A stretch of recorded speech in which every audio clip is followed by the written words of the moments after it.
कर दूं? हाँ हाँ।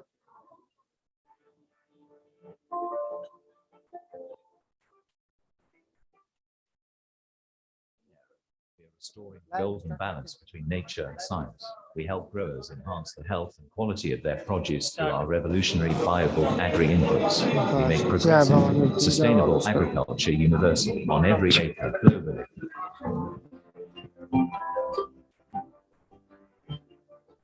Absolute has built a fantastic company with a great infrastructure, with a great talent, which I was not aware of.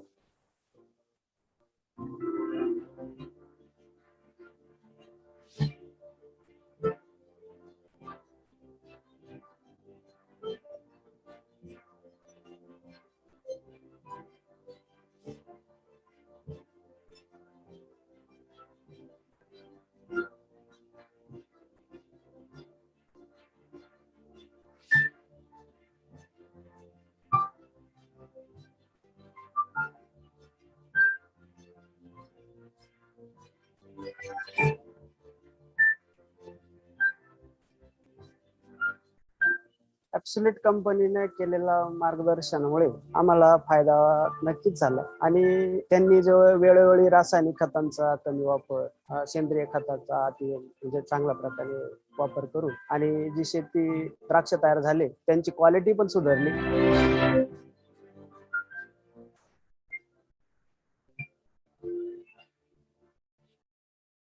Origin of Indian company. It's an origin of first real global, Indian company who is deeply rooted in science.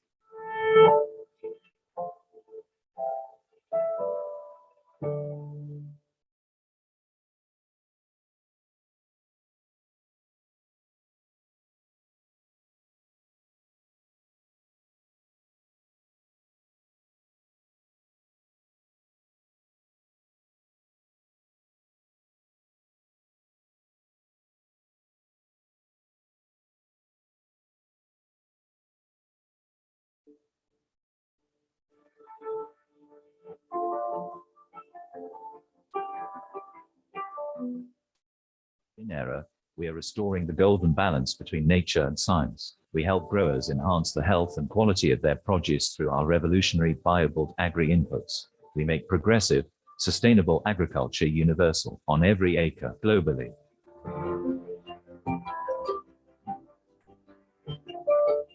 Absolute has built a fantastic company with a great infrastructure, with a great talent, which I was not aware of.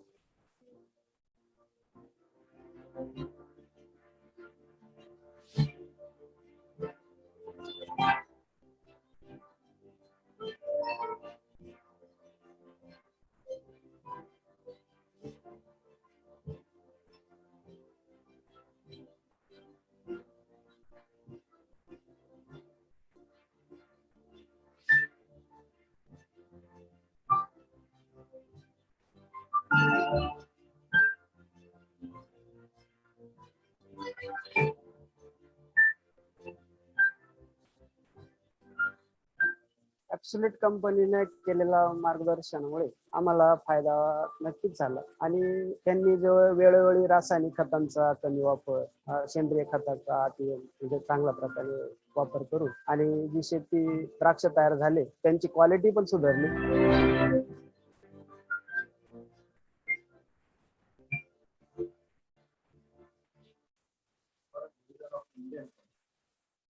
Origin of first real global, Indian company who is deeply rooted in science.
Good morning, ladies and gentlemen. I request all of you to please kindly have your seat.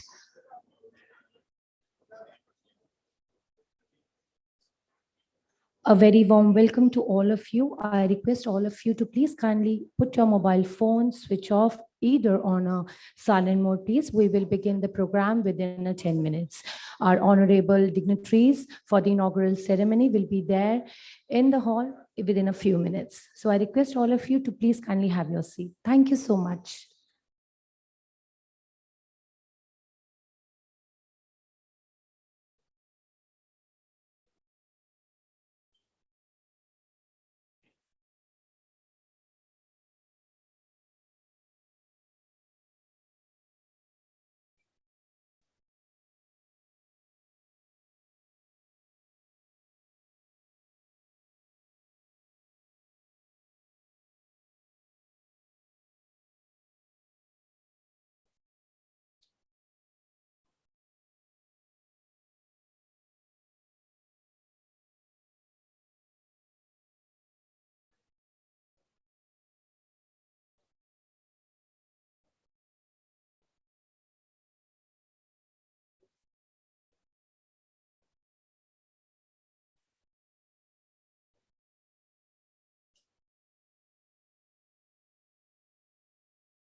Once again, good morning, all of you. I request to please kindly have your seat. I request all of you to please kindly have your seat. Thank you so much. As you all know that we all are gathered today to discuss on some most important issues which we all are facing, and that is our dependency on agrochemical and their unwise usage have adversely affected the delicate balance of the ecosystem. Myself, Mansi Arora, your MC for the today's program. First, I would like to thank all the sponsors, delegate for your huge contribution in making this conference a huge success. On behalf of Agriculture Today Group, I once again welcome you all on BioAg India 2023 conference. Before call upon the dignitaries on the dais, I would like to give you some brief about the conference. As we all know, with increasing consumer awareness and preferences for organic food, the relevance of biological means in crop management is increasing nowadays.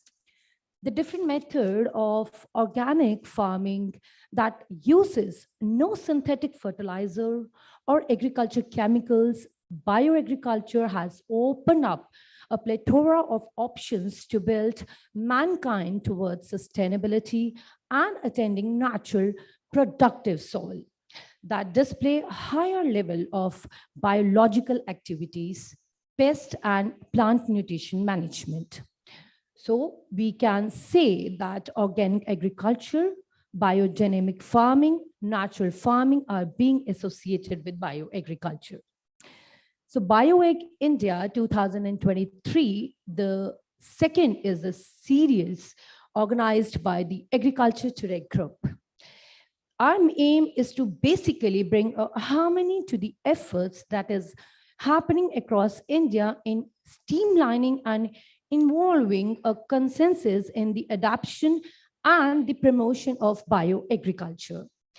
Our aim is basically to bring all biostimulant and bio-input companies from around the world and to other key stakeholders under one roof.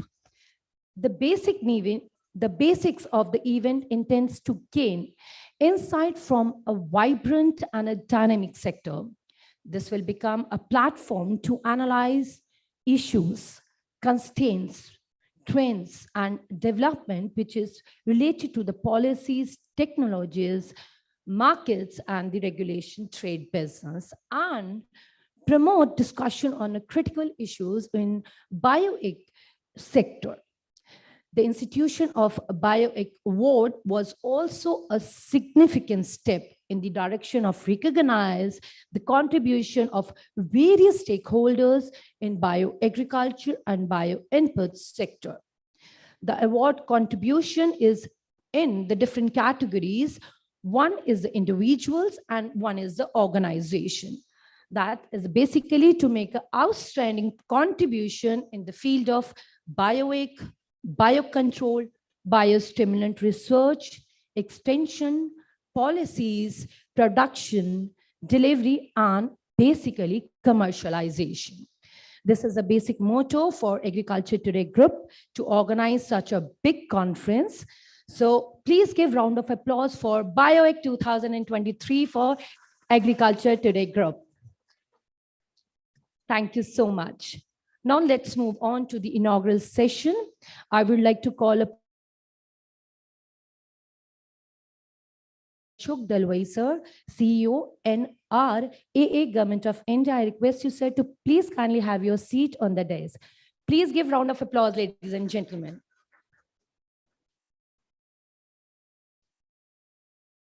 A very warm welcome to you, sir. May I now request Dr. Tarun Sridhar, sir, former Secretary, Ministry of Fishery, Animal Husbandry and Dairy, Government of India. Round of applause, ladies and gentlemen. A very warm welcome to you, sir. Now I request Mr. Ashudeep Garg, sir, Vice President and Head Corporate Development. Absolute. I request you, sir, to please kindly join with the dignitaries on the dais.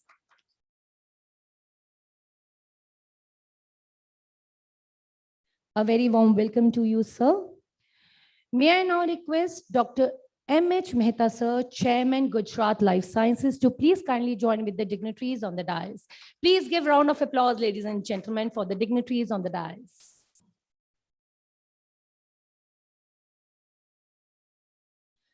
May I now request Dr. M.G. Khan, Chairman, Indian Chamber of Agriculture, India and Food and Agriculture.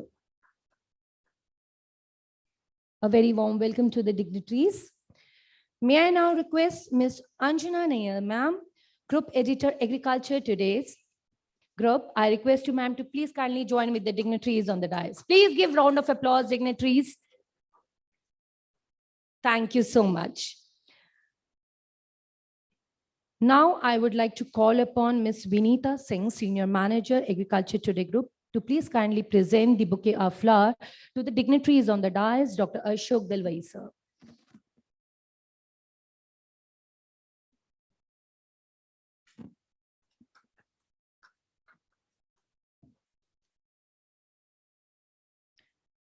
I request you, ma'am, to please kindly present the bouquet of flowers to Dr. Tarun Sridhar, sir.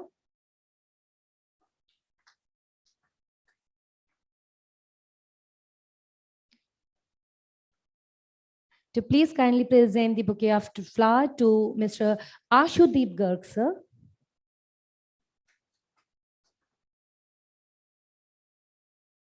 And to Dr. M.H. Mehta, sir.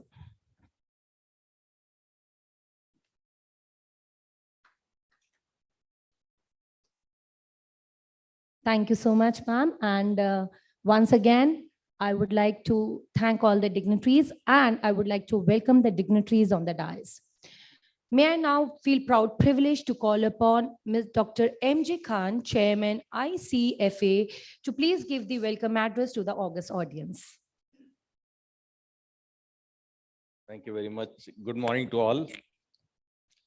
It's my proud privilege to welcome you all to this conference, which is second in the series. Last year, we had 2 days conference in the name of BioAg Asia. This time it is a day-long conference, and let me thank you all for being part of this conference, and let me welcome Dr. Ashok Dalwai, who is playing very important role, key role in as the key thought leader in the Government of India policy making. And his presence we can see all over, quite dynamic leadership of Dr. Ashok Dalwai. We all have benefited for quite some time from his being in Delhi, available to most of us in most of initiatives that we take. And personally, I must thank Dr. Ashok Dalwai.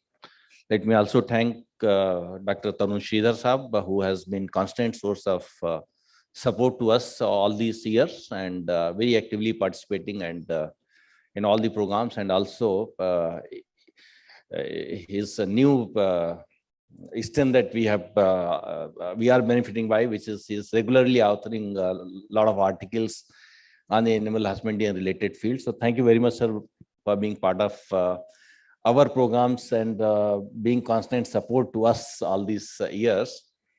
Dr. M.H. Mehta, in fact, the original idea that emanated was from Dr. Mehta only. He headed the ICFA working group on eco-agriculture. And so my personally understanding of this area initially came from our discussions with you. And I still recall our first meeting in the year 2000 when we hosted the members of parliament roundtable on agriculture, and which we continued for many, many years. So first time you had participated, and then immediately after that, we came to Gujarat for a special issue. That time, the most powerful bureaucrat in the government, or the non-political person in this government, he was the additional chief secretary, principal secretary agriculture, Dr. P.K. Mishra. So I still remember when I reached there, we had a short discussion. He said, see the Gujarat, and then I want to learn Gujarat agriculture from you. Means what you say, the feedback he wanted. So we had a 2-hour, 2.5-hour long discussion. Today is the most important bureaucrat in the country as a principal secretary to the Prime Minister. So thank you, Dr. Mehta, for being constant source of support and guidance what all we do in this area. And thank you, Mr. Asudeep, for being part of this. In fact, his organization group, I have been involved from the day one, and very pioneering work they are doing. And my colleague Anjana, let me also thank my colleague, all my colleagues, but especially Vinita. So today's discussion, we all know that the challenges before us are not only the food production to meet the increasing demand of the food. In fact, India long back attained its food security, and even African countries are quite food secure. But the other challenges that we face more, in fact, more than what African countries face. So 3 key objectives that we are part of the agriculture system. Adequate food we need to produce to meet the food requirement and feed requirement of the increasing human population and the animal population, that also they also dependent upon our efforts. The safe and nutritious food, which is a bigger challenge than what the initial challenges that as a country we faced for many, many decades. I think by the turn of this century, in most of the food grains in horticulture and in dairy, we achieved self-sufficiency, in fact, surplus situation. Except oilseed, probably we are surplus producer in almost everything. But in terms of nutritional deficiency, I think 1/4 of the world's undernourished and malnourished we are having in our country. So that's a big challenge. And safe food production, this is the theme of today's discussion, which is very important. But equally important is sustainable food production, because of the 3 key challenges that we are facing. One is the climate change, which is there visible. It's no longer the textbook story, but we see all around us that how the extremes of climate change that are posing newer challenges to agriculture production systems. So therefore, so this is one today before the world, before the every one of us, the biggest challenge is how to ensure future food production on a sustainable basis, given the vagaries of the climate and the global warming and all the side effects that we see and weather change that we see. Snowfall is happening in Saudi Arabia for the last few years, almost every year. Europe, the temperature rises to 4 degree, 5 degree in one single day. So these are the challenges. Rain pattern is changing. In fact, if you go to Rajasthan in Jaisalmer, last 10, 15 years, heavy rains. In fact, 2 years back, I was going to Jaisalmer from Jodhpur to Jaisalmer, almost 3 hours, such a heavy downpour as if we were in the Cherrapunji. So these kind of challenges are going to pose a big, threat to the food production system, and resulting to that is also the new kind of pest built up. So these are, and then depleting natural resources. So depleting natural resources, climate change, and the new kind of pest built up. So these are the some of the challenges that we'll have to address if we have to ensure adequate food production on a sustainable basis and safe and nutritious food production, which is a direct result of what we discuss in terms of eco-agriculture or organic agriculture or natural agriculture, which is of course quite a priority of the government. So this is a very wonderful development that natural agriculture, natural farming, which the government of India is promoting. So there are question marks. In fact, more research need to be done to validate that, because some experts feel that it is reversing the advances made in scientific advances in the last 50 years after Green Revolution particularly. So going back to the natural system. So I think it is a wonderful concept, but more research need to be done. However, the bioagriculture, which is not as strict for farmers to adopt as maybe organic farming. So eco-agriculture and bioagriculture, these are little moderate concepts where you ensure that minimum possible chemicals are used, and wherever there is alternative available, that must be preferred. So these are not as strict in terms of compliances as the organic agriculture or the natural farming system, but these largely address the objective of reducing the load of chemicals on the crop and making it more sustainable and more nutrition and safe. So this is one concept on which more and more researches are required. In fact, if you look at philosophically, last 2 centuries belong to the advances, scientific advances in the field of physical sciences. So this century and coming centuries, probably more and more researches will have to be done in the biological sciences, and whatever is there in the nature in coded form, these all scientific minds need to go into that to decode the solutions and ensure meeting the challenges that are before us. So last year, the conference was keeping in view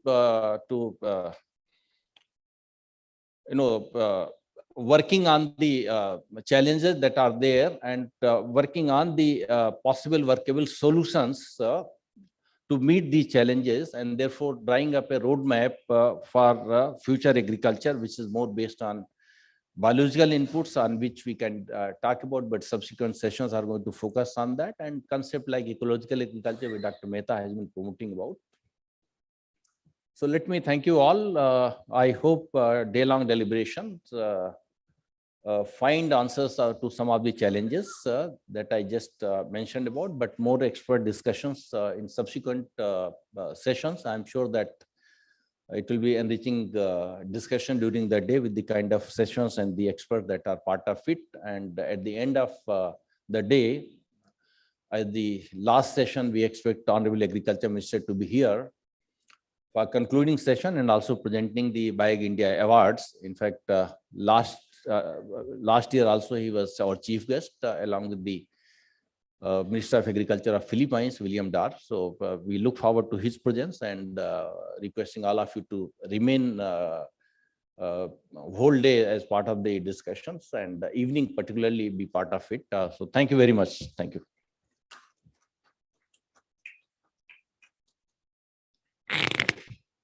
Thank you so much, Dr. M.J. Khan, sir. In India, it is customary the invoke of blessing by God with the lighting of lamp. So to commemorate our program, I request all the dignitaries on the dais to please kindly give the inauguration for the lighting of the lamp.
Thank you so much, dignitaries and the dais. Now I feel proud privileged to call upon Dr. M. H. Mehta, sir, Chairman Gujarat Life Sciences, to please kindly give the address to the August gathering.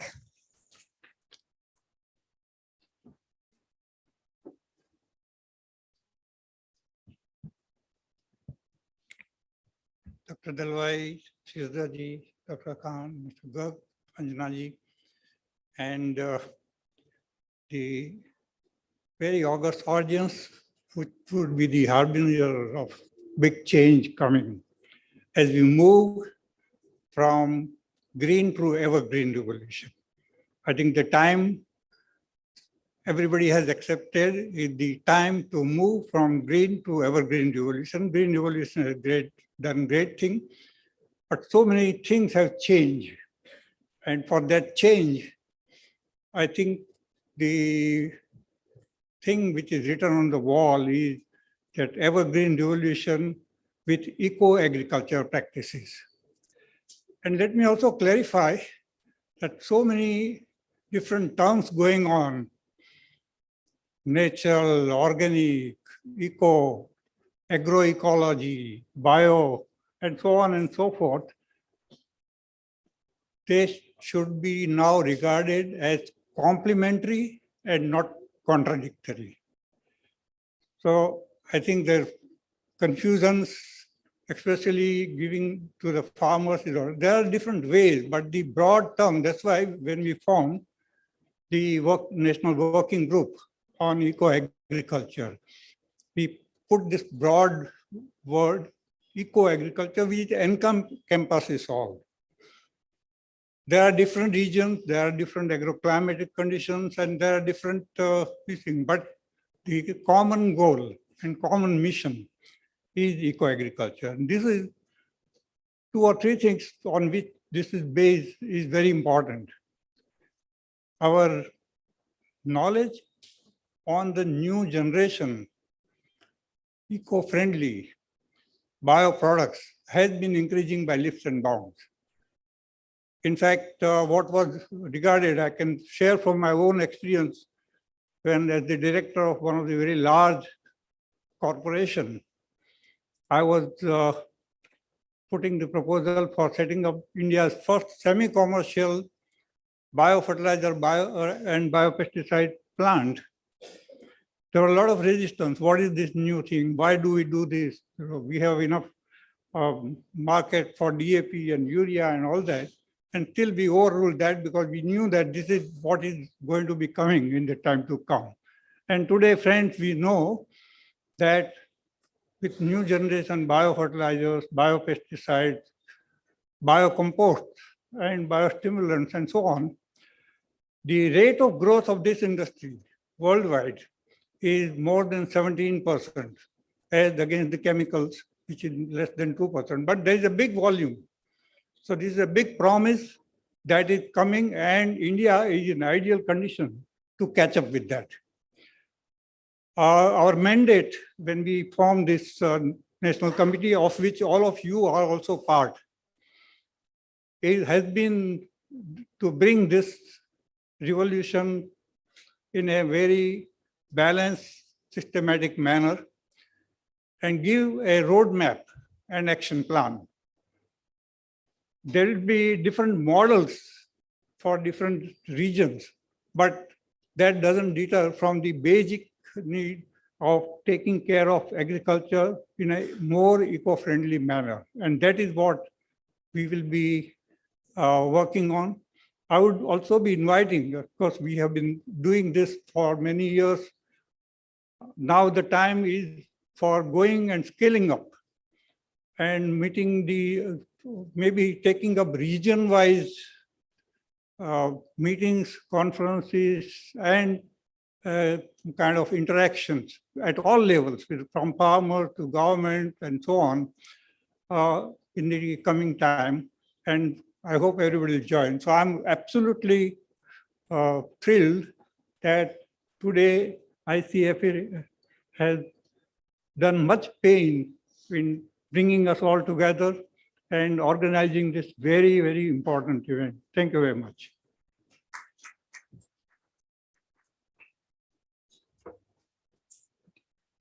Thank you so much, Dr. M.H. Mehta, sir. I feel delightful to call upon Mr. Arshudeep Garg, sir, Vice President and Head Corporate Development Absolute, to please kindly give the address to the august audience. Let me, thank you very much. Let me announce that today Dr. Mehta's is birthday. So congratulations, Dr. Mehta.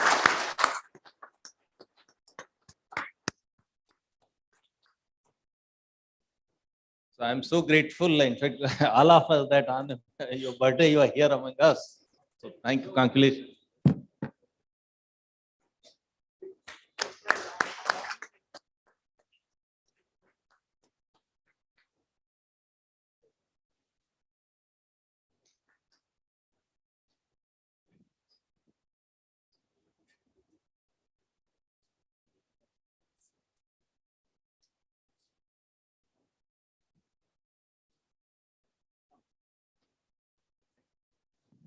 Dr. Gauri, you want to present some gift to Dr. Mehta?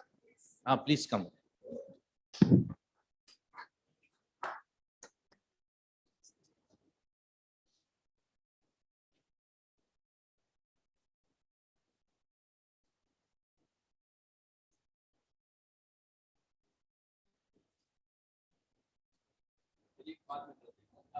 Ashdeep, you can proceed.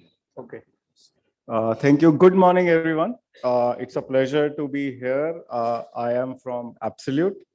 So we are, the new age avatar. We are the agri-tech, which is basically trying to translate the learnings of many years of the work done by various people in the bioscience space, bioagri space, as well as in the agriculture space.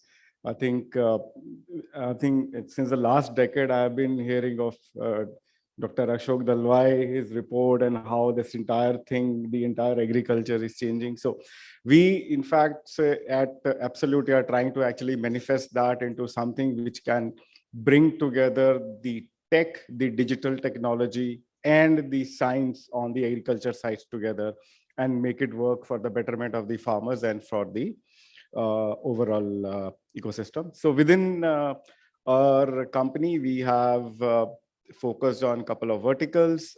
We actually do a lot of work on the bioscience, which essentially means trying to make products which are superior to some of the products which are existing, so that when a bioagri product is used by the farmer, it is considered not inferior to chemical products, but actually superior to chemical product, leading to not only improvement in the yield, but also the quality of the produce and the acceptability of the produce in the global markets. Along with that, we also actually, whatever the science we have, we bring this science to the market through our platform, INRA. You will see a lot of INRA here. We are, what we have been doing is basically we are taking these products to the farmer, selling these products to the farmer, making them understand what it is, enabling them to use these products and do it. So effectively, the idea is to make this entire ecologically sensitive bio input industry acceptable to the farmers in terms of what they use on a mainstream basis. We are fortunate to have partners like Dr. Khan, the BioAg Initiative, the association, who actually keep on encouraging us, bringing us to forums, make us present to various audiences who can actually then listen to us and understand the whole revolution which is going on and and get there. We hope we beat the targets. As of now, it is projected that by 2035, a third of the world's agrochemical usage will be bio-origin.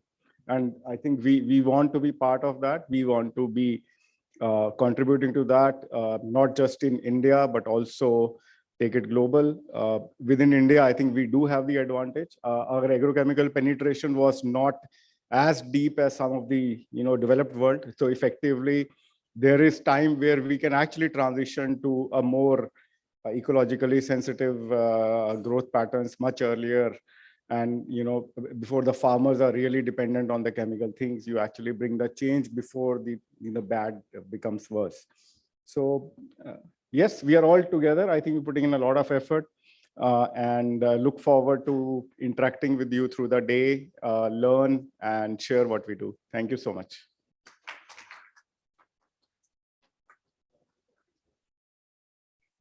Thank you so much, sir. Let us have the glory to invite Dr. Tarun Sridhar, former Secretary, Ministry of Fishery, Animal Husbandry and Dairy from Government of India, to please address the gathering.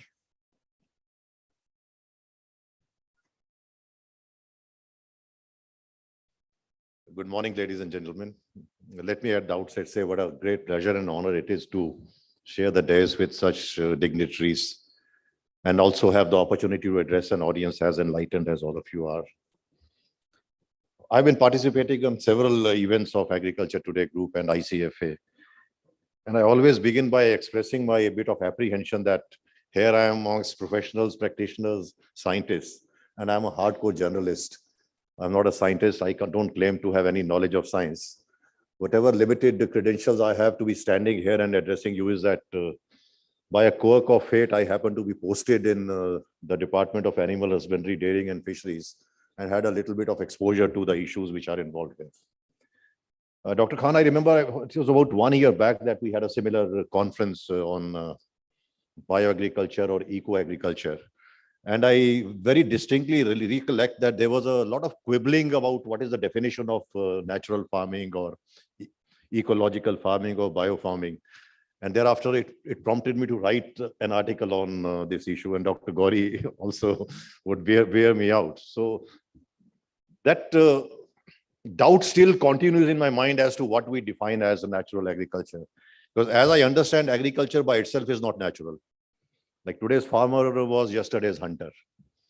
And it was the agriculture which also led to the advent of civilization. And it is agriculture which gave mankind food security and stability of assured food. I think Dr. Khan and Dr. Mehta made very valid point that when we talk in terms of natural farming or organic agriculture, or whatever name you might call it, it is to supplement and complement the agricultural practices and the development's progress going on. Unfortunately, what has happened is that debate has become either or debate. And that either or debate is not very conducive to the progress and development of agriculture. If we see it in the context of India, I think one of the greatest success stories of this country, well, many people would say that the boom in information technology and other things would be the great success story. But I would say agriculture, which includes agriculture, crop husbandry, animal husbandry, poultry, dairy farming, has been the biggest success story of this country. People of my generation and many of you would know the PL 480 days when the country was on the verge of starvation as Sudan or other countries are today. And under very humiliating terms and conditions, we had to take substandard wheat grains, which we won't feed our livestock today, from the United States of America and distribute it to our population. Many people are under the misconception that it was an aid. It was not an aid. We purchased it. The only concession which was given under the PL 480 law of USA was that we could make the payment for the same in Indian rupees. That time dollar was an unknown entity in this country. From that situation in the 50s, today, immediately, I think after 3 or 4 decades, we reached a stage wherein we could boast of green revolution, and today we can boast of surplus. So this kind of successes as far as our agriculture is concerned owes it to certain interventions which we have done. So let us not try to stigmatize our success and stigmatize our development and growth in agriculture by saying that all our agriculture is now plagued with pesticides and harmful substances. Why I'm saying that is just a few years back, when I was still in service, we had this I think maybe it was a National Milk Day or something. We're having a huge function, and the Honorable Agriculture Minister, then Agriculture Minister was Mr. Radha Mohan Singh. He was there and some others were there. One very senior officer, very, very senior officer representing a state government. Well, he was my batchmate also. And Mr. Dr. Dalwai's batchmate too. He mentioned in a meeting of 30, 40 people who were just sitting and having an informal discussion. Immediately off the cuff, his opening remarks, "Sir, हम दूध के नाम पर लोगों को जहर पिला रहे हैं. अगर ये तुरंत बंद नहीं किया गया तो इसके परिणाम बहुत बुरे होंगे." Now, it's a off the cuff statement. There may be some iota of truth in that. I'm not contesting that. But why am I highlighting this is that somehow the debate in terms of organic agriculture or bioagriculture, natural farming, is being hijacked by certain ideological posturing rather than science. So let this discussion be science-based, and Dr. Mehta and Dr. Khan, as they said, how can our traditional agriculture practices and the scientific interventions in agriculture be blended and married together to create a model which leads to sustainable agriculture and ecological agriculture. The FAO studies say that globally only 1.2% agriculture can be categorized as organic or natural. Only 1.2%. And the same FAO study says that 30% of the Indians' agriculture is, 30% of the global agriculture is Indian. You see, when we talk in terms of our farmers being small and marginal and having very, very marginal small holdings which are economically or not viable, in the same breath, we talk in terms of heavy infusion of pesticides and chemical fertilizers. How many farmers can actually afford these kind of interventions? In dairy, typically our per farmer, per family cattle holding is 2 to 3 animals. A farmer which is sustaining on 2 or 3 animals, how can he be affording those heavy and costly antibiotics and these kind of industrially manufactured feed and fodder? All I'm saying is not that these issues are not critical. These issues are critical, but let the debate on these issues be an informed debate based on data and science, which has been empirically tested, and then arrive at solutions and have solutions which are a very ideal blend of our science, our traditional knowledge, as also the concern for ecological and sustainable agriculture. Lastly, this is an inaugural session. I'm not supposed to speak. Lastly, in the terms of, we have a very good niche market for products which are organically produced, and there is a very strong and very huge consumer base which is expanding. Consumers are demanding these products. Today you get an egg for 5 rupees for a single egg to 50 rupees for a single egg, and there is a market for both of them, which is a very good thing, for the agriculture sector. Why not ensure that the gains of this consumer boom are shared with the farmer also, rather than only the intermediaries in the entire value chain, that is processors and marketers and others. Thank you for your patience, ladies and gentlemen, because I'll have to speak a few other things in the next session also. Thank you so much. Thank you so much, Dr. Tarun sir, for sharing your experience with the audience. Let's move on to our next speaker. I would like to call upon For the inaugural address, Dr. Ashok Talwaiser, CEO, NRAA, Government of India.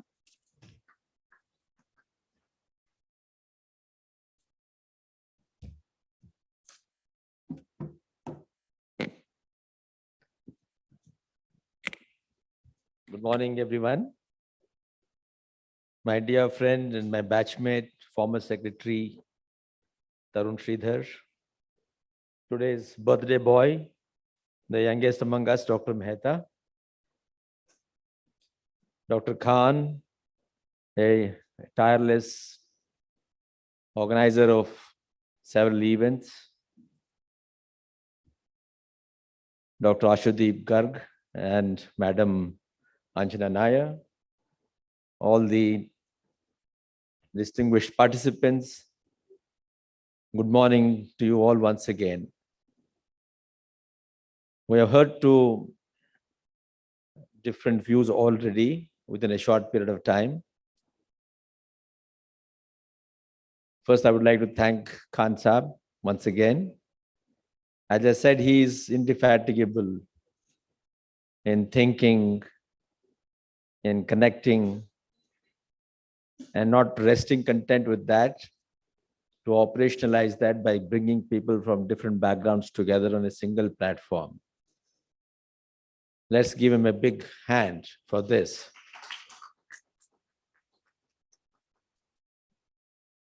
We have assembled here this day to discuss about bioagriculture. And the sub-theme under that rubric of bioagriculture is towards ecological and sustainable agriculture. I'll use my time to share a few basic things so that we are able to set a context, and the technical sessions that would follow will probably take some hint from this. Yes, even today, there is some kind of a debate or polemics between organic and inorganic agriculture. And organic agriculture, of course, itself is one of the several aspects of what is largely called as the ecological agriculture. We need to set this debate at rest. Both are and should be and can be science-based. When we hear the word bioagriculture, it is actually a subset of the larger umbrella terminology called bioeconomy. This terminology, bioeconomy, was first heard sometimes in 1960s, but it took a long time for it to catch attention.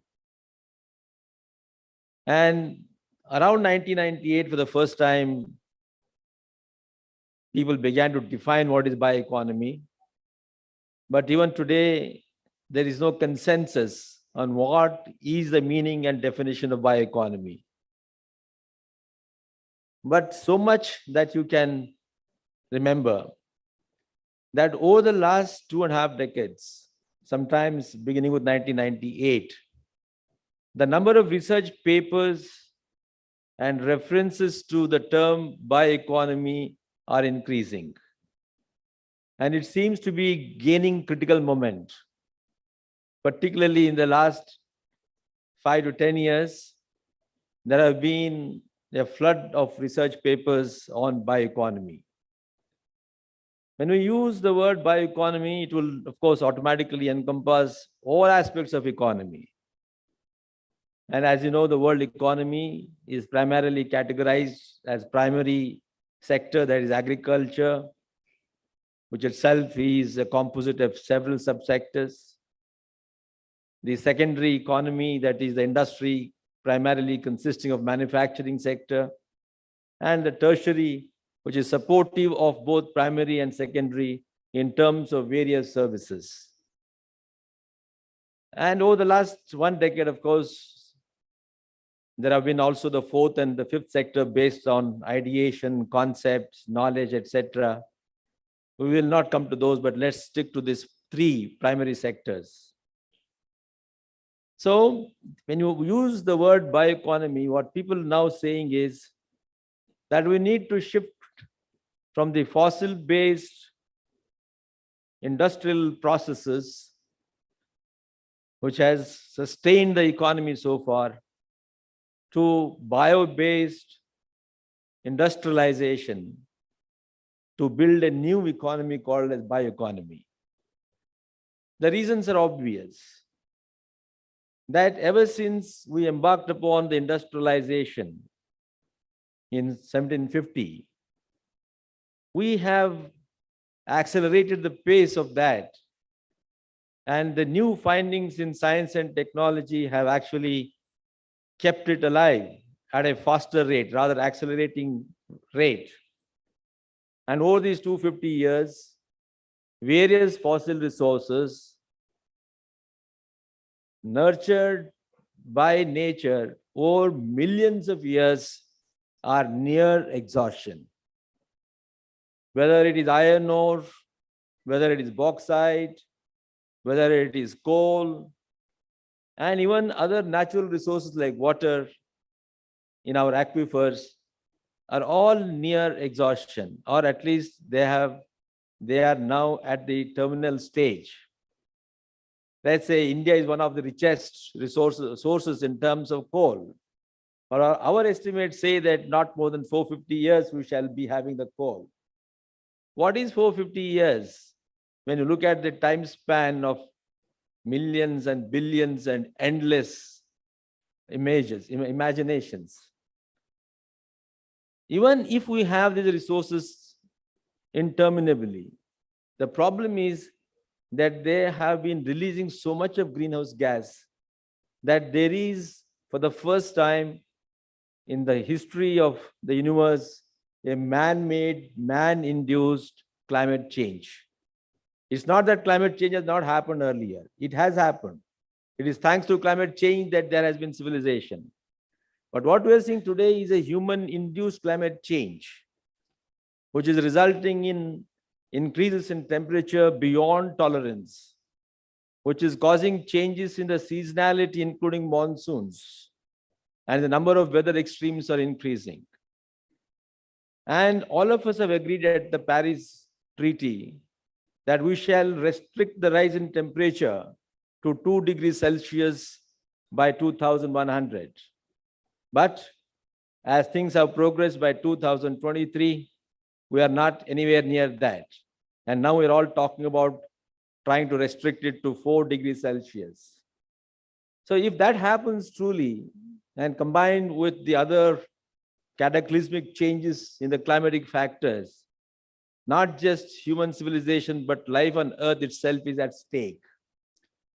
So if greenhouse gas is a culprit related to the fossil resources which has sustained a new form of processes and therefore the economy and therefore the civilization, then we have to really think. All this has happened thanks to what is called the boon of science and technology.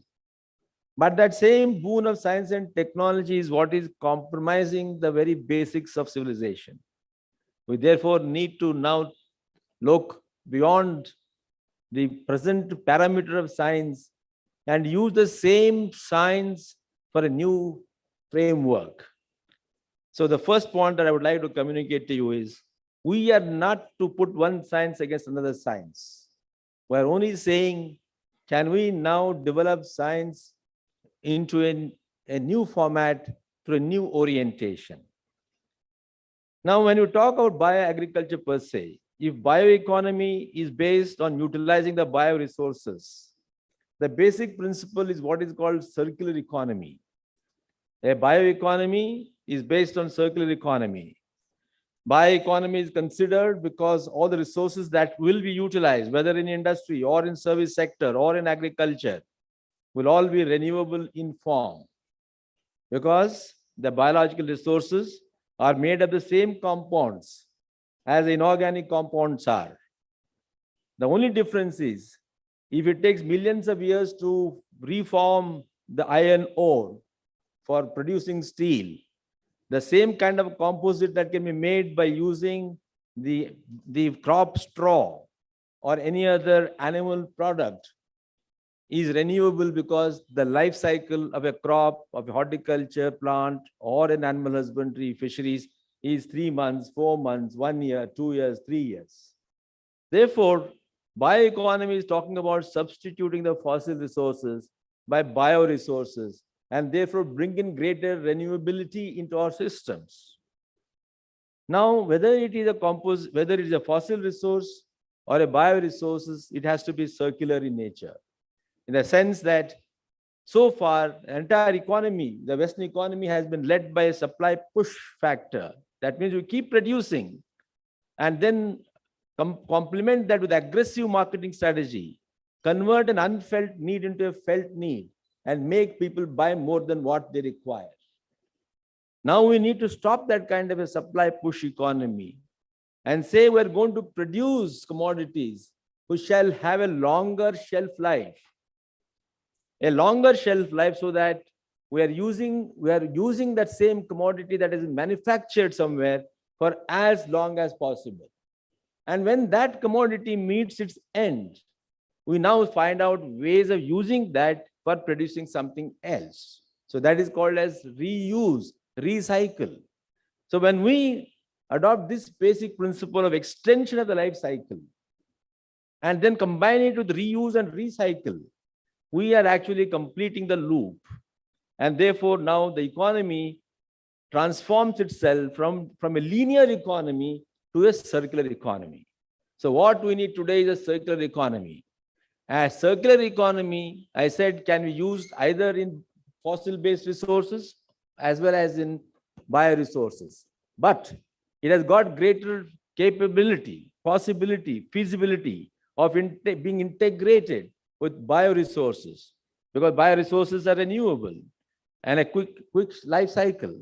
Therefore, we are talking about bioeconomy, where now the science which has been applied so far has to produce these kind of commodities will now start using the bioresources to produce the same material, same construction material called the composites, enzymes, not from chemicals, but from biological resources, fuels, not from fossil resources, but from the bioresources. So whether it is composites, whether it is fuel, whether it is enzymes, whether we require the raw material for pharmaceuticals, for our cosmetics, anything and everything that mankind requires will all be produced from bioresources. So the science that has focused so far on using the fossil resources will use the same basic principles of chemistry, biology, physics, so on and so forth, to actually apply itself to the bioresources.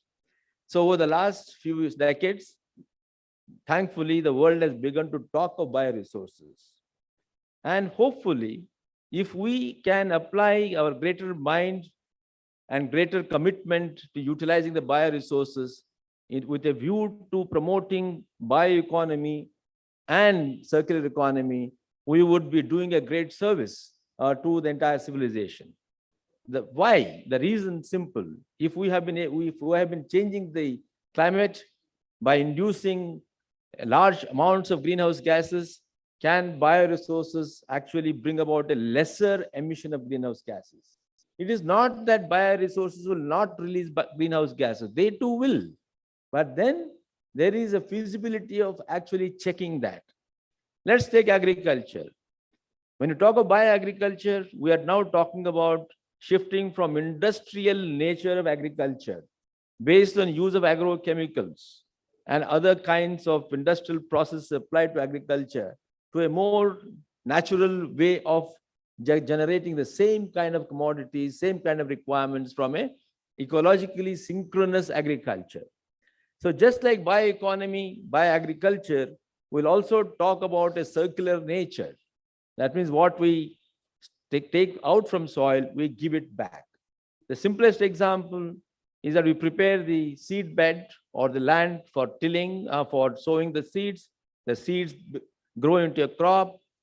We take the primary produce for human consumption and the biomass for to be used as fodder for the animals. Animals give us dung, and then dung goes back as a compost to the field.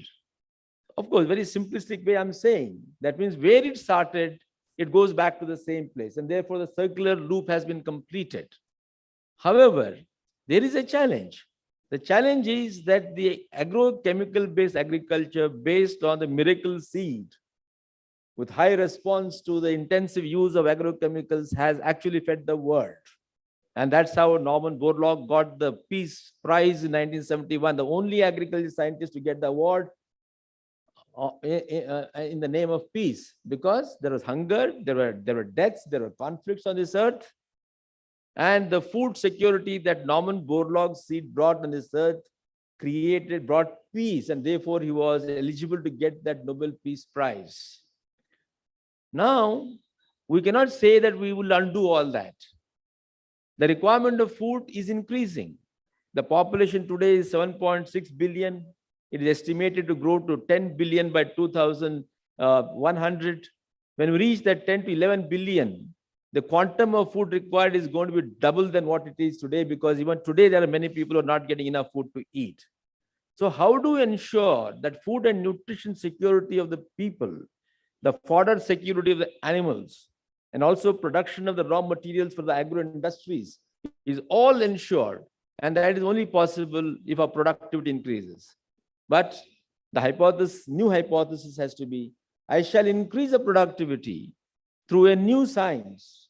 And can our scientists now apply their mind to give us new varieties, new breeds, and new agronomic practices, which will give us a higher yield by using a non-intensive or agroecologically synchronous principles? I think that is the new challenge. And that challenge is exciting because humankind is thinking that everything has been achieved.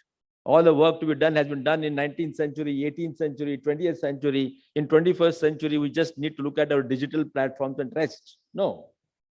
The nature keeps throwing up new challenges. The new challenge is climate change. And therefore, it's all negative impact on food production and industrial production, on the living conditions, anything and everything. Therefore, the new science has to actually start answering these new challenges the way our predecessors scientists have done it right from 14th century in an organized manner. 14, 15, 16, 17 centuries, where organized science has found answers to most of the problems that existed then and gave us a comfortable life in 20th and beginnings of 21st century. So new decades of this century are new challenges. Therefore, bioagriculture must also rise to the occasion. Yes, there are challenges within the agriculture sector. 23% of the total greenhouse gas emission happens in our agriculture. And the maximum happens on the paddy fields. And next happens in the animals due to enteric fermentation. So we will have to find answers to all these things. Should we continue to grow paddy or substitute that paddy?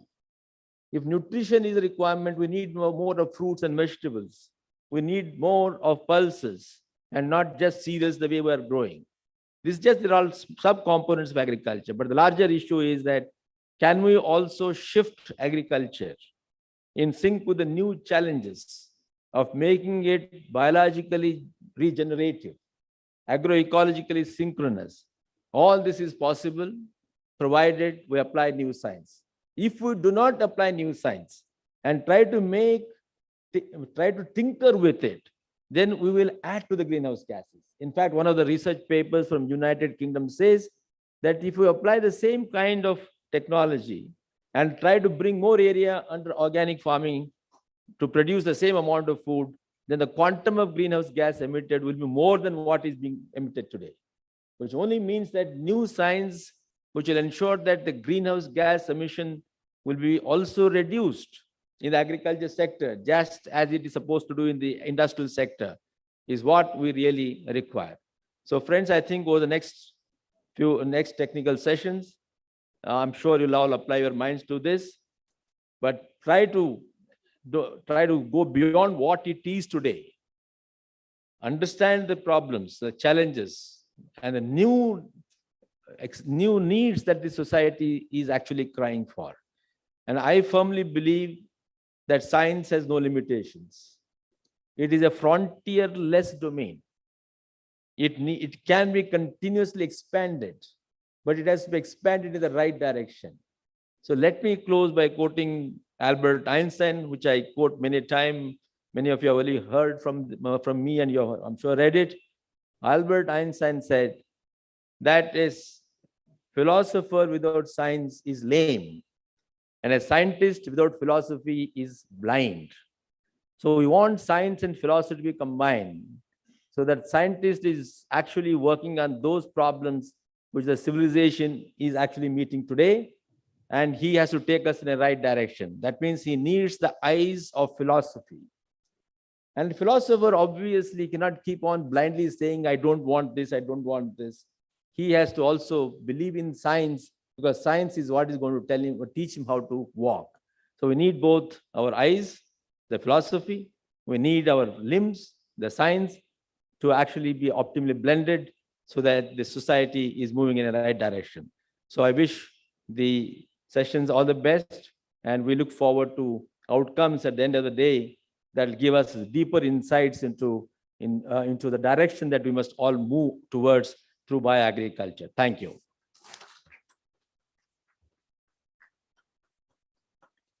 Thank you so much, Dr. Ashok Dalwai, sir. I feel delightful to call upon Ms. Anjana Nair, Group Editor from Agriculture Today Group, to please kindly propose the vote of thanks.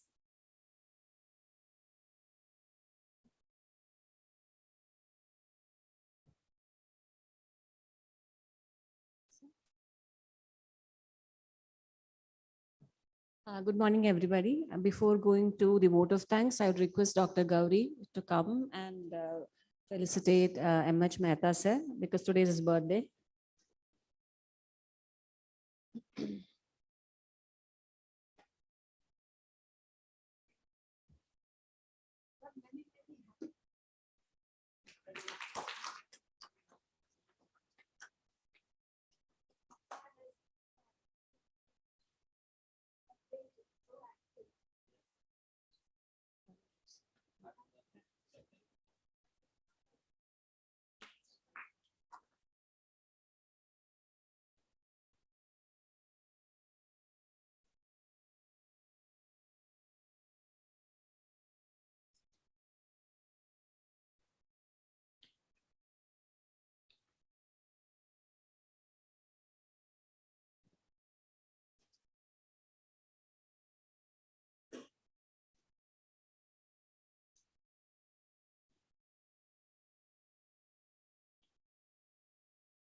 Vote of thanks.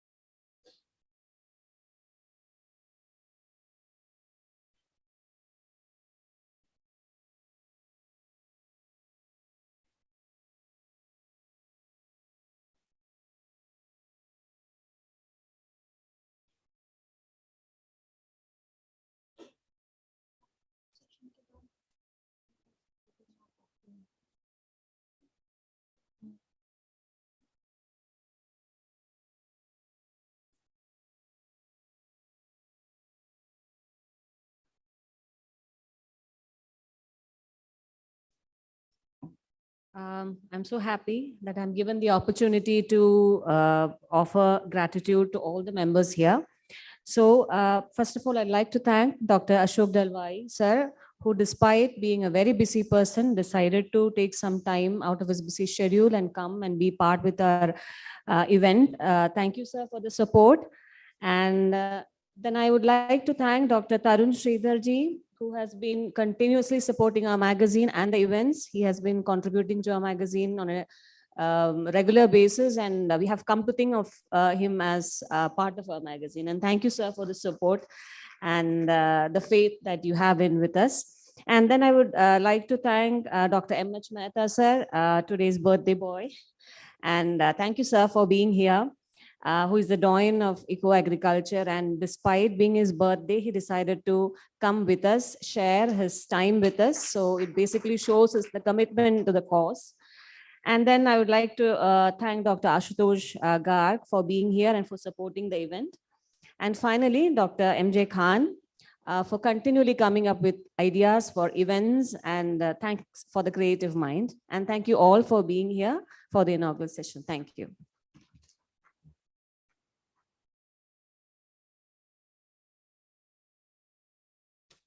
Thank you so much, honorable dignitaries on the dais, for making the inaugural ceremony so informative. Thank you so much. Let's move on to the first panel discussion of the day.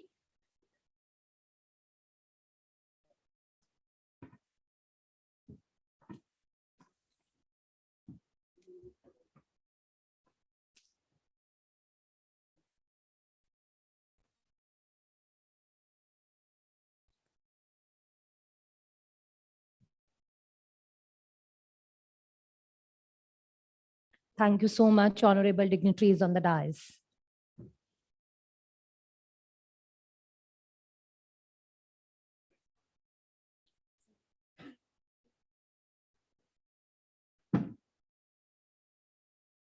Let's move on to the first panel discussion of the day with the theme of policy initiatives for natural farming. For this, I would like to call upon Dr. Tarun Sridhar, sir, former Secretary, Ministry of Fishery, Animal Husbandry and Dairying from the Government of India, to just chair the panel discussion. I request you, sir, to please kindly take your seat on the dais.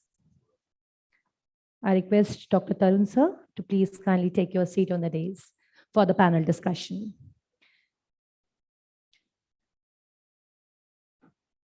Round of applause, please, ladies and gentlemen, for the panel discussion. For the panel, I have the Dr. PVSM Gauri, sir, ED and CEO, AIOI. I request you, sir, to please kindly join with the dignitary on the dais. I hope so, sir. I think not in the hall. He will join with the dignitaries later on.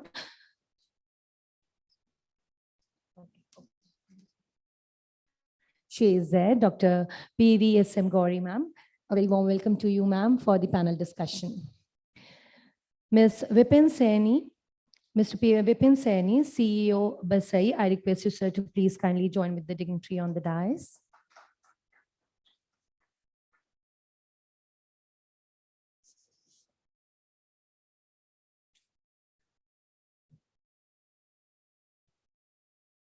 Very warm welcome to you, sir, for the panel discussion. We have with us Ms. Komal Shah, Director R&D, SML Limited. I request you, ma'am, to please kindly join with the dignitaries on the dais.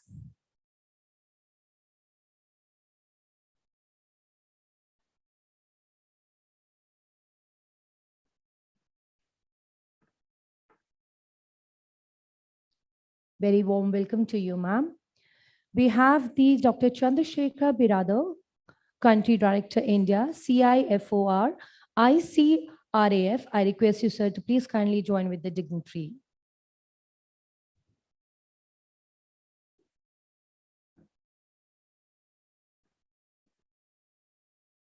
A very warm welcome to all the dignitaries on the dais. Now I hand over the mic to the panelist to please kindly chair the panel discussion. Thank you so much.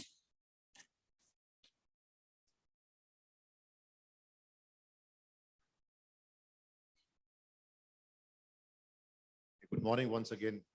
Good morning once again, ladies and gentlemen. Let me once again express that it's an honor to be amongst all of you.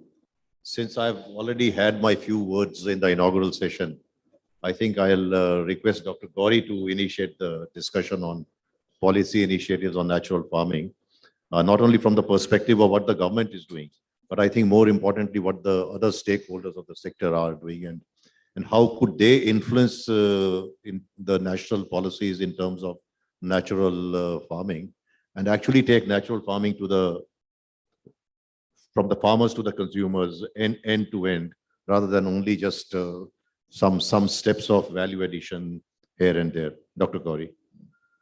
Thank you, sir. Good morning to all of you.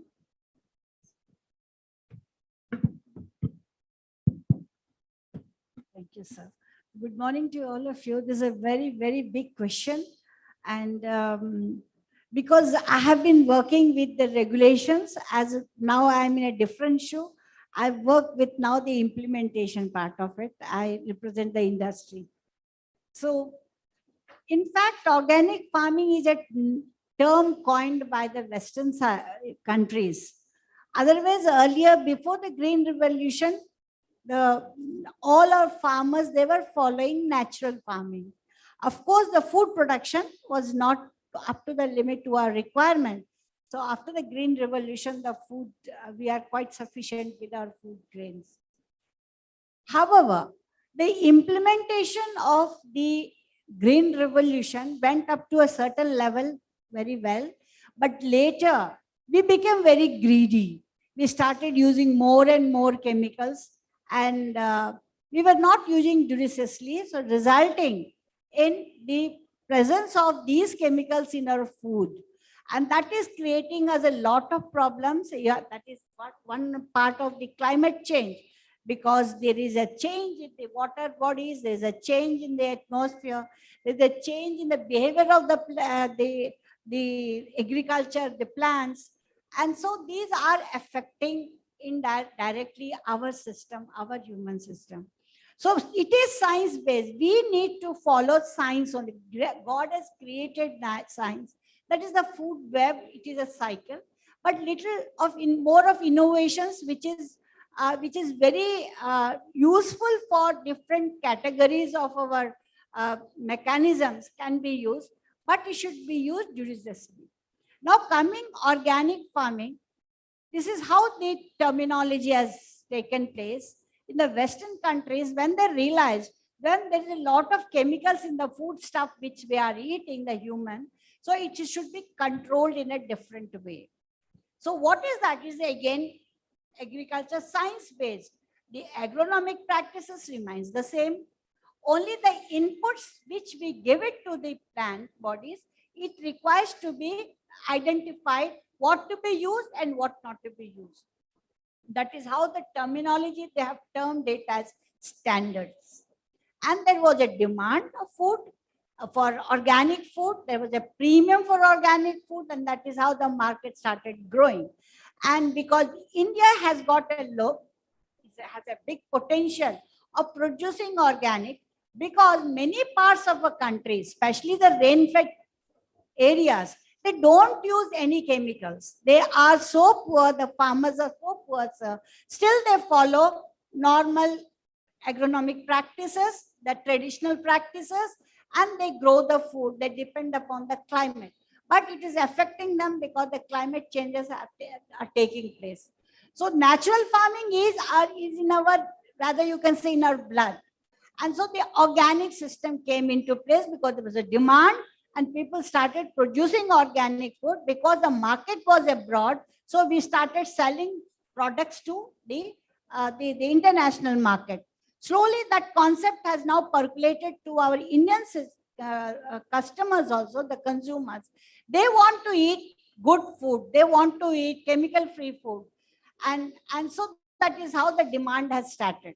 It's a very good, intentionally started, and very nicely it has been implemented. But you all know when there's a demand-supply gap, and so people start misusing different ways. And you must have read in the recent papers, many consignments have been rejected, and even the Indian consumers have stopped, taking organic food because the assurance systems were a little bit disturbed. So these are there. So in my view, I would say that we can use, depending upon the conditions where you live, depending upon the conditions of the climate, depending upon the consumeness of your soil, you have to adopt different methods of eco-agriculture. Eco-agriculture is a generic term. You can name it under different divisions under organic, natural farming, integrated management, whatever name you would name, you can name it. But now coming to organic, In organic, there are a few do's and don'ts we have to follow. And these do's and don'ts are also science-based. You can use microbes, you can use some formulations, botanical formulations, you can use certain things which are required for improving the shelf life. Because if you don't use anything, you cannot process a product. So there are some do's and don'ts one can follow. But the most important aspect in organic farming is at the production level. If there is a slight deviation in the production where it has been ordered to do it in an eco-friendly manner, then the entire system gets disturbed and it gets distorted.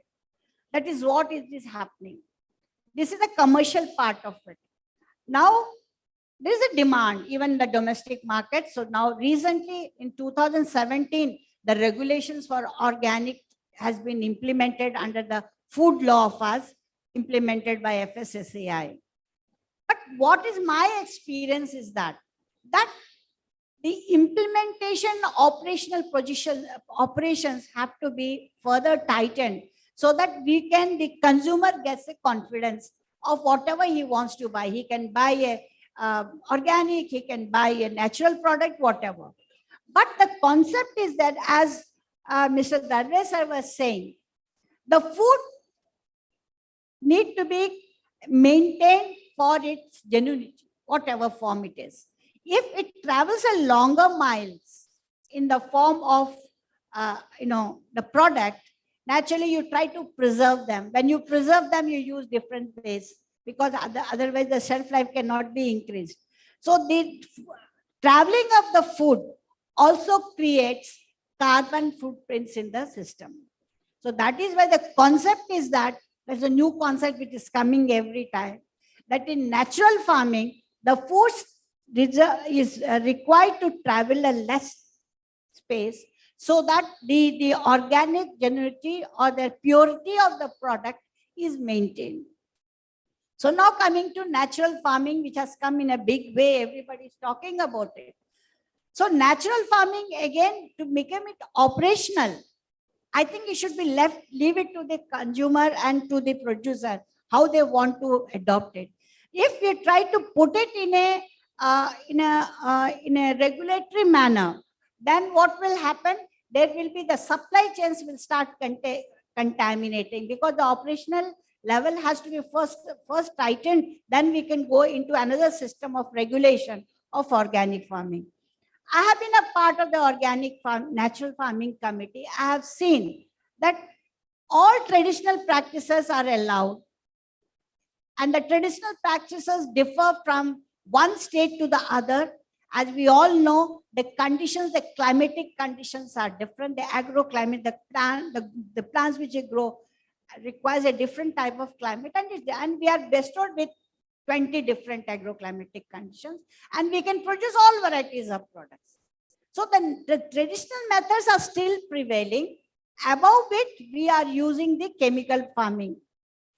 So we need to first study the package of practices of these regions, the natural methods, to implement it in a regulatory manner so that this region have to follow this, but these are the things available for use as inputs or for following in agronomic practices. Similarly, because rice, we have different varieties of rice. If suppose rice is not, the package of practices of rice production is different in different places, because in some places it is 2 times a year, in sometimes it's 3 times a year. So it differs, the practices differ. So a lot of research, sir, it is required to be carried out before implementing natural farming. Because India being a big country, natural farming, don't use anything will not work. We have to use certain things which requires to be identified, which require to be quantified, and then it is to be used. But the major part will be the natural traditional methods. Above that, you are giving a bonus of working with the details. But this requires research. I think we have to work further in developing traditional farming, which we can name it as natural farming, specific to our country. It should be specific to our country. And so that every human being in our country has a privilege for eating that. Now everybody cannot have a privilege of eating organic because it is selling at a very, very high rate. Only the elite group they eat. And it has become a vogue now to eat organic products. But otherwise, we should attempt that all these eco-agriculture products should be available at a cost-effective manner so that the entire population in our country, at least minimum 90% population of our country should be able to eat it. So some of the effects which are prevailing can be controlled. This is a never-ending debate. I can talk for the whole day, but I think I should give chance to others because I have to stop somewhere. But it's a different. Most of the things already discussed during the inaugural session. But if you go into the technicalities, it is different. Thank you, sir. Sorry to take more time. Thank you, Dr. Gauri. I think you made some very relevant points. You traced the history of farming from Green Revolution and how greed led to several dishonest practices, not only in our farming, but also subsequently because of the market of organic products developing and demand supply gap leading to several malpractices which need to be addressed through regulatory mechanism as also some self-discipline by the industry.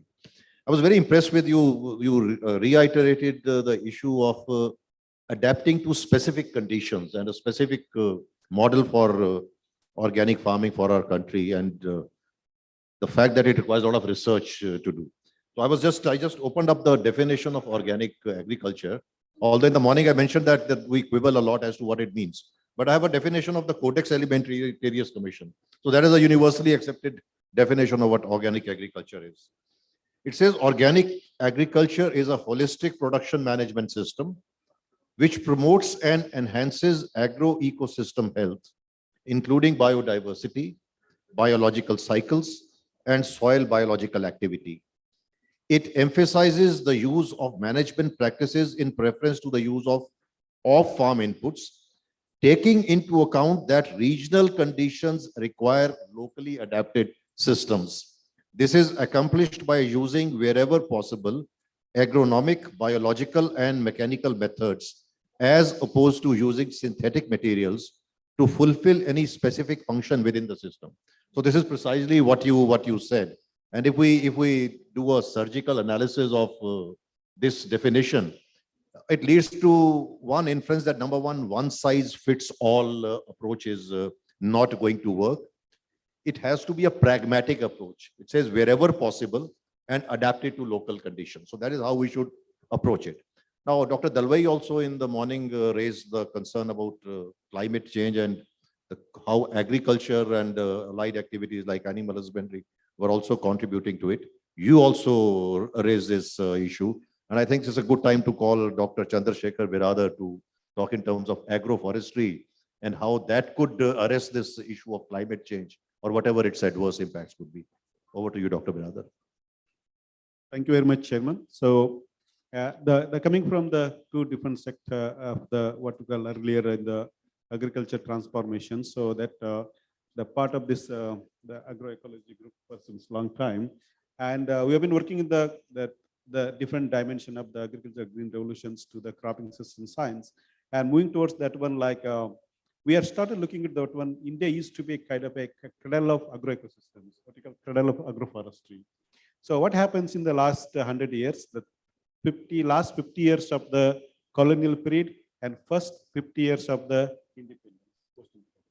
So in that 100 period, we lost nearly 85% of the tree cover in the mainstream agriculture. And India used to be the one of the tree-based food production systems, and where everything is natural. Because of that's where chemical is not even introduced that time, so that everything is completely cow-based systems. And even very interesting that when talking about discussion about the livestock in Indian systems was not just about the milk or meat, it was the recycling agent. Take example of simple, like if you take all the residues coming from the crops and it takes nearly about 6 months to digest and make it a compost, and the feeding the cows just 24 hours to become a biofertilizer. So that's what we used to have a lot of the cows in our farms. I was all the questions, none of them are like all other drought cows basically. And that coming to that one, And so much of the tree cover in the farming system dynamics, always there is a 15% of tree cover. So that India decided in the NDC contribution that why we should have the 33% of the forest cover and green cover. And at the present, nearly 85% of the wood is coming from the agroforestry and tree outside the forest. So I'm leading the one of the largest $25 million funded project called the USAID and MOFCC on that one. How to make a growing a tree become profitable? That's one of the things. Why agroforestry, despite of so much happening, and 1 rows of the trees around the farm, as Prime Minister have made per pay. So that's nearly reduces to the fertilizer inputs in terms anywhere between like a synthetic fertilizer input by the 35 to the percent, and also the pesticide nearly 70%. So that's what the most what called natural the farming initiative, they're bringing it to the mainstream agriculture. And that comes to the just 2 days ago I was in UP, the chief minister, one of the innovation that $1 trillion economy, right? So moving away from the quarter trillion to the 1 trillion in 4 years, and India also targeting with $5 trillion economy. So the consequences of moving to the directly to the jump into the high, that's very good. India moving to the very economic the stability, but that consequence is going to have a high impact on the greenhouse gases, right? So how to offset that one until we do the moving towards the more natural farming and ecological agriculture processes, so that we can reduce the synthetic inputs in the farming system, so that replaces the bio resource. I try to avoid all the panelists in the morning, and they're already discussed about that one. Try to bring something new dimension to here. So having that, just like the Hermod per pair are 1 rows of the tree around the farming systems, and looking to calculated into this dynamics, nearly about 18% of tree cover can be added, not adding any trees into farming systems, or just going the trees only. But one thing. The secondly, what is happening in the now, we see the floods and droughts, very consequences of the climate change. You can say it. Also, the soil sponge capacity. That's where soil used to absorb a nano watershed, what you call the spring sets. We lost the spring set in the farming systems. And having just introducing the just 1 to 2% of the tree cover into mainstream agriculture, that break the what you call a hard pan, or you can call it as a compactness of soil. Nearly 60 to 70 for Indian agriculture, because of the heavy use of the machinery one side, but not just only that one, but having a lot of fertilizer, and only we're tilling the only top, the 6 to 8 inches of the soil, but there is a compactness happens because of the high salt and fertilizer and loss of the tree cover. Just having a few trees that break that what you call the hard pan, that leads to more infiltrations, and then it reducing the what you call increase the groundwater table, and also reducing the erosion of the soil. That's because of most of all the rivers and the streams, any one rain comes, all the muddy water, that should be clean water should be there. So that what you're saying, it is at least increasing the soil sponge, bring the organic agriculture, what you call eco agriculture. I know there's a lot of the terminals coming around that one, but basically it's what you call a tree-based system used to have that one. And having just increase the surface flow to subsurface flow, bring anywhere from 30 to 50%, I think we reach the sustainable development goal. I think that is the focus on that one. Now we talk about the stewardship economy, that's become circular economy, and stewardship economy that's become important. And farmers are very good in any technology given to them, they adopt it. But the value we are returning in terms of them, we are only looking at the produce they sell in the market, but intangible inputs they're doing it. For example, sustainable agriculture, nature-based solutions, natural farming, agroforestry, they had so much of the other benefits to the system in terms of clean air, clean water, and soil health, increased soil biota, carbon sequestrations. Can this be provided in terms of the additional income to them in terms of the ecosystem services or payment for the eco-agriculture services? I call PES plus. We talk too much on the ecosystem services, payment to ecosystem services, but still so far we not have a policy that given if the farmers agrees the soil organic carbon from the 0.5% to increase 3%, does he get any additional income? It's not there. So I think this become the policy level. If the farmers adopt the good agriculture practices, that reduces the impact on the soil, water, environment, and food. And also we're producing a lot of the food, that's true, but it's what we call empty calories. See the starch. Look into that one. I give usually the example I give that We are in the food system of paratha, kulcha, and dosa idli, in between some potatoes and pulses. So that we limited our massive amount of that biodiversity, nearly 3,000 edible species. Out of that, look in Indian landscape, what with the biodiversity mapping of India, 1,000 edible trees and the underused crop species, but are completely vanished from the mainstream agriculture. So can you bring that one in? You talk about a lot of biofortifications and increasing the additional nutrition and supplements, but why not to bring the diversity into the landscape? That's where the bioagriculture play the vital role. One is reducing our synthetic inputs, and other is crop diversifications and adding the more trees and livestock integrations and the people as a one system. This is where I talk about the what you call stewardship divided. We only giving the farmers the producing what they're selling, but we are not giving what actually they deserve. So I think this is where the really the coming to that one. And so the other third dimension is talking about your investment into this landscape. In the crop science, why agriculture greenhouse are possible? Because of we invested huge amount on the seeds, the quality planting material seeds. Then you are providing the subsidies, you're providing the buyback guarantee of those few crops you are gaining. But comes to the organic agriculture, comes to the tree-based systems, none of them are existing. When taking the trees, we not have the quality planting material. When comes the tree produces coming, where the fruits and vegetables, the tree-based systems coming, we not a guaranteed price index for that. We are lack of innovations to that one.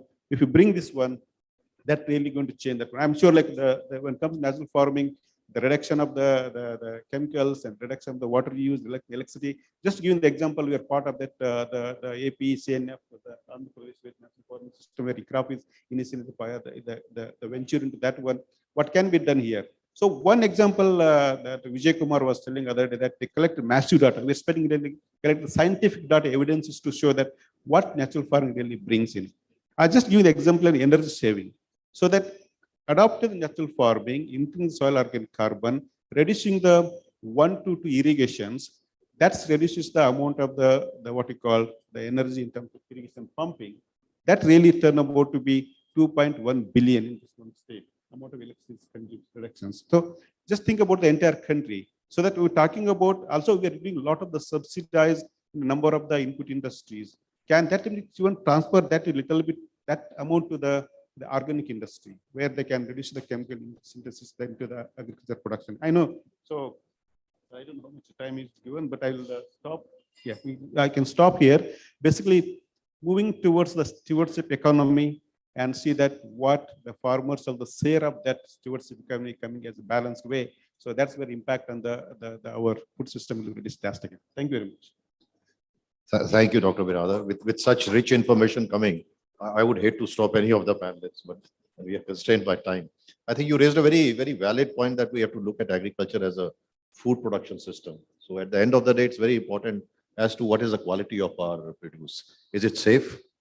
Is it good? And is it nutritious, or is it just a collection of starch and we're just consuming that? You also linked it with its contribution to the sustainable development goals. I think that is something which we missed in the morning session, and how the forestry and the entire, well, not only trees, the entire forestry sector and agroforestry would actually support our traditional agriculture and in terms of the health of the entire ecosystem and the ecological system, which is supporting our agriculture, be it the groundwater, be it the soil health. And this is what requires, and to link it with what Dr. Gauri mentioned, the importance of research. But I think it's a good time for Ms. Komal Shah to come in and just inform us as to what kind of, well, you can have your own thoughts on the subject, we're not constrained you, but also inform as to how the research can facilitate that while we promote natural farming, it is not at the cost of surrender to productivity and the gains which we have had so far. Over to you. Yeah. Good morning again, and thank you. Thank you for that question. Thank you, Agriculture Today, for organizing this very important event. It's a big subject, and I think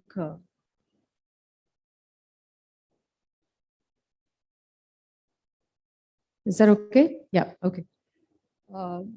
I think our two panelists have raised some very vital points here in terms of how we need to take care of multiple factors in the environment naturally promote natural farming. Let us just take a step back and look at where we are in terms of agriculture today and in the country. The Green Revolution came about 70 years ago. Fertilizers were brought into the country in the 1900s, approximately, the first fertilizer plant, right? So this has created an agricultural practice and has had an impact on our environment. If you look at this data, the country spends 22 billion US dollars to the tune of about 180,000 crores for the subsidy, largely for the nitrogenous and phosphorus-based fertilizers. As a result of this, what has happened is we've incentivized an imbalanced fertilizer practice or a nutrition practice, which has led to what we now recognize as soil degradation, contaminating water bodies, things like that. When you talk about addressing productivity along with the quality that we are talking about, so bioagriculture now has to do all of these things. We need to look at addressing soil health. We need to address the productivity also, but we need to combat the negative impact that has been also created out there. So we need to have solutions which are going to do that, right? So if a certain soil is not responding to a certain practice, bioremediation is required. 50% of the soils in the country today are saline, right? When you are working with saline soils, and saline soils are an emerging problem globally. So bio solutions actually, or natural solutions actually need to address that. Getting productivity from saline soils is difficult. Getting nutritious food out of saline soils is a challenge. So yes, there has to be innovation which is cognizant of all of this and giving a viable, practical solution to the farmer so that he can address this problem. Talking about productivity, when you talk about yield, typically the country or any economy looks at agricultural productivity as a benchmark of how much progress they've made. Dr. Ma'am mentioned earlier that, when you look at organic farming, we were always doing organic farming before the Green Revolution came about, but we were never targeting yield, so we probably were not food secure. But the interesting part is we never looked just about more than 100 years ago. We don't have any data about our soil, right? What was the status of the soil just 100 years ago?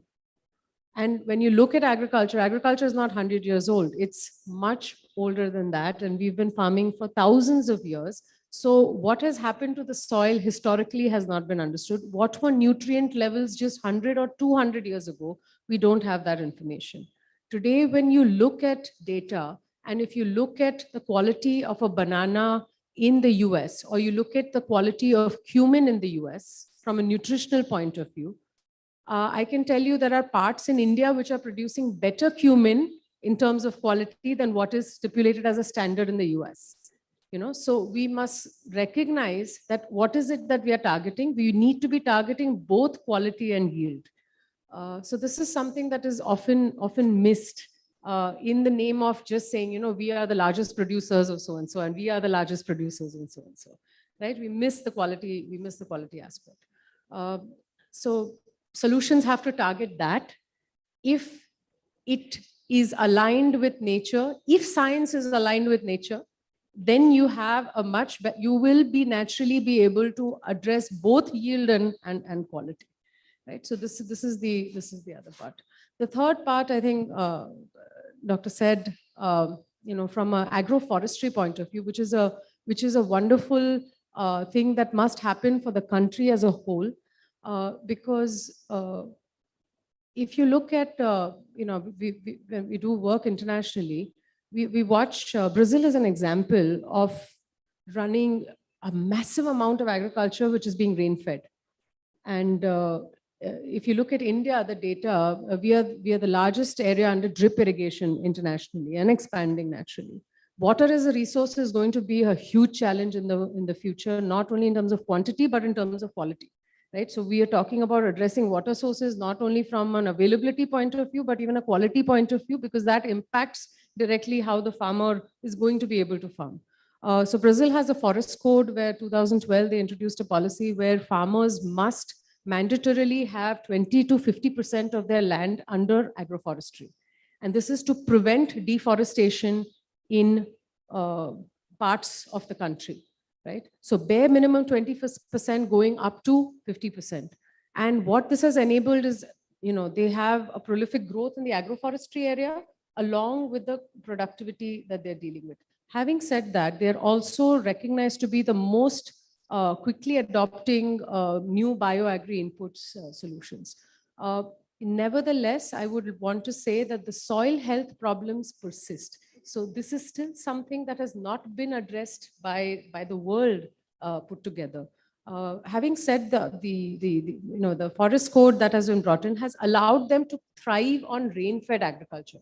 So if you look at our farmers, the biggest challenge, as we know, they're facing is climate change. Now, when you look at climate change, the big greenhouse emissions are, the methane, N2O, and CO2 emissions. These are the three large category of emissions. N2O emissions, 65% of the N2O emissions, they're coming from agriculture, largely due to the synthetic fertilizer practice.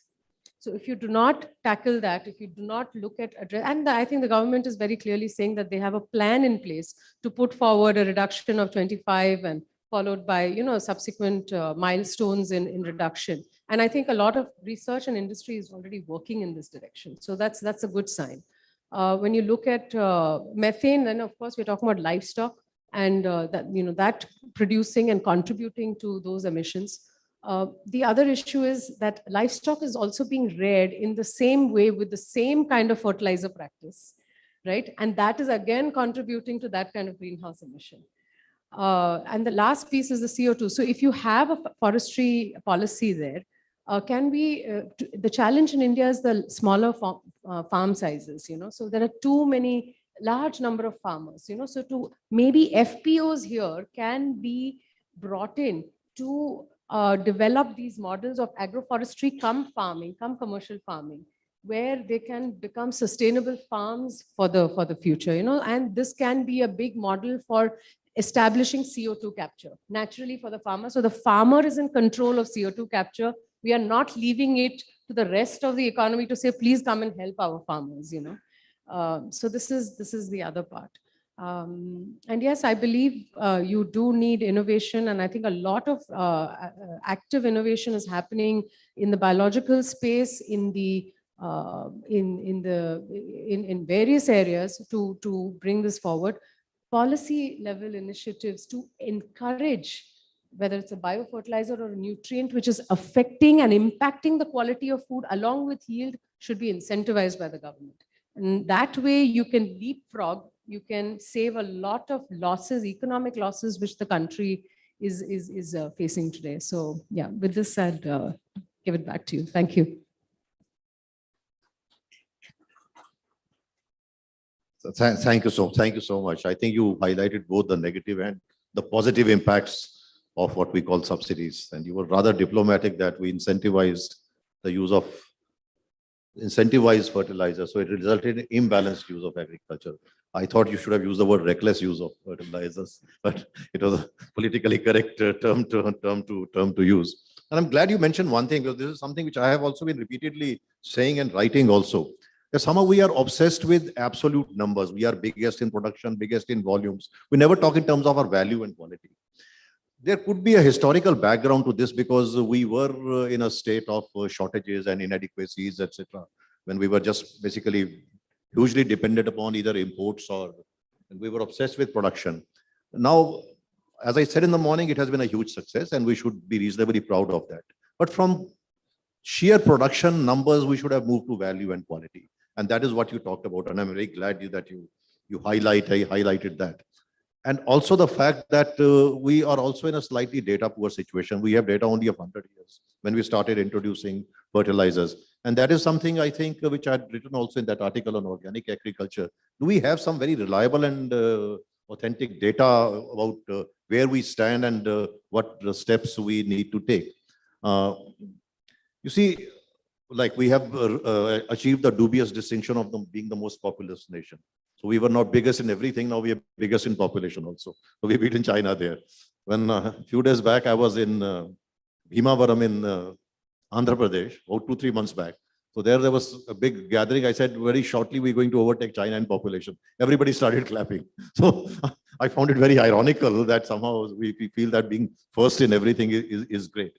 So, Mr. Saini, I would like to come to you here. Now, here is a challenge of not only feeding this huge population, but feeding it, just giving it starch and food grains and food is not enough. Feeding it, giving it nutrition which is of high quality. And there's no doubt that food produced organically with least of external chemicals and alien inputs is. But how do we balance both the things? We ensure availability, we ensure productivity in terms of return to the farmer, and we also ensure that we get a fruit which is not only safe, but is also of high nutritional value and quality. Thank you, Dr. Sridhar. Good morning to everybody.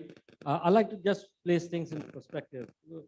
I believe we're just slightly going a little bit too far ahead, in our discussions.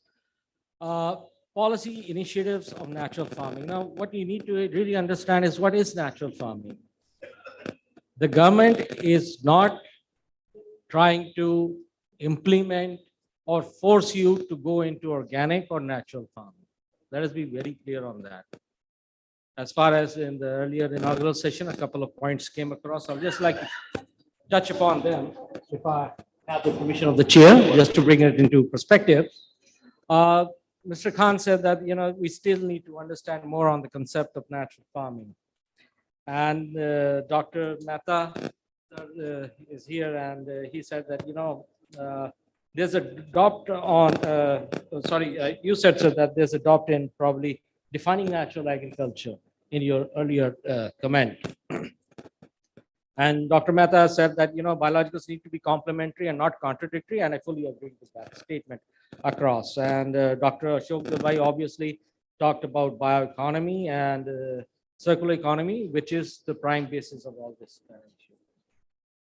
Now, see, natural farming and organic farming is similarly just like taking an Indian out of India, but you cannot take out the Indian character out of that Indian, even if he isn't residing in India.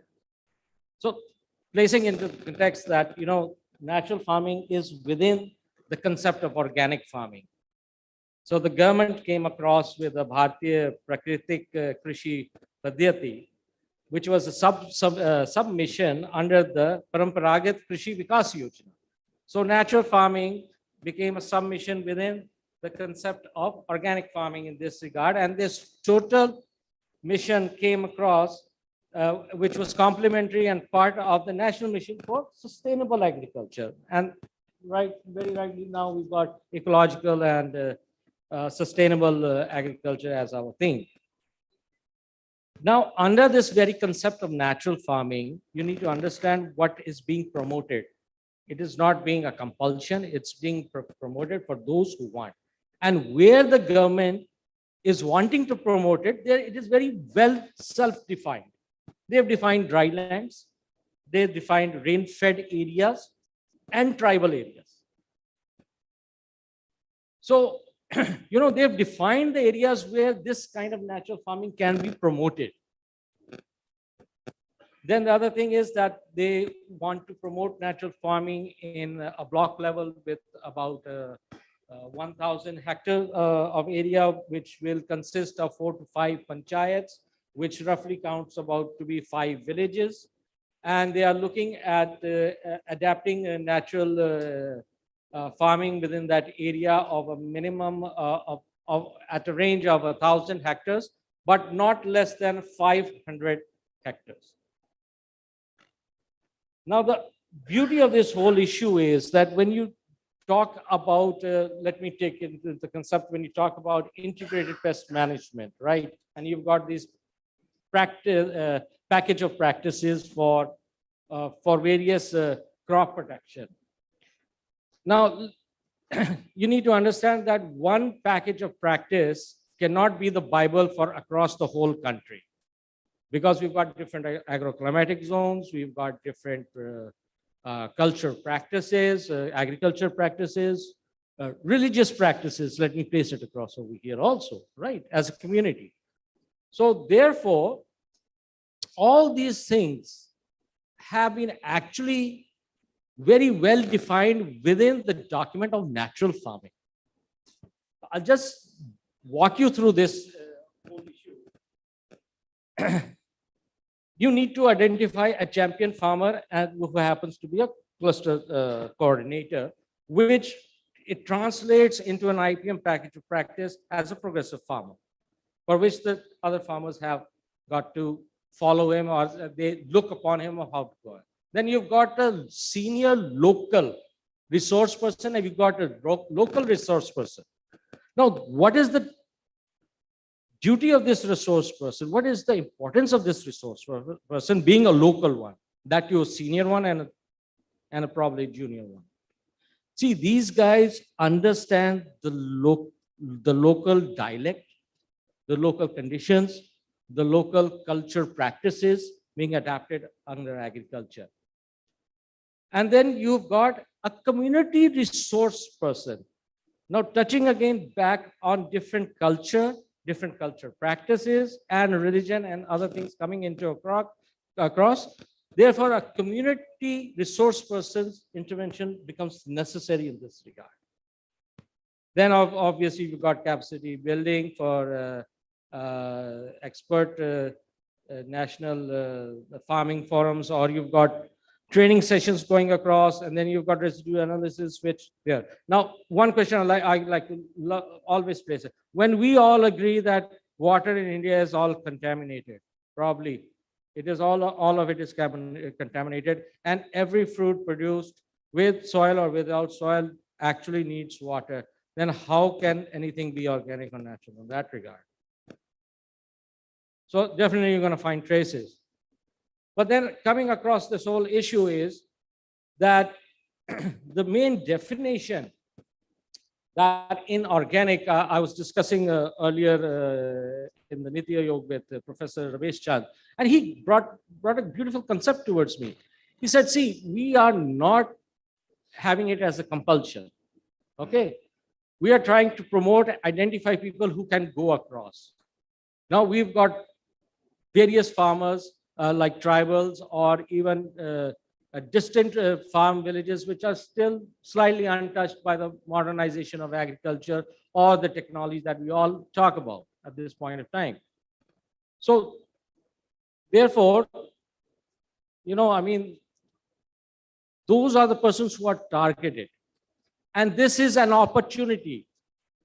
We have all seen, and I have a personal experience. I was once having a walk with a senior official of the CPWD, and he said, you guys from the pesticide, earlier at that point of time, I was a part of the pesticide industry also. So he said, you guys are poisoning our food and you do all this kind of things that create health issues. I said, where did you read it? And they came in the newspaper.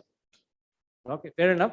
So what do you do? So he said that I purchase organic food, which is healthy. And he has got no clue what organic food actually is. And hailing from Punjab, I go to a department store where they have got organic potatoes and conventional potatoes. And I said, what's the difference? And the guy tells me that the washed ones are conventional and the ones with the mitti, the soil, is organic. As plain and simple as that. And the difference in the price is probably 10 times, 20 times, even 100 times probably we are paying, just because we feel that it satisfies our inner self that we are trying to eat something pure, nutritional, without any chemical intervention in it.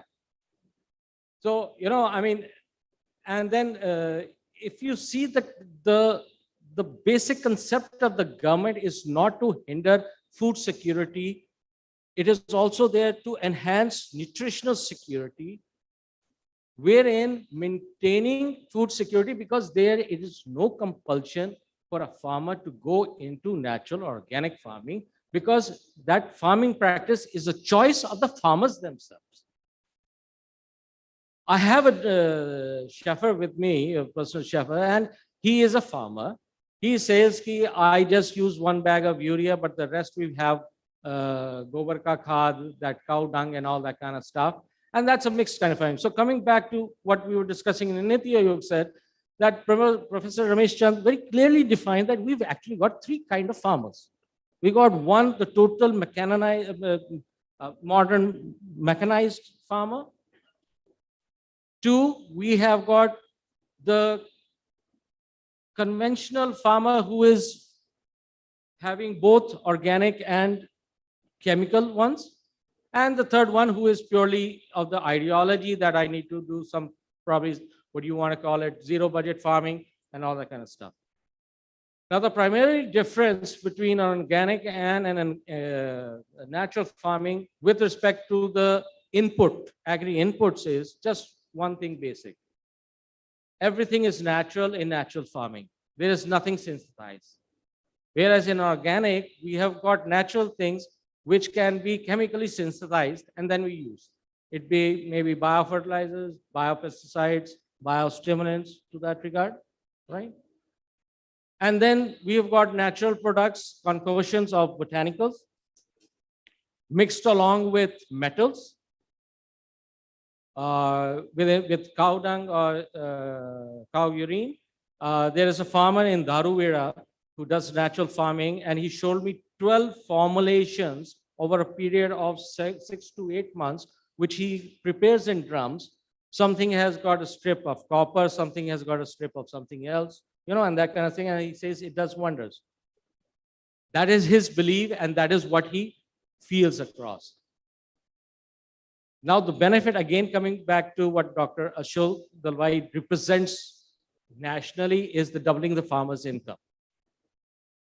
So this, as coming back to the government initiative, where we fail to miss out, is that it is a way of trying to increase the income of the farmer per se.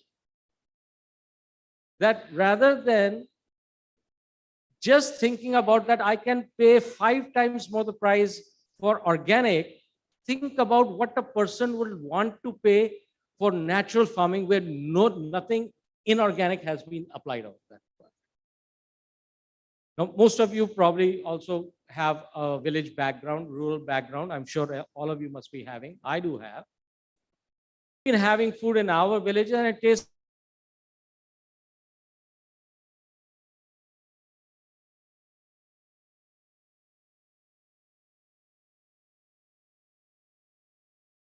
pancakes or whatever you want to call them in English. Gobar ka wo pathi kehte hain hamare Punjab mein to. Right, sir?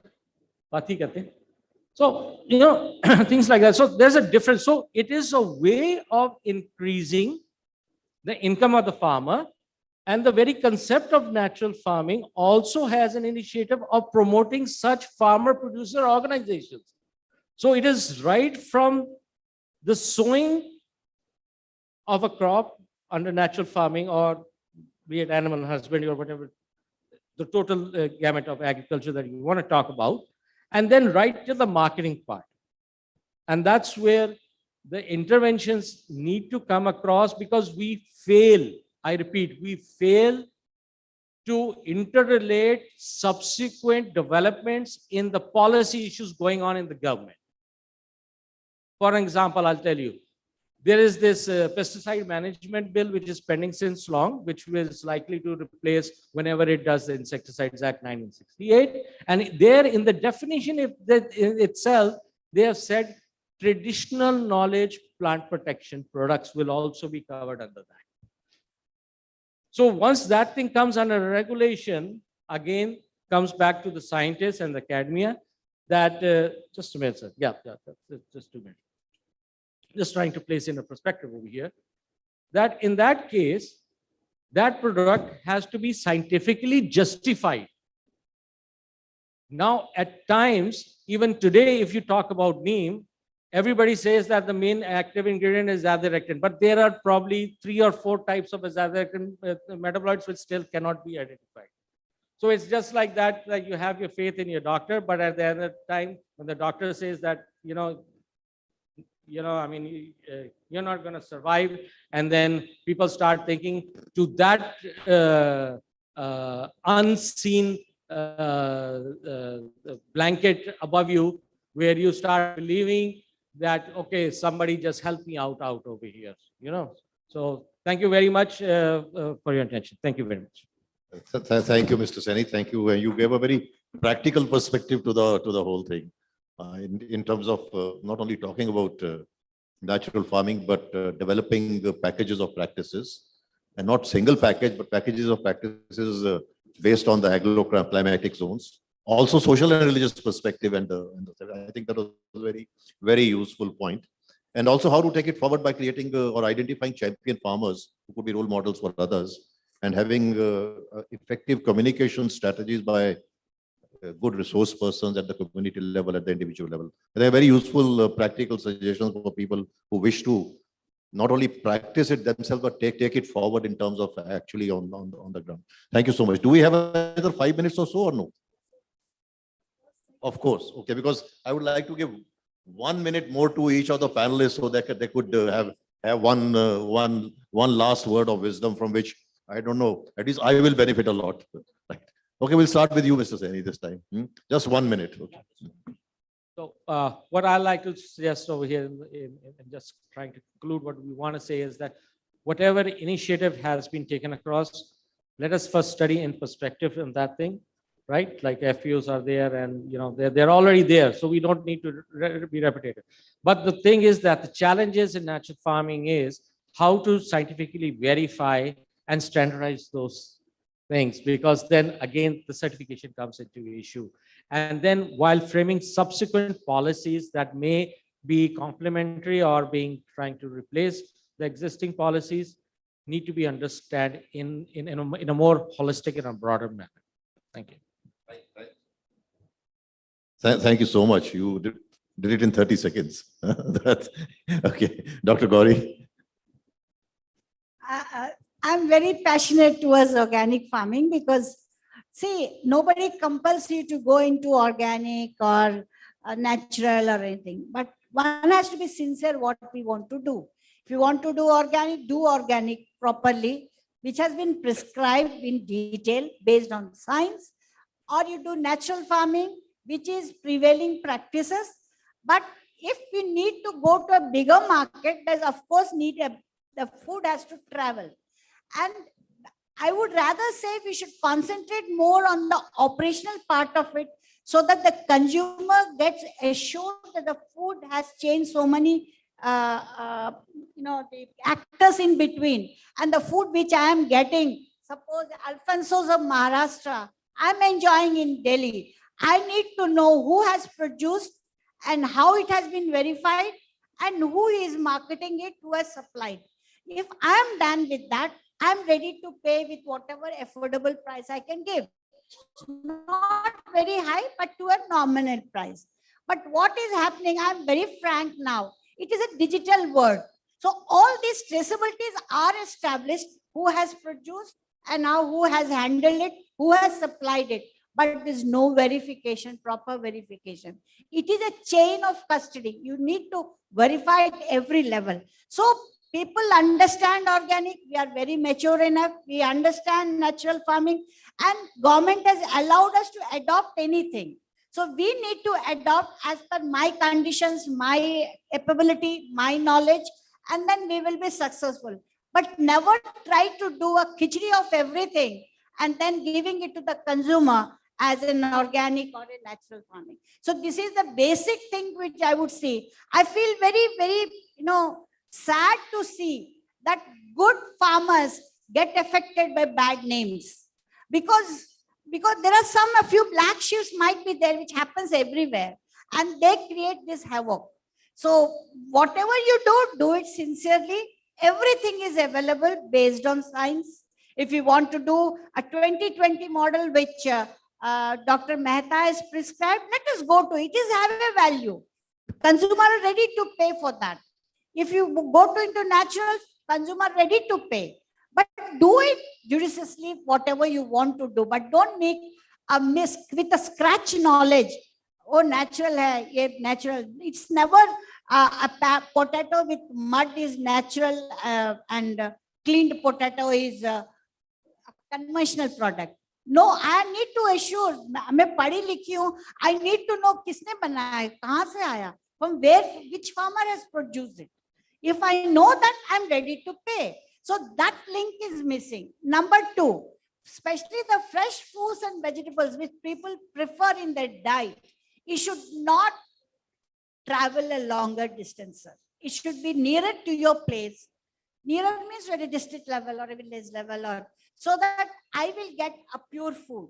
But if I travel, I get something which is not available here, and it travels a longer space, and in between who has handled, the chain is broken, then it, your purpose of this natural product, or the objective of eating natural product or organic product phase. That is what is happening presently. So I would rather say we should focus more on the I think operational level. Getting warning signals. from Operational that side. level rather than the production systems. Thank you, sir. Okay, Sorry. Thank you so much. Okay, Dr. Birada, you'll take a cue from Mr. Saini in 30 seconds.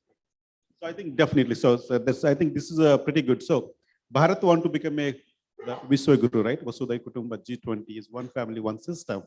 And what we used to have become a Vishwa Guru. We have yoga, spiritualism. We already done that. So what is the next? In order to become even good yoga, you need a good food, right? So that we used to be a 3-based systems, eating a lot of fruits, vegetables, nuts, and pulses, and all the things.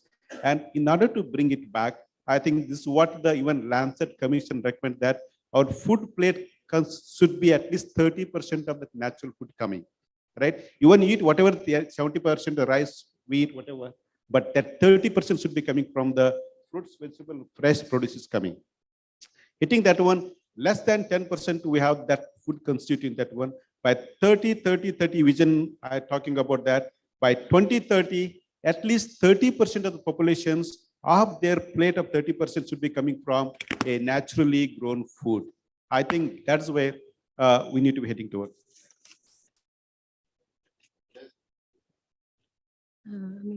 Just two or three points. I think we want, when we say natural or organic farming, everybody's looking for safe food and healthy food. I think in simple words. One point that I would like to bring, that yes, we were using cow dung and cow manure and a lot of these natural, so-called bio products in traditional farming for many years. But let us understand that for the last 50 to 70 years, the fodder that is going to these animals has also not remained natural. So if you are thinking that manure is actually providing a source of nutrition, that's also compromised in a very large way. It's whether the bio solution or the safe solution is actually addressing soil health, keeping the soil structure intact, keeping the plant internally healthy, and finally producing food or fruit or pulse or cereal which has a better quality, a yield, and is climate resilient. That has to be the entire objective of any ag input that goes into farming, right? So with this objective, I think the industry and government and academia, everybody needs to look at it from this perspective. So, so the entire quality, the food value chain can be tremendously impacted with this. Yeah. So thank you so much. I'll just take 1 minute, and I maybe have the privilege of being the moderator. Sure, and the last word. I just have a FAO study before me which says chronic and acute hunger are on the rise. As we approach a world of 10 billion people, we face the fact that since 2015, the numbers of undernourished and malnourished people have been growing. While there is no silver bullet to fix this problem, there is little doubt that we will need to use innovative solutions to produce more food, ensure access to it, and improve nutrition. So against this background, we have to see how much natural farming could contribute to this huge challenge we have. And that is where we need to, what I said in the morning, and strongly believe that we have to have a good blend and good support from each other in terms of our very traditional practices developed over centuries and centuries of experience and science. So I end with quoting from the great Albert Einstein, who said, "Science without religion is lame, and religion without science is blind." So let us make both of them healthy. Thank you so much, ladies and gentlemen. And what a wonderful panel it was. It was my honor to be moderating. Thank you, everyone. Thank you so much, panelists, for sharing your experience and expertise with us. I request the audience, if you have any questions, then please kindly we have the panelists in the middle of the lunchtime. You can discuss your questions with the panelists in the time of lunch. So it's time to felicitate. I would like to call upon Ms. Anjana Nair, Group Editor, Agriculture Today's Group, to please kindly present the plant sampling to the honorable panelist on the dais. Dr. Tarun Sridhar, sir.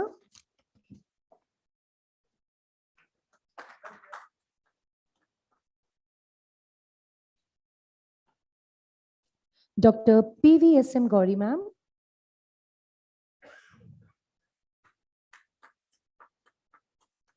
Mr. Vipin Sani, sir.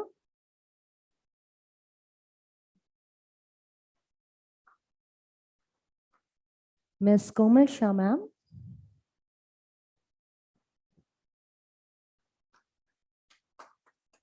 And to Dr. Chandrasekhar Biradar, sir.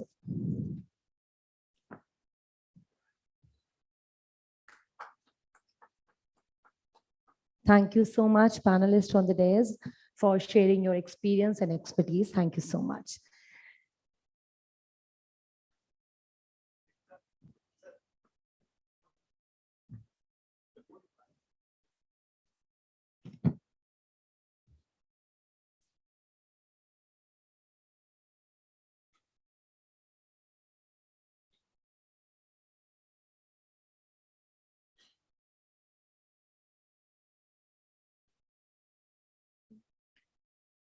Let's move on to another session for the panel discussion, policy and regulatory ecosystem for biologicals. For this, I would like to call upon Dr. S.K. Malhotra, sir, Project Director, DKMA, ICAR, and a former Agriculture Secretary, Government of India, to just chair the session. I request you, sir, to please kindly have your seat on the dais.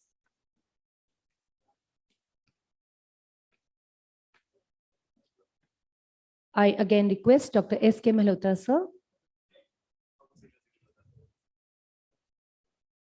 A very warm welcome to you, sir. Now I would like to call upon Mr. G.P. Upadhyay, Chief Investment Commissioner, Government of Sikkim. I request you, sir, to please kindly join with the dignitary on the dais.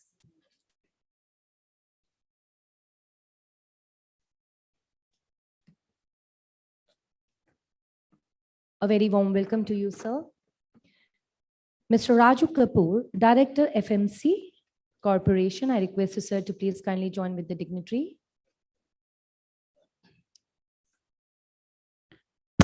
Dr. P.K. Gupta, sir, Director, NHRDF, to please kindly join on the dais with the dignitaries.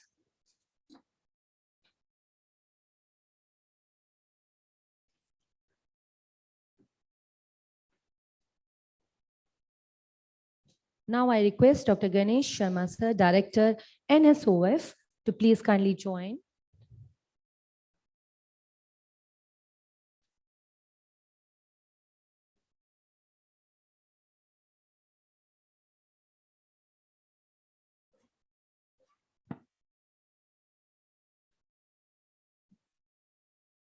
Now I request Mr. Sahil Malik, sir, Secretary, NBIF. I request you, sir.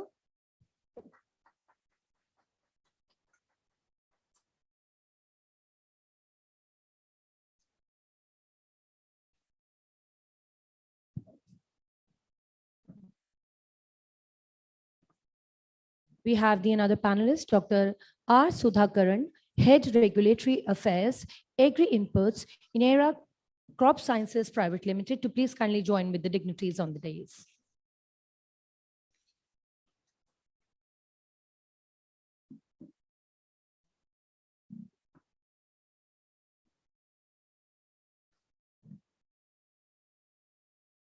Ladies and gentlemen, please give round of applause to the panelists on the session. Now I hand over the mic to the chair of the session, Dr. S.K. Malhotra, sir, to please kindly conduct the panel discussion. And due to the paucity of the time, I request you, sir, to please kindly conclude the session on the time. Thank you so much. Thank you so much. Good afternoon, everybody. I welcome you all for this important session, session number 2, which relates to policy and regulatory ecosystems for the biologicals. I welcome all the panelists of this session. I could see that this panel is quite little long than the previous one. And we have brilliant people with us. They all are the experts of their own areas. I think we'll get a good input from this panel. So as we have discussed in the previous sessions, that these biologicals, they assume importance. And now, very recently, meeting of agriculture chief scientists of G20 countries, that meeting took place at Varanasi. And 4 areas were discussed.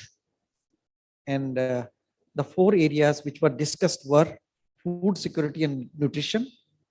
Second was sustainable agriculture and climate change impact. And third point was inclusive agricultural value chain. And the last one was digitalization for agriculture transformation. So the second point, that sustainable agriculture and climate change impact directly, indirectly relates with our this session also, where biologicals, they have their important role to play. But whenever we speak about the sustainable agriculture, we used to discuss that, yes, this is the area which embraces a wide range of techniques, so-called bioagriculture, where we have the practices which mimic natural ecological practices, including this organic cultivation, biologicals, biodynamics, where no synthetic fertilizers are used. So, yeah, it's true. Now, good volume of production is coming for food grains, horticulture produce, but we need to ensure for the safe production system, safe produce to the consumers, but how we can make it available. So we need to switch over to good agriculture practices where integrated nutrient management, integrated pest management, these all are the practices which are recommended. And biologicals, they assume importance because there are 3 major pillars: physical, biological, chemical. These all are the parameters which are required to be taken care of. So biologicals are very important from that point of view. So we have a wide range of biological products which are available with us. Either you speak about the biofertilizers, biopesticides, which includes biocontrol agents also. Then biostimulants are the new entry of the inputs. So these all are the inputs which are greatly needed. And just I was going through the data, then I came across that for bioagriculture, the market size has reached to 62,249 million rupees. And further, it is expected to reach to 97,147 million rupees by 2028. So this is a kind of assessment which has been made because demand is increasing. And very recently, if we given, I would like to cite that 57 lakh hectare area under organic cultivation system certified area is now available with us. And Government of India has already started the program under Pradhan Mantri Krishi Paramparagath Krishi Vikas Yojana. And then there's another program that's a mission for organic value chain development for the eastern regions, northeastern regions in particular. So these all are the interventions. Then apart from this, we have a research setup in the country where new isolates, efficient isolates are identified, and those isolates are introduced in the different agroclimatic regions, agroclimatic zones for their application, because now agroclimatic zone wise planning that is taking place. So after giving this brief introduction, let us go to the main part of the discussion. Let's have the views from all of our panel referee members. So let us do it in a three ways. One part, we'll just give 2 minutes to each of our panel referee members. 1 to 2 minutes, I can say, to each and every panel referee member to give their views and to set the tone. And then in the second part, I'll just ask one question to each and everyone. And then the third phase, we'll just invite few questions from the audience. So let me start from my colleague, Mr. Raju Kapoor. He's just sitting here with me. He's a director of one multinational company, FMC, which is dealing with the production of the pesticides. And I would like to request him to kindly present his views. Thank you, sir. What an honor to be sharing this so far with you. And thanks, Kansa, for bringing all the stakeholders together on a very important topic of how do we make agriculture more sustainable? How do we make agriculture more profitable? The few of the parameters are already given, that the population is rising, will continue to rise. We need to double our production by 2100, simple. So that's Dr. Ashok Dalwai was very candid in putting it out. We are stuck with the productivity levels right now, despite the fact that the input efficiency levels are falling, if not static. The nitrogen use efficiency continues to be sitting at something like 27, 28% urea case.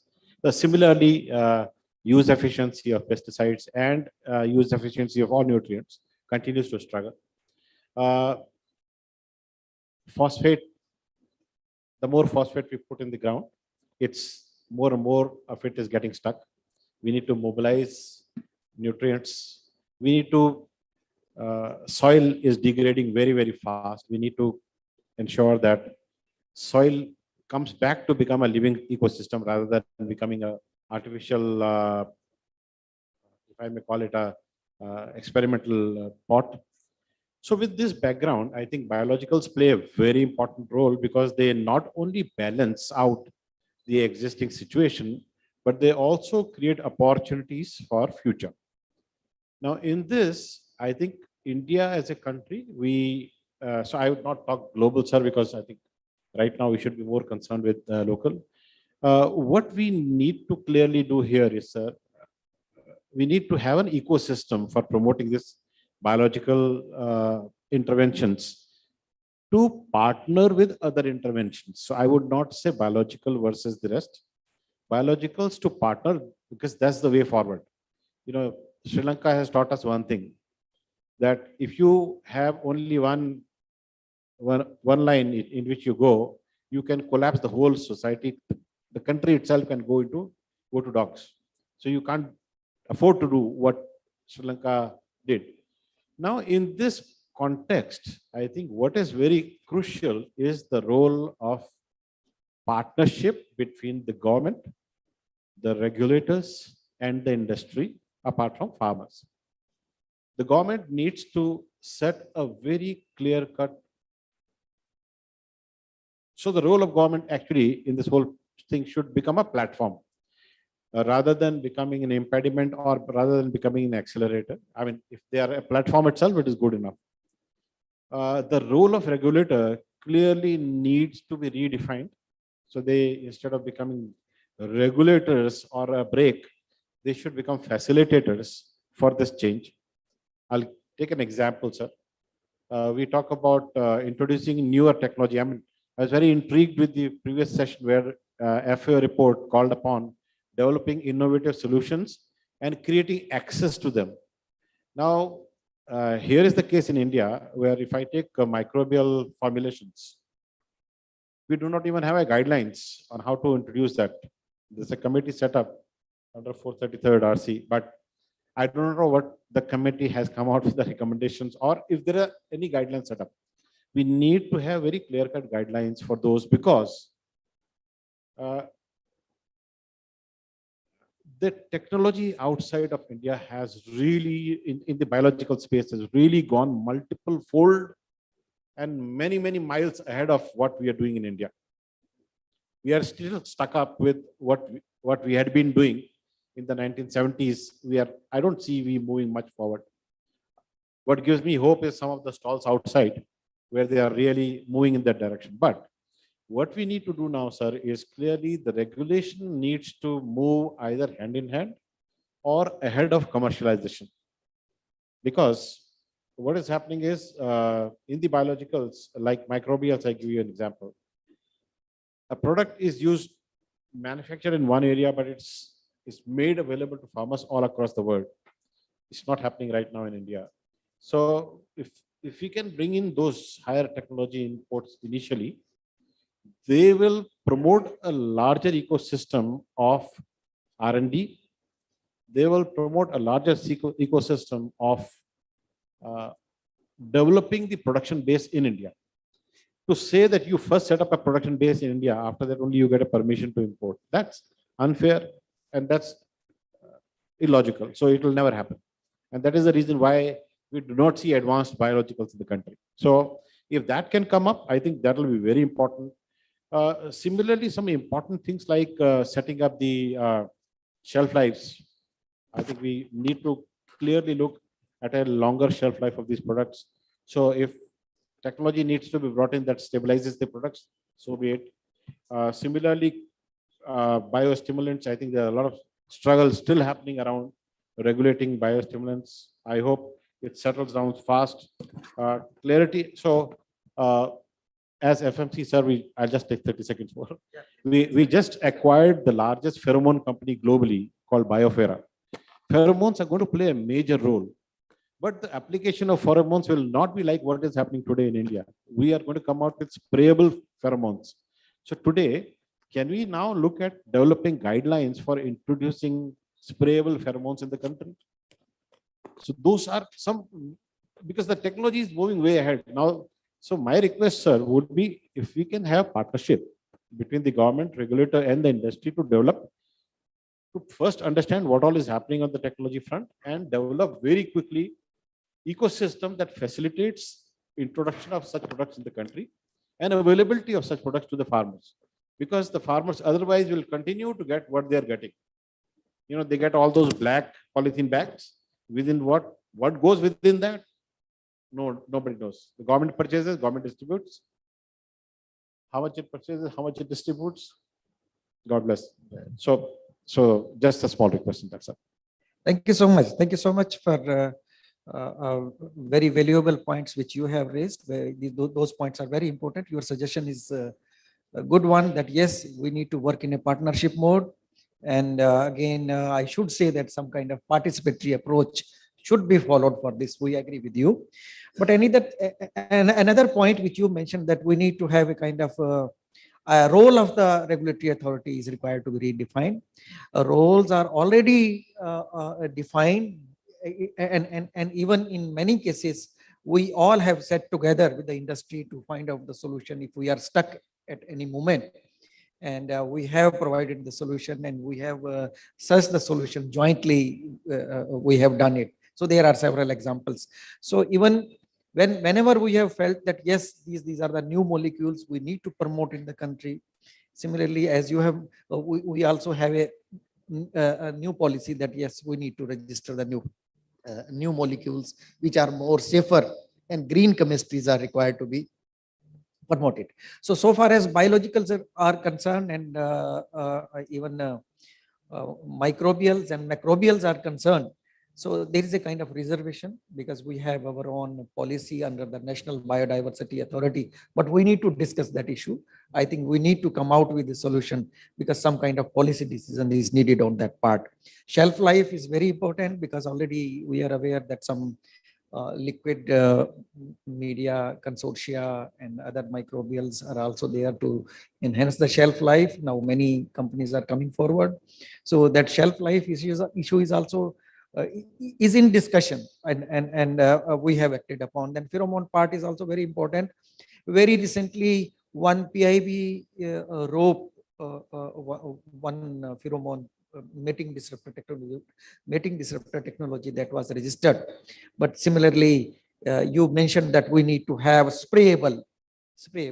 So industry, if they come forward with such kind of products, I think those could be passed on to them. But we need to have testing protocols and all other things are required to be put into. So now the next panel expert whom I would like to invite is Dr. Gagnesh. So Dr. Gagnesh is heading one of the very important center, National Center for Organic Farming. So there are many points which are related to, and they are the important part of our regulatory system whenever we speak about FCO, Central Fertilizer Committee. Dr. Gagnesh, please. Sir, thank you, sir. Thank you for giving me an opportunity. And thank you for inviting me over here. BioAg. Okay. Am I audible? Yeah. So, as suggested by the panelist, and as Chairman Sir has now, directed us to take up the things as far as sustainability is concerned. As far as our organization is concerned, our organization has been recently renamed as National Center for Organic and Natural Farming. We are now not only promoting organic farming, but we are also now promoting natural farming in a big way in our country. So the first and foremost task which has been assigned to us is to develop the literature, to compile the best practices of natural farming. Organic farming, we have already taken up it for the last 25 or 30 years, our institute. And now the tone for organic farming has been set. Well, it's well set. Biofertilizer industry has grown up. Demand is growing, and even exports are also at satisfactory level, we can say. And standards, national standards for organic production are already, it's there. APEDA is taking care of this thing. We are also trying to take up PGS India certification system in a big way in our country. Recently, we are trying to take up livestock module also, in addition to crop production thing. The statistics shows that organic farming is growing in our country satisfactorily. If we compare with 2004, when our center was named as National Center for Organic Farming, after NBDC, that is after promoting national biofertilizers, our center, initially our center was established as a National Biofertilizer Development Center. So biofertilizers were promoted by our center from the year 1988. And now you can see the industry is well set, grown like anything. And now it can stand on its own. We can say that I don't think that industry need any support from Government of India. Now they are growing very well, and I have seen that a lot of novel technology is coming, capsule technology, encapsulation, lyophilization technology, and a lot of liquid biofertilizers are there. You will be amazed to learn that last year's statistics of biofertilizers, so big increase. We have collected the statistics, and this liquid biofertilizer production has touched near 2 lakh metric ton. So this is the great thing. And carrier side also, it is satisfactory, 1,80,000 metric ton. And if you compare it with the 2018 or 19, it was about 1,50,000 metric ton combined, we can say, liquid as well as carrier. And there may be some units which might not have shared the data, or we have collected it from the states. So the figures may be much higher. So this is there. And demand is increasing, as said by Chairman Sir, but still lot need to be taken up. we need to be very, very quality conscious. We need to assure the quality to the consumers so that the consumer, that is the farmers, they should try to, buy these biofertilizers. They should raise the demand, but it is still not happening from the farmers' side. So push is from the government still by way of the subsidies. The Paramparagat Krishi Vikas Yojana is going on. MOVCD for Northeastern region scheme is going on. Bharatiya Prakriti Krishi Paddhati, though it is not, supporting the biofertilizers and all, only bioformulations which are to be prepared on farm are being promoted in BPKP and in, now the National Mission for Natural Farming, targeting 1 crore farmers for the next 3 to 4 years. But if biofertilizers are really good, quality is very good, the farmers will come running and they will have to buy. So this is there. This kind of ecosystem is to be created. We are promoting this thing in a big way, and farmers, they are, trying to get the quality product from the quality biofertilizer units. I am not saying that quality biofertilizer units are not there. There are very good biofertilizer units. They are producing it in a quality manner. They are assuring the quality at all, we can say, levels, and product is quite good. But still, if you see the statistics as far as testing is concerned in our country, 50 to 60% samples of biofertilizers are failing. And you will be again surprised to know that organic fertilizer side also, again, 50 to 60% samples are failing. So 50% is the, pass mark for the standard biofertilizers and organic fertilizers in our country. So you can see that how we have to grow further as far as quality assurance is concerned. We have about 550 biofertilizer and organic fertilizer units, but we need to be very, very quality conscious. We need to target the specific strains which are, really workable, which are effective, efficient, tried and tested, again subcultured. Again, you can say we have to go for the tie-up with the zonal level bioresource centers, agriculture universities, about 18 to 20 agriculture universities. They have taken a big lead for the last 15 to 20 years. They have a very good strains with them, though some of the biofertilizer units, they are also having their own strains, though they are not revealing it to the government or to any, we can say, national repositories, but it's going on like that. The scenario is like that. So we need to be, we need to take up this in a proper regulatory framework.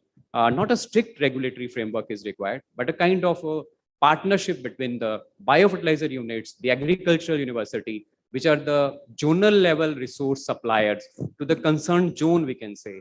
And we should take the example of the Gujarat Anand Agriculture University, where they have the strains, characterized, they have a bank of strains up to block level or village level. That kind of thing is required to be taken up by our country. Then we can say we are at par with the foreign level, the farmers as well as the biofertilizer units which are producing it in a big way in foreign countries. And that's why I believe that that's why our biofertilizers are not so attractive among the farmers still, we can say. So this is one of the concerns which need to be taken up, and we are quite conscious about that. I have already forwarded this proposal to the Ministry of Agriculture for consideration, and our competent authority, means our Secretary Agriculture, is also trying to take it up with the DGICR, and the zonal level, the regional level resource centers are to be identified, or even the interested biofertilizer units, which which say that, yes, we have a very good strains of bacteria, particular specific to particular zone or a region, which will work on a particular soils, we can say. So that is also, acceptable, and that will be encouraged by Government of India. So this kind of framework will come within next 6 to 7 months. If it is accepted by both, we can say, technical institute as well as administrative institute, and if industry also accepts it. So these are some of the points which I would like to highlight initially. And yes, sky is the limit. We have to take up, we should not restrict ourselves to the NPK consortia, or we must try with the zinc solubilizing bacteria. Zinc is also one of the concern with the micronutrients kind of solubilizers.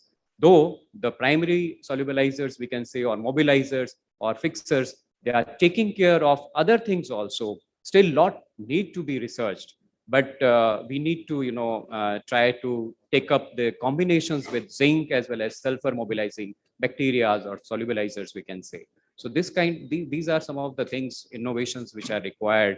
And obviously, shelf life is a big concern, but I hope lyophilization technology and liquid biofertilizers, they are doing well up to 1 year or up to 1.5 years. And if we set this scenario of biofertilizers on a zonal target basis or a regional target basis, then there will not be a concern for we can say shelf life as well, because locally it should be concentrated up to maybe within a state or within 2 or 3 states, not in the entire country. So that kind of thing will work. And quickly these biofertilizers, once produced, it should reach to the farmers in a shortest time possible, so that there should not be any concern about deterioration of quality because of the extremes of temperature and weather and other things. So Well, these are some well. of the concerns which I would like to highlight, sir. Well, I thank you. hope Thank I you, am Dr. not- Gagnesh, Sir. for a very good points which you have given. Yes, we are happy to know that now the center has been renamed National Center for Natural and Organic Farming. So you can very well realize that now government is thinking that yes, we need to promote these both of the components, and several programs are now being run, and that's why within the 3 years from 29 lakh hectare area under organic system, we have reached to 59 million hectare area in 3 years time. So these are the results. Now demand is there, and states are taking the appropriate part from that point of view. And further, the suggestion which you gave, that knowledge zonal level resource centers are required to be. Yes, we agree with this, because when we discuss this matter in the Ministry of Agriculture, when I was Agriculture Commissioner, I also made a presentation. I mentioned that we need to have agroclimatic zone-wise planning for each and every scheme which is being run, so that we can include all of the states into it, and accordingly we should implement our plan so that benefit should go to everybody. So now, Mr. JP Upadhyay, he's GP Upadhyay. He is available with us. He's a very senior officer of high level from Sikkim. He's a chief commissioner, Sikkim government of India, government of Sikkim. We all are aware that this Sikkim is the first state which has been declared as an organic state, and it was the year 2015 or 16, if I remember, 16. When this announcement was made, and I also got the chance to witness that program when Honorable PM was there.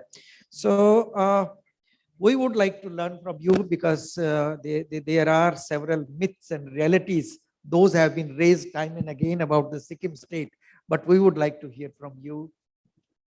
Thank you very much. Good afternoon, everybody, all the distinguished people on the dais and in the audience. It's my pleasure to be here, and I thank ICFA and Mr. Khan for getting me here. I'm not an expert on agriculture. I would very candidly admit I am an IS officer. I have been working in the field of policy making and implementation. So I think that is also a very extremely important area. So Sikkim's story, in just 2 minutes, I will try to give you what happened, how it happened. It took us almost 15 to 16 years to convert the entire state into organic. And as the chair of the session has already said, it was a proud moment for the state. In January 2016, Honorable Prime Minister was there personally in Gangtok to declare the state fully organic. And the journey was quite, it's a long journey, 16 years to convert about 78,000 hectares. And what was most challenging was to make people believe that organic agriculture can be done and it can be profitable for them. And I believe that, Sikkim's special agroclimatic zone, being a hilly area, mountainous area, also helped us, because in any case, we were not producing a huge quantity of food grains or anything. And being part of the whole country, switching over to organic, generally people believe that, it will reduce the output, which is true. Initial years, 3-4 years, it goes down and then it again comes up. So that phase is very critical, and when government support is needed. And, the entire, supposing like Sri Lanka, what happened in Sri Lanka, we all know. And people say that, switching over to organic would be a problem, but the entire country cannot be made organic in one go, or we have to go it in pockets. And that's what happened to the state of Sikkim, that there was support from the government, from the our country, and we could do it. So it was very difficult to make people believe that it is a good thing, and it should be adopted. So government formed various committees. The department created the the institutional support, then also financial support, and it took us, as I said, 16 years. And now today we have the benefit of the hindsight. Today when we are sitting in 2023, and we can recount the whole thing, and we can see today what is happening in the state of Sikkim. I can tell you very proudly and very happily that people have really benefited. Today they are producing very good vegetables, beautiful vegetables in the state of Sikkim, and I eat them. And I invite you to visit Sikkim and savor those I can tell you the taste of vegetables is very nice. We can't compare them what we eat in Delhi. And we have got one tea garden, which is certified tea garden. And this year, the tea fetched almost a price of 40,000 rupees per kg. And being the state being fully certified organic, greenhouses, so people have really benefited now, but it has taken a lot of effort and lots of government support and time. So we have to proceed cautiously. In fact, our chief ministers, previous and the current, have been very supportive. They have been saying that the journey is not easy, and especially to convince the people. Sikkim is known for its policies towards environment. Like, for example, the plastic carry bags were banned in Sikkim, I think, if I'm not mistaken, 1996 or 97. And since then, we didn't have any plastic carry bags. Recently, for the last about 6 months, we have banned all the plastic bottles, water bottles, up to 1 liter capacity. So it takes time and takes little boldness to implement the policies. People resist. The biggest resistance came from tourism industry when we were banning the plastic bottles. They said that, people who are coming as tourists, they only say that, give me a plastic bottle, give me a 1 liter distillery. I don't want to drink your water, which is better water, mountain water, mineral water. But they were insisting that आपका इतना महंगा hotel है और आप हमें एक bottle पानी की भी नहीं दे रहे हैं. It was so difficult to convince those high paying tourists coming from Bombay and Delhi कि नहीं, आप ये पानी पीजिए, ये पानी अच्छा है और ज़्यादा अच्छा है actually उस बिस्लरी के पानी से. So basically what I'm trying to say is that it's something which requires support from everybody so that we can do it. Sustainability aspect is there only. And I remember a quote of our former CM. He used to say that हमारे पास अगर कुछ भी नहीं होगा, आगे आने वाले 15, 20, 30 सालों में खाने की और पानी की बहुत कमी होने वाली है इस देश में या इस विश्व में. तो हमारे पास जो इतना प्योर वाटर है, हम पानी बेचेंगे और पानी बेच के ही हमें इतनी इनकम मिल जाएगी कि अपना काम हम चला लेंगे, क्योंकि लोगों को पानी नहीं मिलेगा. It's a distinct possibility that we are all seeing it already. So I would only say that it's it's not easy to implement, but it is sustainable, and the production comes up, initially goes down and then again increases. And today the farmers in Sikkim are quite happy and getting much more income than what they were getting when the state was not organic. Thank you. Well, thank you so much. Thank you so much for your good points, because we all were having the curiosity to know about the success story of the organic state declaration for the Sikkim state. So now we are happy to know that yes, many good products are coming. A kind of Sikkim brand has now emerged for vegetables, spices, and then even for tea, as you mentioned. So mission for organic value chain development in northeastern region, that program is now being implemented. Turmeric and ginger and all. Yeah, these all are the spices. Large crops which are- cardamom. Correct. So it's a kind of now a brand has come up now, Sikkim brand that has emerged. So thank you so much for good points. But yes, one feedback which has come to me that now the state and the soils of the states, they are now reaching to the level of that production, because initial level in the initial stage we need to have few years to have a buildup of that soil organic carbon, which depleted over time with use of the chemicals. And again, microbial population has also been established. I hope the coming days will be bright for the Sikkim state. Well, so now the next panel expert who is available with us is Mr. Sahil Malik. So we would like to hear from him. Thank you, Dr. Malhotra. Thank you for and Dr. Khan and the entire team of ICFA for inviting us. I am Sahil Malik. I am a secretary of NBIF, that is National Biostimulant Industry Forum. We are association of associations. Today, what we've been hearing some words like ecological, biological, sustainable, natural farming, ecosystem, and regulations. So Mr. Kapoor is right in some way. When we talk about all these things and when we see them in a correlation, we should talk about India first, whether it's a scientist, whether we have an ecosystem where we have agriculture universities, where we have laboratories, where we have government who's making the regulations, and where we have the organizations. All these things, all these what you call the actors into the ecosystem must have first thing is mind that India is first. Whether it's an organization, we should not be saying that or masking any kind of stimulants, any kind of biologicals. It should be made available to the public, to the farmers at large, for safeguarding our soil health, which is very, very important.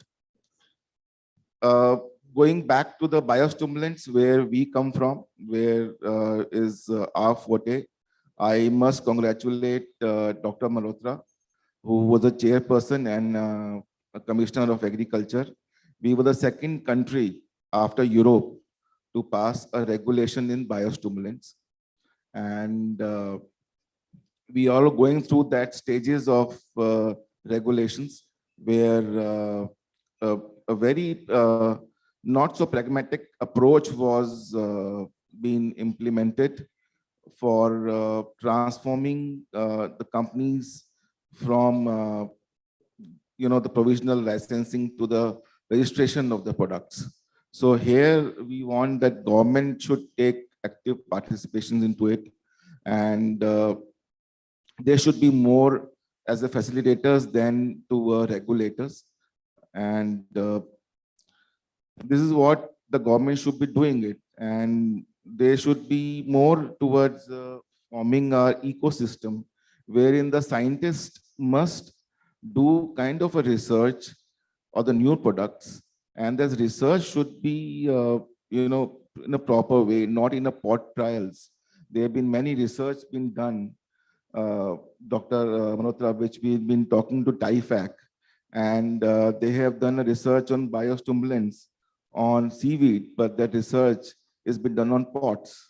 So if that research could have been done onto agriculture farms into different ecological locations, that research would have become very prudent for everybody to utilize it. So I am coming that from that ecosystem need to be constituted in a proper way, wherein the scientists do their own roles by doing in a proper research, putting up products which are useful, because these biostimulants and biologicals are equally important for the rising temperature, because they also helps in reduce the abiotic stress, and which will help in the yield growing up. which is a very good research from a NASA that every 1 degree temperature rise, there is certain percentages of irrigated land going down. So here the biostimulants, biologicals plays a very, very important role. Our soil health is getting deteriorated because of excessive use of chemicals. So, so the ecosystem, each and every player need to play their own roles in a right way, whether it's a scientist, whether it's an organization, whether it is a government.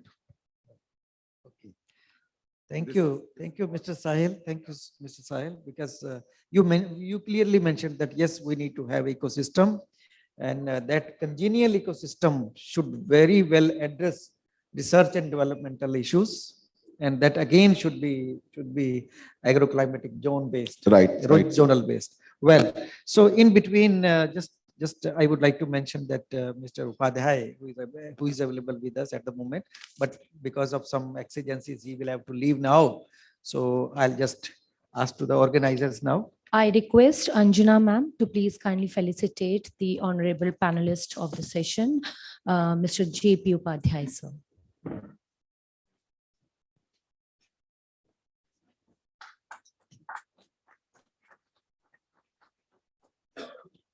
Thank you so much, sir, for giving your valuable time to be with us. My apologies, I have to go because certain things in the office. Thank you so much. Thank you so much, sir.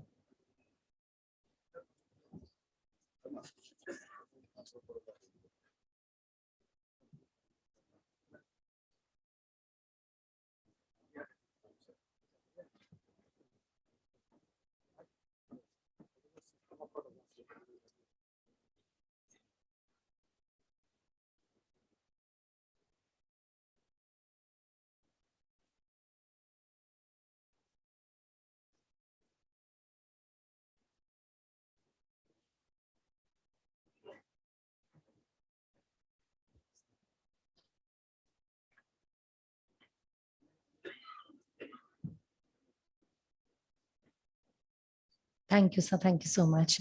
Now I request Malhotra, sir, to please kindly, due to the paucity of the time, I'm requesting you to please kindly conclude the session as soon as possible. Well. So now we are left with two more panelists. They have not expressed their views. So I would like to request now Dr. P.K. Gupta. Dr. P.K. Gupta, he is a director, National Horticulture Development Foundation, National Horticulture and Research Development Foundation, and he is also heading one of the Krishi Vigyan Kendra also, additional duties he's looking after. So I would like to request him for his views.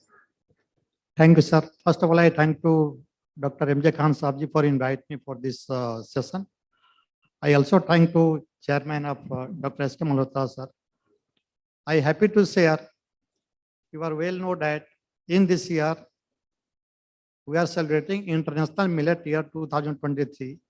I appreciate to Dr. Malhotra, sir. He is the key personnel for raising the point in the FAO.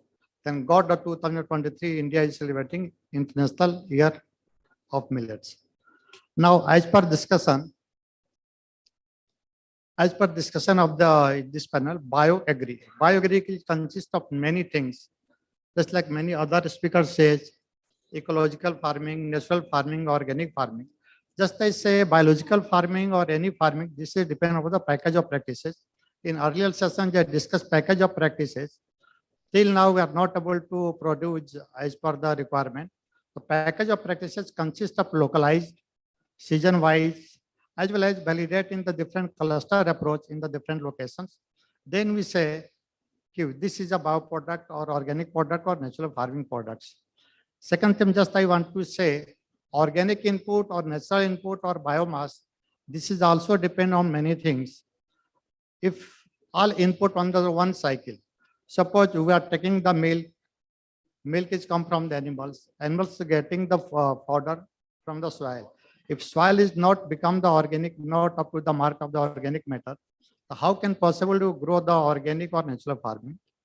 Third point I have to raise, Renewable resources, this is also major point for the organic farming or natural farming. Just like we have the water, we have the sunlight.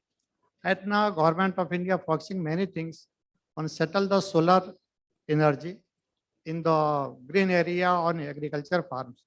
Number of vendors, number of investors come, especially in the Delhi area, to set up the solar energy, to produce the solar electricity, and save the soil as well as produce the farm. We have already set up one solar farm demonstration in Krishi Vigyan Kendra, Delhi, to 110 kilowatt with the support of the NABARD. This is a farming system. Then farmers is getting the more income 2 to 3 times what our honorable Prime Minister have said. Next point is we are here for the bio inputs, biostimulate, biopesticides also. Government of India introduced drone in 2020 when TD Dalis came. Now this is given to all Krishi Vigyan Kendra and other agricultural institute for drone.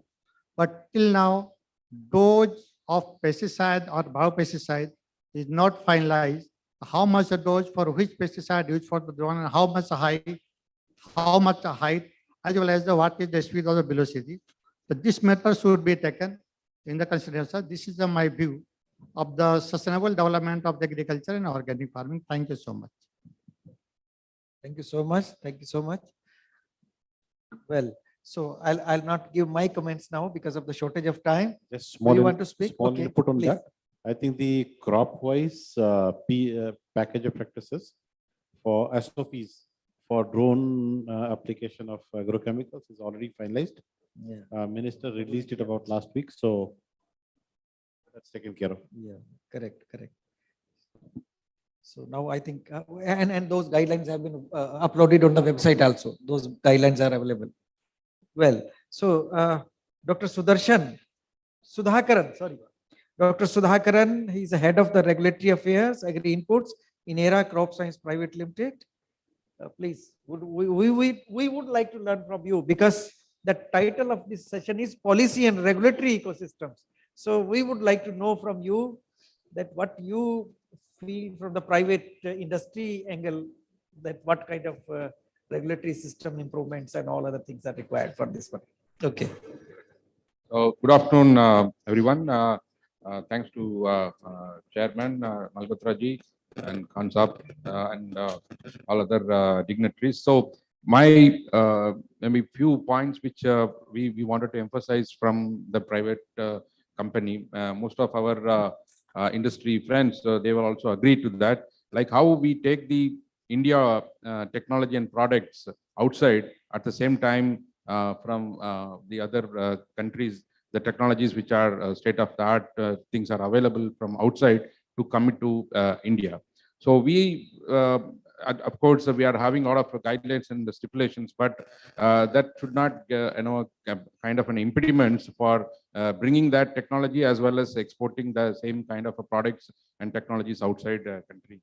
So some kind of a simplification is required in terms of making the guidelines so simple so that things are can be exchanged very wisely. So that is sometimes I know that we are evolving and then bringing new guidelines for biostimulants, and still many companies are even not able to get the G3 and in a real conditions. So either the harmonization of data maybe sometimes may be helpful for the companies as a primary registrant or a primary producers who are already having the toxicological and bioefficacy data. They can actually be used by the other companies who are taking the technologies from that company and then bringing it to India or in Indian indigenous production as well.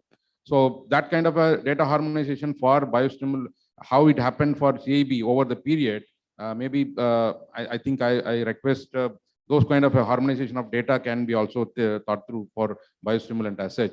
And in the biostimulant category also right now we are having only cell-free products. Maybe I think government is reviewing that part. How do we combine both microbial products also into the category of biostimulant as one of the categories in the biostimulant part. And the primary registrants are also missing the IPR protection of their products. So how do we, maybe the government can enhance or encourage the primary registrant to protect their data by actually making them more prominent in terms of having the IPR for that particular product, so that many companies will start investing into those kind of new technologies coming into India, as well as when they have something outside. So how do we customize to the need of India? So that can be also. And I actually, Mehtaji was very correctly was telling about the complementary in nature. So we have a lot of myths surrounded in the bioproducts, which are misused or exploited over the period of time. And government should encourage, apart from the subsidy program, the biological products need to be in the limelight, so that they are the complementary in nature.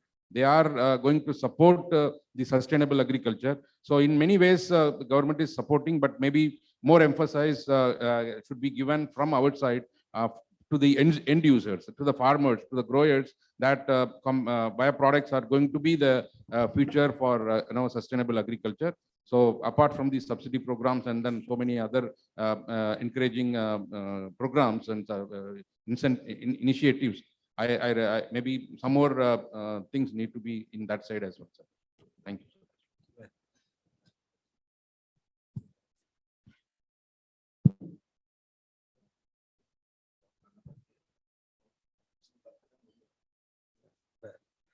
Well, thank you so much for your good points. But so I'll give my concluding remarks now because of shortage of the time. Yes, policy and regulatory ecosystem is very much congenial, and here we have a set regulatory system in the country, and because of the favorable policies, the growth is happening in case of this organic farming system, natural farming system, and many new organic products are now being registered. I was just going through the informations and data that more than 20 microorganisms, those have been scheduled in the list, and then again 970 bioproducts, those have been registered in the last few years. So our policy ecosystem, regulatory ecosystem is very much favorable for this registration of these biologicals, and regulatory authorities at the initial level are very liberal that yes, we need to promote registration of those bioproducts, but we should not compromise on quality. So quality aspect is required to be taken care of. So I think the future is bright for the biologicals. Of course, so with sir. these words, I end. Thank you so much, all the panelists, for your And convey ideas my and thanks to all the panelists. ideas and observation will definitely improve the sustainability in future.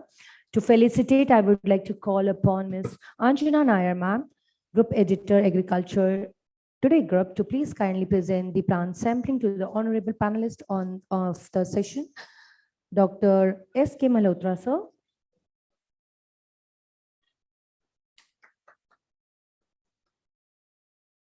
Mr. Raju Kapoor, sir.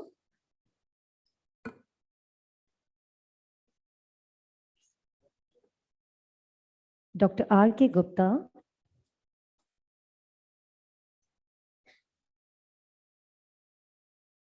Dr. R.K. Gupta. Dr. Ganesh Sharma.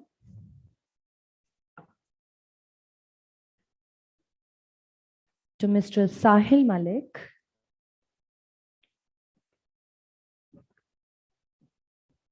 And to Dr. R. Sudhakaran.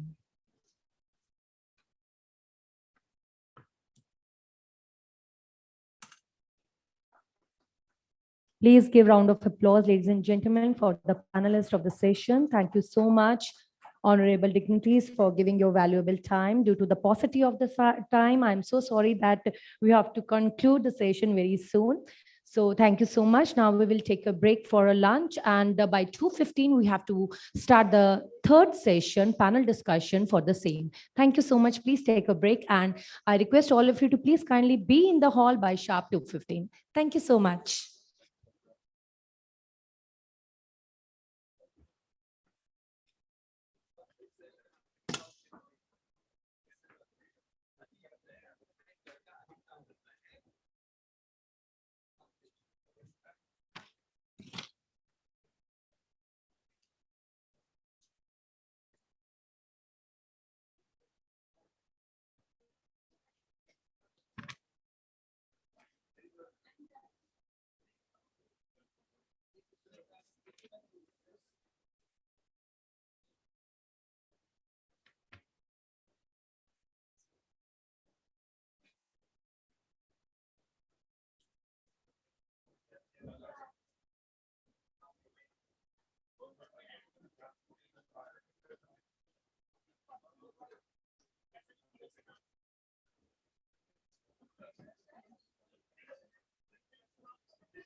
Good afternoon, ladies and gentlemen. I request all of you to please kindly have your seat.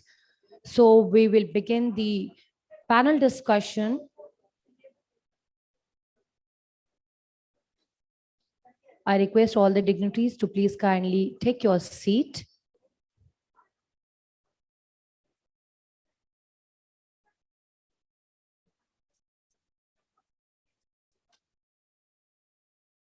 We shall start the program within 2 minutes.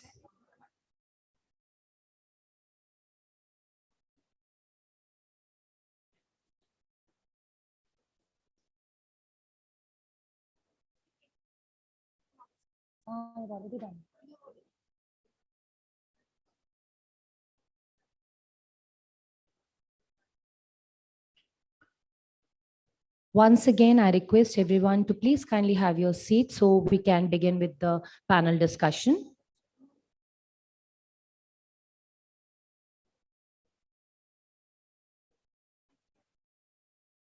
आप नाम देख लो सारे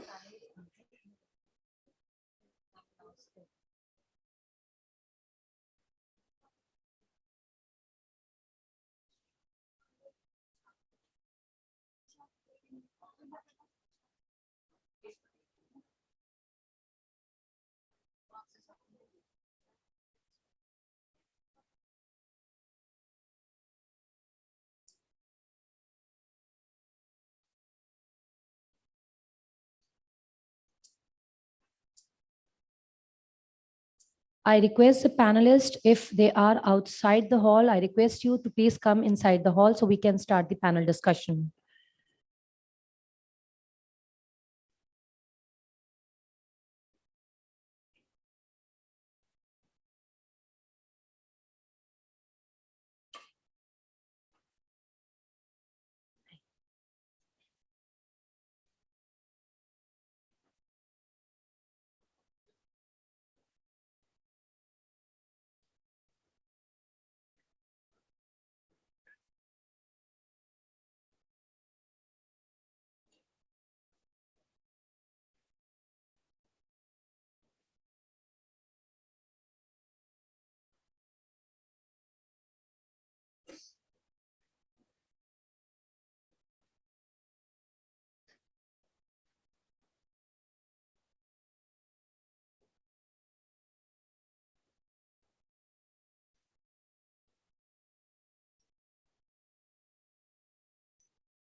I wanted to confirm that is it Mr. Mukesh Patel is there in the hall? So sir, we can begin the program.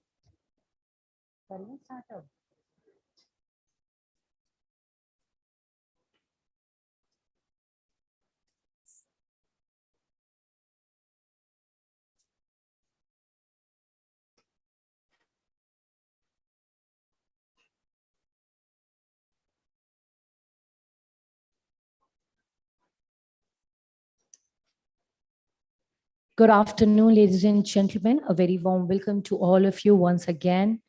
After the lunch, I hope you all are very filled up with the energy. So let's move on to the panel discussion. So the topic of this panel discussion is technological advances in a biocontrol and biostimulants. For this, I would like to call upon Dr. Nutan Kaushik, DG, Amity Food and Agriculture Foundation. I request you to please kindly be on the dais, ma'am, for the chair the session.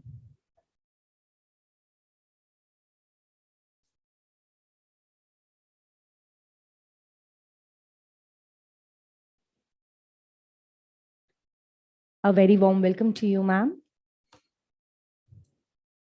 Now I request Mr. Gaurav Sharma, Global Agribusiness Research Level Accenture, to please kindly join with the ma'am on the dais.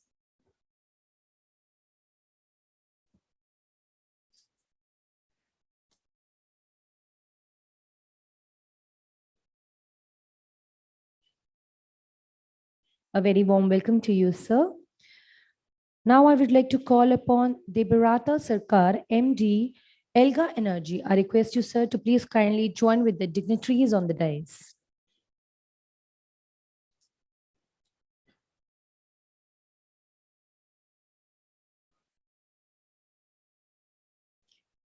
May I now request Mr. Mukesh Patel, MD and a co-founder, Agriland Biotech Limited, to please kindly join with the dignitaries on the dais.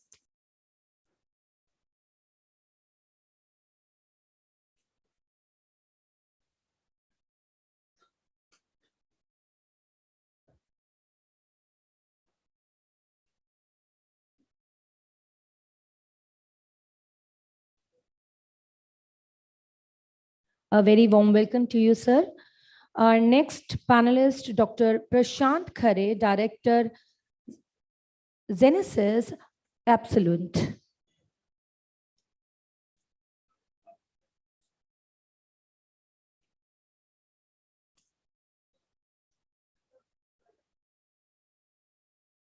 Very warm welcome to Dr. Prakash Khare, sir. Our next panelist is Dr. Vimal Prakash, Head Technology and Innovation Center, IPL Biologicals.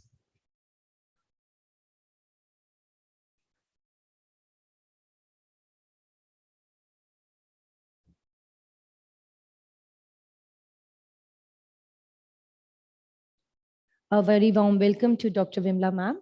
I now request hand over the mic to Dr. Nutan Kaushik ma'am to please kindly chair the session.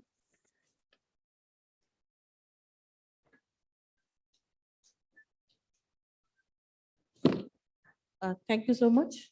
Good afternoon to all of you. And we are going to begin with a very interesting session, which is going to discuss what is happening at the technological front with respect to the biocontrols and the biostimulants. As you know that after the recent developments which has happened across the world, particularly in the European Union, there has been a lot of talk about the phasing out of the pesticides, introduction of the new biopesticides, and new regime is coming up as far as the plant protection is concerned. They have been very serious about the food safety aspect, and in that view, they have reviewed many of their regulations, and it has become very stringent nowadays. It's very difficult to register any chemical pesticide, particularly with respect to if it has if it is not safe to even if to human beings, even if to environment, if it is not safe, it will not be registered. So what we see a dawn, we see a hope that whatever we are developing in the biological world will get registered, and it will see a day of the light. It will, and it is what we are what we are envisaging is that the biological will ultimately see the day, and they will catch up. And a lot of hopes are now being generated on these biological control agents and biological pesticides. But if you really see the basket of the chemical pesticides, we still do not have enough to match whatever is available in the chemical world. Though it's not to deny that the role they have played in achieving the food security, but ultimately the food safety is now it's not only the food security, but it's also the food nutrition security and the food safety. Both are now being talked about. In view of that, we see that biologicals are emerging as an integrated tool to combat this plant protection war, which we are having with the emerging pests. And as far as the pest and disease scenario is concerned, every day we are seeing new pest emerging. So it's not that once we develop something and that will be panacea, or that will control. There are many pests are emerging, new diseases are emerging.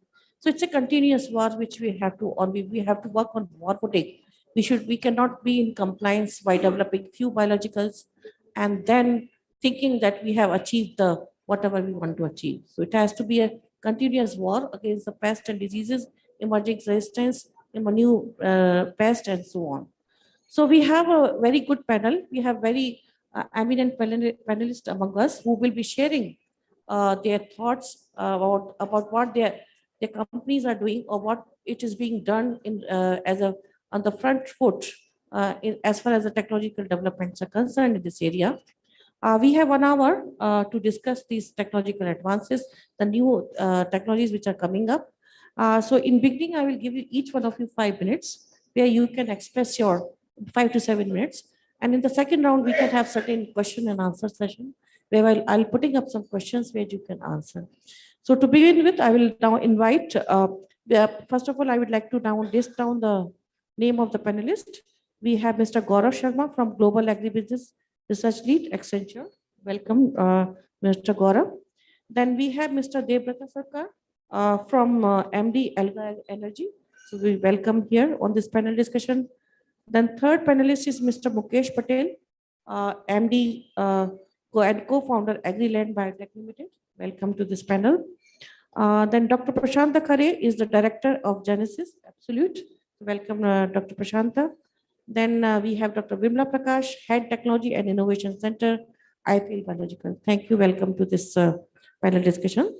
So I'll start with from my left side with Dr. Vimla Prakash to throw upon the light what the Biologicals is doing as far, or in general, what is happening in the new research areas in biological control and biostimulants.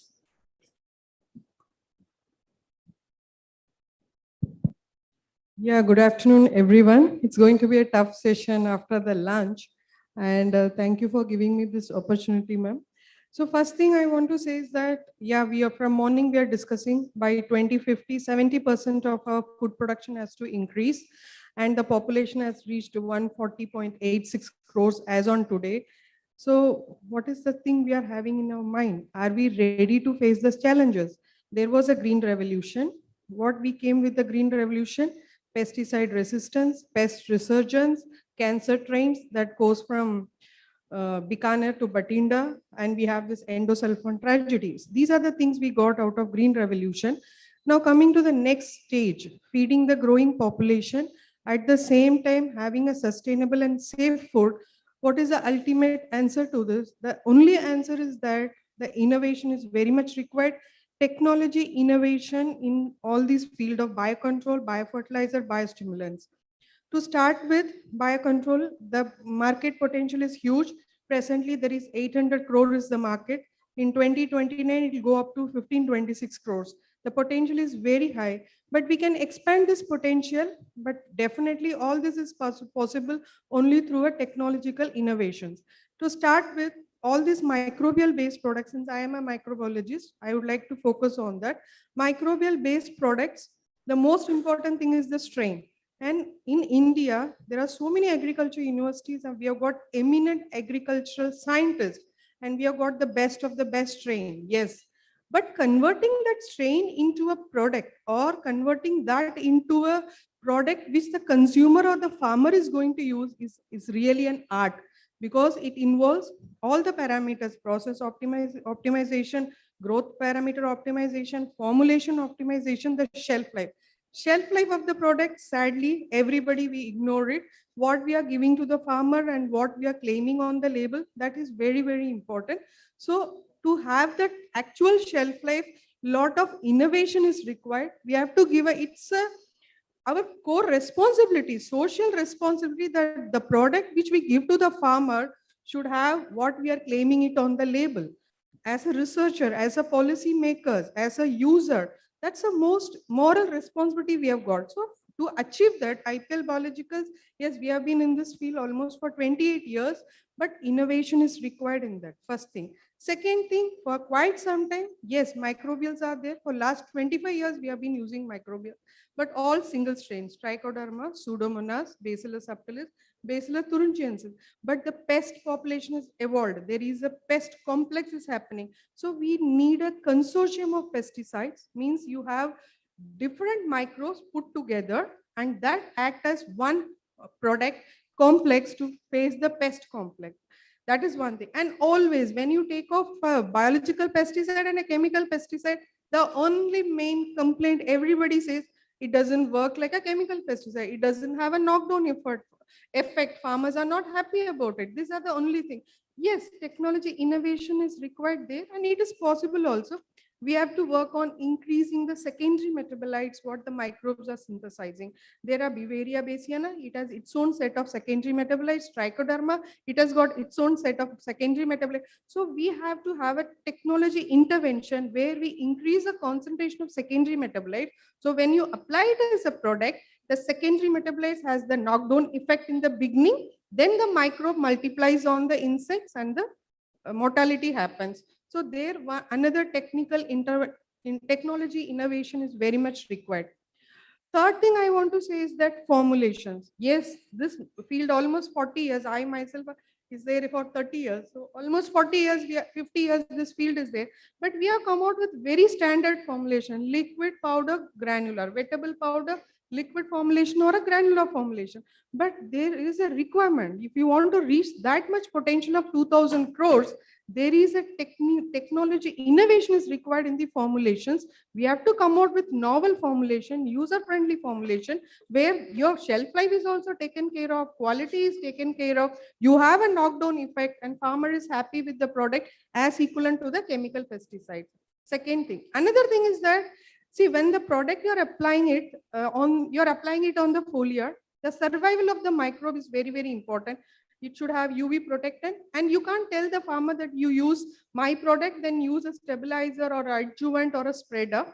So we should formulate in such a way the product has got, it's a consortium of microbes, it is able to meet the pest complex, at the same time have formulation, adjuvant, sticker all in one product. So that way we are making the farmer become convenient with these type of products. So that is very, very important. These type of intervention is some required, and that will take care of the for another 50 years. If you want to make 70% increase in the production at the same time, like chemical pesticides, we got, as I told you, cancer train from Bikaner to Batinda, endosulfan, all the pest resistance. So you want to do it in a safe way, and it is our moral responsibility to give a safe food to the farmer. We are also entitled to consume a safe food. It's not only for the export market. As a citizen of India, we are also entitled. So to have the safe food, at the same time, no reduction in the productivity. The only way is that technology innovation is required. These are the areas in which I suggested the technology innovation is required. As a scientist, we all have to work together to meet that requirement. Thank you. Thank you, Dr. Vimda. You have highlighted very important things. One is the delivery part. First is the innovation, the consortium, use of the consortium in this as a technology, not the single microbial. And second, you also highlighted how to deliver these microbes to the farmer at cost-effective and efficacious manner. It's not that we just develop something and then give it to the farmer. The cost is very important, and then the efficacy is very important. These are the two important parameters we need to take care.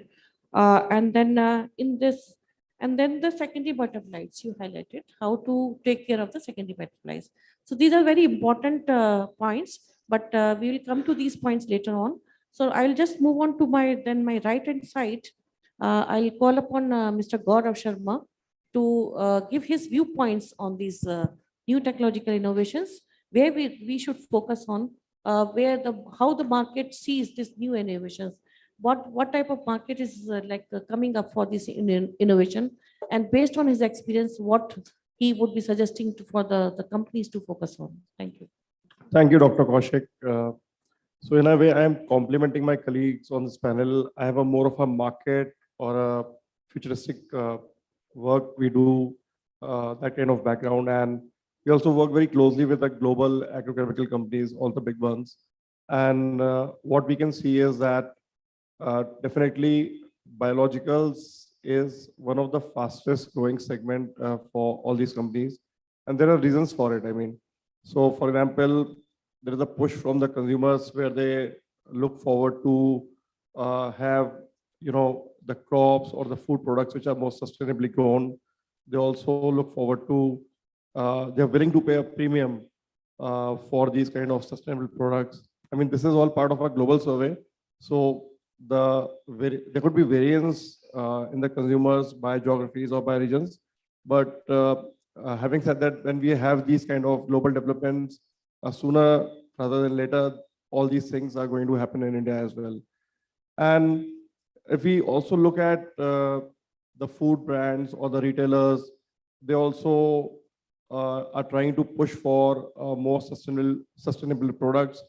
We talk about the big brands like Pepsi. So they have just recently announced that they would want to bring around 7 million hectares of the land under regenerative agriculture. And it is very important to note this they want to do by 2030. And this is very important because right now, Pepsi sources all the raw materials, which is being grown on 7 million hectares only. So same amount of land they want to bring under regenerative agriculture. And there are like similar targets for other companies, the food processing companies like Cargill. They want to bring around 10 million hectares of land by 2030. Or Walmart, the retailers, they want to bring around 50 million hectares of land by 2030 under regenerative practices. Having said that, the regulations are also pushing the companies to do a lot more on this front. And I mean, Europe is at the forefront on this with the European Green Deal, where they want to reduce the usage of pesticides by 50%, or they want to reduce the usage of fertilizers by 20%. And they also mandate that 25% of the farming land should be under organic agriculture. So I think Dr. Malhotra also mentioned this, that what kind of land we have under organic farming. But with the regulations becoming more stringent, like in the regions like Europe, so I think that is the future we all look forward to. And I think today it was very heartening to read a news in the morning that Andhra Pradesh, they declared that in the last 7 years, the pesticide usage of the state has gone down by 55%. And the reasons they have mentioned is one was integrated pest management, focusing more on biologicals. And plus, they also mentioned the use of more regenerative farming practices. And biologicals is a big part of this. So I think we are in the right direction. And probably this is being demanded by all the stakeholders, the consumers, the corporates, the government. So I think this is here to stay. And just to add to it, I mean, you talked about the market growth, how is it growing? So I think Dr. Mehta mentioned in the morning, it is somewhere in the range of 17%. As per the various estimates, they peg it in the range of 14 to 15% in the next 10 to 12 years. And again, the global companies like Corteva, they also go on to say that by 2035, biologicals would actually have a share of 20 to 25% of the overall crop protection industry. So all the big companies, they are very bullish on this area. Thank you. Thank you, Mr. Gaurav. You highlighted that how the business ethics and sustainability are driving the agenda of the initiative, the new initiatives. So like the regenerative agriculture, whatever the products the companies are producing, they want to source the raw material from the regenerative agriculture.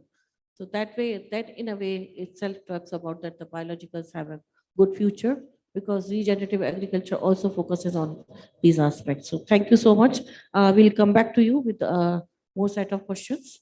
Before we, then next I would like to move on to Dr. Mukesh Patel.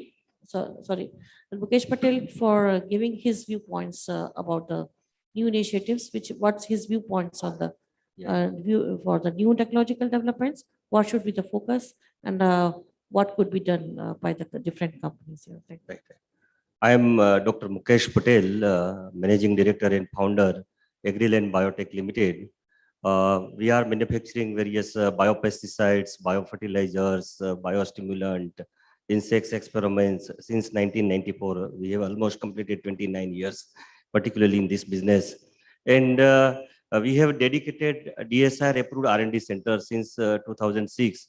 And we have developed various technologies, particularly for mainly for biopesticides and some of the biofertilizers and some of the insect experiments. Almost most of technology we have developed and some technology we have taken some various institute, and again we evaluate it and developed in a very solid platform. So particularly first technology is our surface technology. Surface technology is nothing but it is a one type of solid state fermentation. And this technology particularly developed for all fungal biocontrol agents.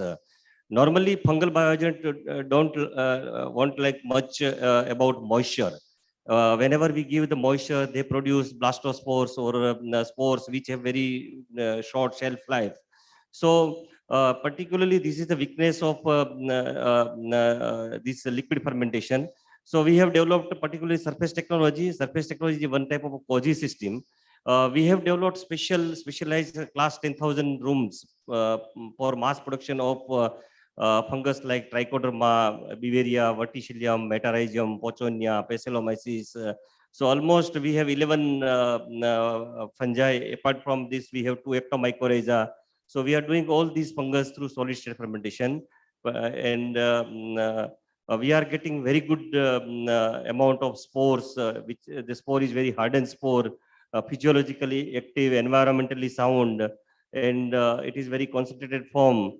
So, and has very good shelf life, transport friendly. So these are the attribute of this surface technology.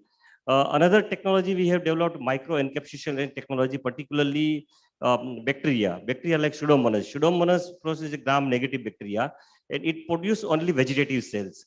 And vegetative cells, if we are not taking proper care, then it may be shrinkage or swell, and the shelf life may be 2 to 3 months or 4 months. So proper technology for encapsulation we have developed for Pseudomonas fluorescens, as well as other bacteria like Azotobacter and all these things.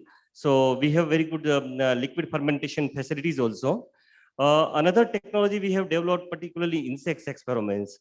We have very good production of all fruit fly, particularly Bactrocera dorsalis, Bactrocera correcta, and Bactrocera zonata. These are 3 notorious pests, particularly for fruit crops. And one pest is Bactrocera cucurbita, particularly in melon, then watermelon, then cucumber, and all cucurbitaceae crops. So we have developed one QLure-based extraction system, and right now we are supplying almost pan India, as well as we are exporting to other countries also. So this is particularly for diphtherian insects only. Apart from these diphtherian insects, we have developed particularly pheromone impregnation technology, slow release technique, particularly for Lepidopterous insects. 18 Lepidopterous insects we have identified, like Helicorpus, Spodoptera, Aereas, Pectinophora, then Lucinoids, Tuta absoluta, then Spodoptera frugipoda. All these are notorious pests and they're damaging a lot. So we have developed particularly pheromone system, particularly in gel form also, and tube and the slow release technique. So this is also a very good system, particularly for pheromones. Then we have very good mycorrhiza production facility. It is with collaboration with Terry, but we have made some improvement. So right now we are doing 6,000 bottles per day, tissue culture of carrot hairy organ root culture. And we are mass multiplying of these 3 species of glomus. Apart from this, we have identified some other producing secondary metabolites fungi. Particularly, it is used in particularly as a biopesticides for metabolites production. So we are also doing to this tissue culture technique. We are supplying very good living host in tissue culture bottles and mass multiplying, particularly these organisms. So even we are also doing phytoalexin. So we have development of some chitosan and some other biochemical based phytoalexin from microbes. and develop endophytes also. So we are working, particularly endophytes, we are working in solid state fermentation as well as liquid fermentation. So microbial metabolites and this is very important, particularly for this biotechnology development. So there is a lot of scope for development of technology. Now market is expanding. As Dr. Vimla Prakash said that there is a huge potential, particularly of this product. So we have to develop some technology. So they have very good shelf life. They have transport friendly and user friendly. So it may be water soluble and drip compliant. So many attributes are there. Thank you very much. Thank you so much for your very good insights you have given about your company and the products. Very impressive list, rather. Dr. Vipla Prakash talked about this consortia of the microbes, but I do not see any like consortia of the pheromones. Is there any problem with the consortia-based pheromone approach? Because pheromones are very specific, and one pheromone, if the farmer is having 2-3 pests visiting the same field, and I'm applying 2-3 type of pheromone is a great problem. No, but So has somebody thought about the pheromone-based consortia also? No, particularly consortia is not possible, particularly in insect experiments. Suppose Z11 hexadecinal and Z9 hexadecinal, two are important Yes, two are- component. Particularly Helicoverpa armigera, it is a 97:3 ratio. If ratio reverse, it will attract the Consortia, I mean to say, in the same packet, if you have 3 delivery systems here, the Right. same package, because this can be thought about, like not as a mixer. I don't mean the physical mixture, but in the same technology, having 3 pockets for one for each pheromone. Right, That kind of delivery system, because we work with the farmers, they really face this problem. Right. Because particularly when there's a multiple lepidopterans pests are visiting the same field, then Right. and farmers are not aware which layer to put Yeah. because they are very highly specific. Okay, so that you can think about it. Yeah. Okay, thank you so much. I'll come back to you with more of the questions later on. Now I'll go to Mr. Dr. Prashant Khare, Director Genesis Absolute, for giving his insights. Yeah, thank you. So good afternoon, everyone. I think so to begin with, I would like to first mention what are the challenges that we are facing in agriculture industries, even in academia, regarding with all the biopesticide, bioinstrument, and biofertilizer. The biggest challenge, I think, when we talk about specifically biopesticide, only 3% market we are placing in this segment compared to all pesticide industries. And the challenges that we can talk about, that shelf life stability, and then environmental pollution, and then cost effectiveness. The reason, if I can put them together and then I can, brief you all, especially biopesticide segment. So there are basically 3 segments in under comes in biopesticide segment. First is the like microbial based biopesticide, where all the microbes people are using. Second one is biochemical based biopesticide, where all the botanical extract, semiochemicals such as pheromones that people are using, allelochemicals, and then a few mineral oils that people are using. And third one, which is recently coming up in the market, I think few field trial has been done, I think back in 2014. That is a like molecular approach that people are using to target specific pest. So here at Genesis, what we are doing, so we have established 2 platforms for the development of these biopesticide. One is Nature's Intelligence platform, and then second one is BCIT platform. It's a technology. So in NIP, like what we are focusing means, we want to understand what is the like basic mechanism that how the plant and then pest they can interact each other, and how they behave, how they can talk each other. That's the biggest concern. I think Dr. Venkatesh was discussing that pests are very smart, right? They are evolving, but somehow we did not evolve in such a way that we can, make a such formulation of product that can specifically target and we can get rid of them. So this is how we are just trying to understand what are means those mechanism or mechanistic pathways through which that pest can be controlled. So under this NIPs, like we have identified so many pathways, novel pathways. Along with, we are also trying to figure out to establish the metagenomics approach, where we are just trying to figure out and then sequencing all the microbes which are present either in rhizosphere region or they are interacting with the plant. and how they are behaving, how they are stimulating in terms of plant growth, or they are protecting, or they can stimulate the plant immune system. Just like for us, plant also they have an immune system. They have also self-defense mechanism. So that's I was discussing in case of like novel advancement in biopesticide segment, the molecular approach is coming up in the market, and then specifically the RNAi, which is a like RNA interference that people are using. So in this metagenomics approach, we are trying to identify the whole genetic makeup of these pests and how we can target specifically to control their infection or their infestation. I think that's what I would like to add. That's a very novel approach. Like using the metagenomics and targeting the biosynthetic pathways, particularly for the insect control. So that's very important, and that's very innovative idea. And I congratulate Genesis for taking this initiative. But you also highlighted about this what you call plant and microbe and plant and insect communication, which is very important. How they talk to each other. Like you must have heard about the push-pull strategy. Yes, Now. yes. So that from there you can take some clues, because push-pull strategy is something which is you can implement at a small scale, but you cannot implement at large scale. So we need to take the clues from there, like how the push-pull is working, because there's a lot of work has been done by in Kenya, in African countries, particularly South Africa South most Africa probably, mostly, in Africa and Kenya particularly. And from there we can take a lot of like cues. And one of the things which is our own thing is like coriander. Coriander is such a wonderful like a spice which can grow, and then it repels the pest like anything. So that's also you can think about it. And we have not exploited it fully, the coriander based farming system, how the use of, if you like grow the coriander as an interrow, it repels the pest, it protects the crop from this one.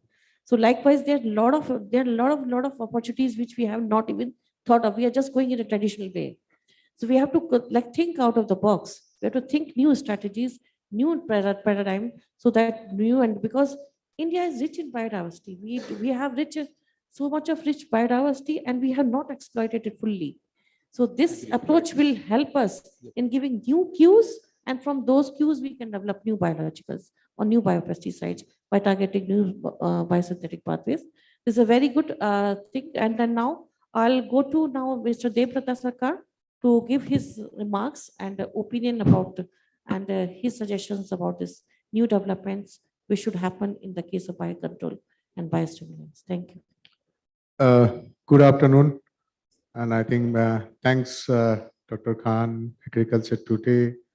I think for a number of years, we have created this platform, and being a part of it, it's really, really wonderful that, we can talk about different aspects. Now, today's topic was technological advancement in biostimulant and biocontrol. So I think one of the major aspects is that already I think Dr. Vimla Prakash was talking about how the population is. And then I think that is one of the key important factor, how population outburst is growing. Today we are, we have a proud and sad moment both. The world population in 2018 was close to 7.8 billion, and we are expecting it to be close to 10 billion in 2050. And we are proud. We are number one in population now. So we can say we are the most populated country. But the unfortunate story is that means we are growing significantly in certain fields where we should not be. Similarly, in biostimulant and biocontrol products are not new. Biocontrol has been practiced pretty old days as well to control rodent and others. So technological advancement probably happening in all field of agriculture. Biostimulant and biocontrol is no different than that. But one of the biggest factors is that while in the whole panel discussion, we talked about number of technologies, and we in Alga Energy, we are very much in the prominent part of EBIC, the European Biostimulant Industry Congress, and actually we chaired that for last 1 year. But the thing is that while across the globe, Europe is the most prominent continent where biostimulant and biocontrol products are most prominent. Even they are finding it difficult to find the right technology and to find the right registration methodology to put them in some kind of a framework. And we are no way different. So number of biostimulant products, I think there has been a lot of development in this space. Number of products, number of companies they are trying to develop. While technology plays an important role to develop differential product, it is also important for the registration authority and the government agencies and competent authorities to create a platform. So these technologies are available to the right set of people, the farmers, the users.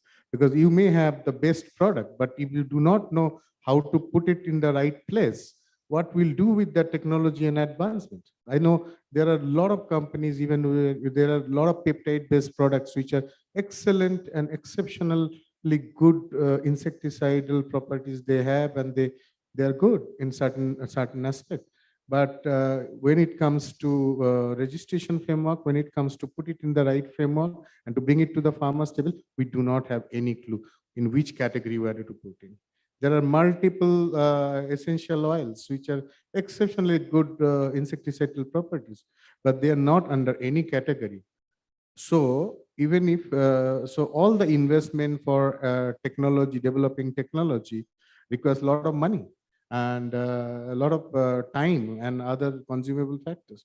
So I think possibly we also need to think that, while the technology and the investment will play an important role in this space, because this industry is going to grow, there is no doubt about it, but it is equally important that in the competent authority, registration fraternity, and we possibly with the number of associations that we have created should have a proper roadmap, prepare a proper roadmap to guide the government, and not only government, even because Europe is also finding the same difficulties. So I think it's very important that we put that framework and we put that discussion together. We put those framework prepare and give it and exchange it to the right competent authority. So while technology is improving in the one space, and we are also prepared to embrace that technology and put it in the right medium and give it to the farmers. Thank you.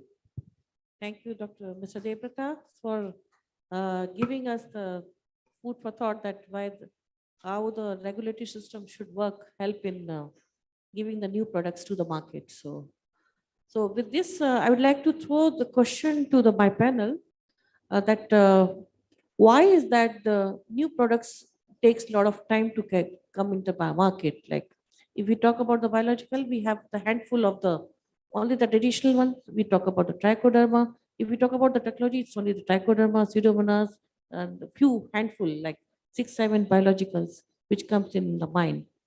If we talk about the botanicals, it's only the neem. Apart from that, very few are there. I don't even know whether it has catch up the market or not. So why is that? So that there are so many new research has gone. We have a lot of publications, there are a lot of patents, but why those publications as patent has not been converted into technology? So your viewpoints, please. I'll start with Mr. Gaurav. Sure. So before this, I'll try to give a comparison. I mean, Debrata talked about a lot of time and a lot of money goes into discovery and development of these products. And the global agrochemical companies, they're focusing a lot more on biologicals because it also has certain advantages for them. So for example, for a synthetic pesticide or a chemical, normally they take about 8 to 10 years to discover and develop the product. And also it costs the company in the range of around $280 to $300 million. In comparison, biologicals, they have lower cost of development. The companies, they spend around $10 to $20 million on an average. And also they are in the market in 5 to 7 years. Now, your question was that we have lesser number of biologicals. Again, this could be a very specific, I think, a geography-wise or a region-wise trend. So to give you a parallel from North America or the US, the biologicals, the registration, it takes normally 1 to 2 years. But if it is a synthetic pesticide, there are a lot more stringent regulations. EPA, they get through a lot of more tests, and it takes a lot more time as compared to biologicals. So I think, as Debrata rightly mentioned, that probably we have to look more into like how do we handle registrations, especially in India, and how we can be more proactive in terms of encouraging the development of these products.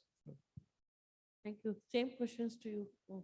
I think I would echo what the Mr. Gaurav Sharma has mentioned. There's a because of the delayed in launching the product or discovering. The first thing is some kind of a retention is there because whatever is available in the market, somehow we are restricted to the classical one or conventional one. Just like that, we can count on our fingers the trichoderma, the Bacillomyces, the Bacillus, the Pseudomonas. So even it's last 2 decades, these microbes that people are playing, they are not even like focusing how we can reinvent or maybe discover the new species.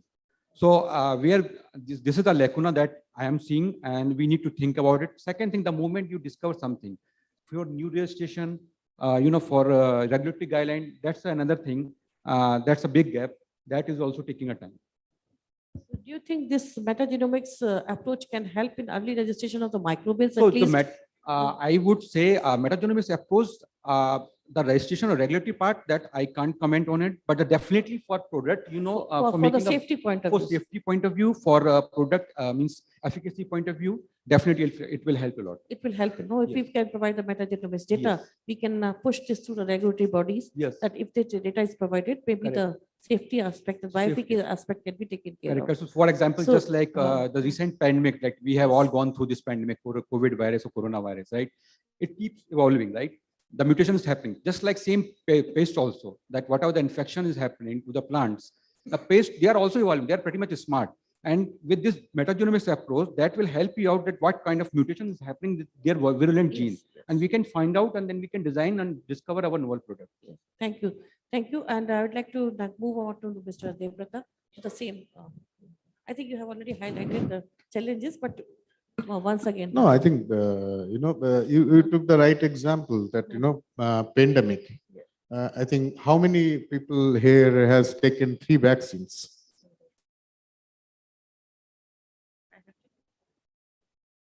Not many? At least 2, if not 3. Now tell me, after 3 vaccine also, are we getting COVID or not? We are getting COVID. That's the truth. After 3rd vaccine also we are getting that. No, the point is, yes, I had 3 vaccines and I still had COVID after that. So it's nothing is foolproof. Life is all about setting up the right expectations.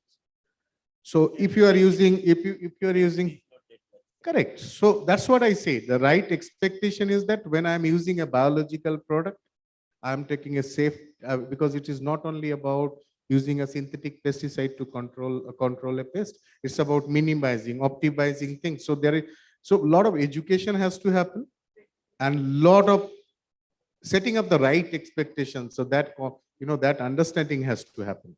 So while sometimes we become too technical, that's great, because that technology will but road from technology to the end users, there has to be a mode of proper communication where we set the right expectation, where we set the right kind of understanding who is going to use it. Because sometimes we create an expectation that this is a path breaking product, and it is going to change the entire crop history.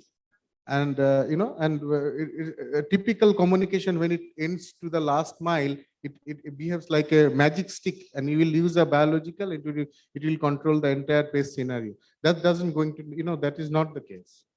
So setting up the right expectation is very important. That is why technology to end user, the communication pathway and the education will play a very important role. Not to withstand that, the registration framework has to support in each step, so that it goes to the end user in the right manner. So he knows. So even a farmer knows after 3 COVID vaccine, I can still have COVID, but the extent would be less. So I'll be saved. I'll not be having only on photographs. So that's the bottom line. Thank you. Next. Yeah, please, you can pass it on to Mr. Mukesh Patel. Yeah. Yeah. Whenever we develop new formulations, new techniques, and the formulation may be user-friendly, moisture retentive, particularly in the case of entomopathogenic fungi like Beauveria, Verticillium, and Metarhizium. So we are getting very good results from June to December, but from January to almost May and 15 June, we are not getting that much result because of the humidity is maybe very less. So whenever we develop the formulation, particularly moisture retentive, then drip compliant, user friendly, at that time, again, problem is registration. So whenever you change the formulation, you have to take again the registration of particularly that formulations, and the guideline is not available. And again, whenever we get take the registration, we have to generate all toxicological, shelf life data, container compatibility data, even different 3 climatic zone location data. So it may cost about 70 to 80 to 90 lakh rupees, and it will take about 4 to 5, 6 years to get the data, and after we get the registration. Same problem when we registration, particularly for consortia biopesticide. So they have developed a guideline, but we have to support 2 organisms. We have to develop different data separately, and then again consortia data. So it's a very difficult, and almost cost is more than 1 CR whenever we registration of this product is done. So this is the whenever we develop the technology, it should be low cost technology, development of economically viable and mass production system. And it has to be more proper storage condition, and it should be a transport friendly. So these are the constraints, particularly for registration of biopesticides. Thank you. It's the cost actually, which is inhibiting the development of the registration cost and which is inhibiting the registration of the new products, and the time also. The time and cost both are important. Cost, yeah, both are important. And Dr. Vimla, your viewpoints, please. Yeah, for this, I can say just the answer is our own IPL biological journey. We are almost 30 years old company. We have commercialized 50 plus products. We have got 42 registrations, and our products are certified by Indoset, IMO, and OMRI. But at what time? We almost took 30 years to reach at this level. So a lot of research is required because it's a novel area. First of all, the farmer acceptance, or even a scientific community acceptance of a novel product takes some time. So much of research, innovation is required, and especially these microbials, the main thing is that any microbial inoculant has to do 3 things. It has to survive in the soil, multiply in the soil, and do the desired function. Without these, nothing can be called as a microbial inoculant. But to achieve it, to prove it, a lot of bioefficacy trials are required. A lot of validations are required. Chemical pesticide, you just launch it, people will accept it. But in case of biological products, the farmer wants to see the result. Even the dealer, distributor, they want to first believe in the concept. So for that, a lot of time and energy. Take our own company, we almost took 3 decades to reach at this level, to take this awareness.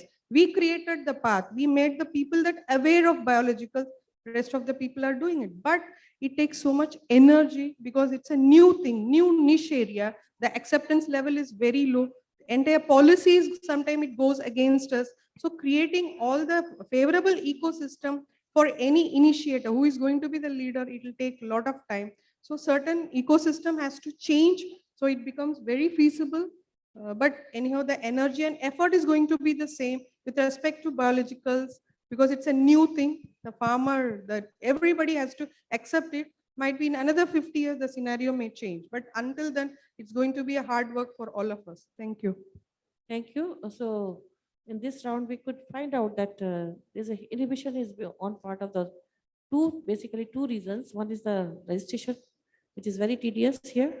And the cost of the registration is very important. It costs a lot. Bringing something which we are not even sure about the efficacy part. We are not sure about the acceptability part from the farmers. Sometimes guideline is also not available. Guidelines. So we need to do some kind of brainstorming, like how to comparing our regulatory system with the US system. where it takes only 2 years to get the registration, how to make it faster, how to make it acceptable, and maybe the incorporation of the new technologies, how to in the guidelines, so that it becomes easier and more trustworthy. So this could be one recommendation which can go from here to have the kind of develop a new framework for the registration in view of the new developments which are happening in terms of the technologies and new things which are and what is required for the farming community.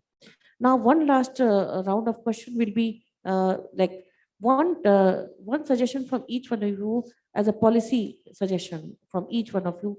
If you have to give one policy suggestions, what could be that? Start from.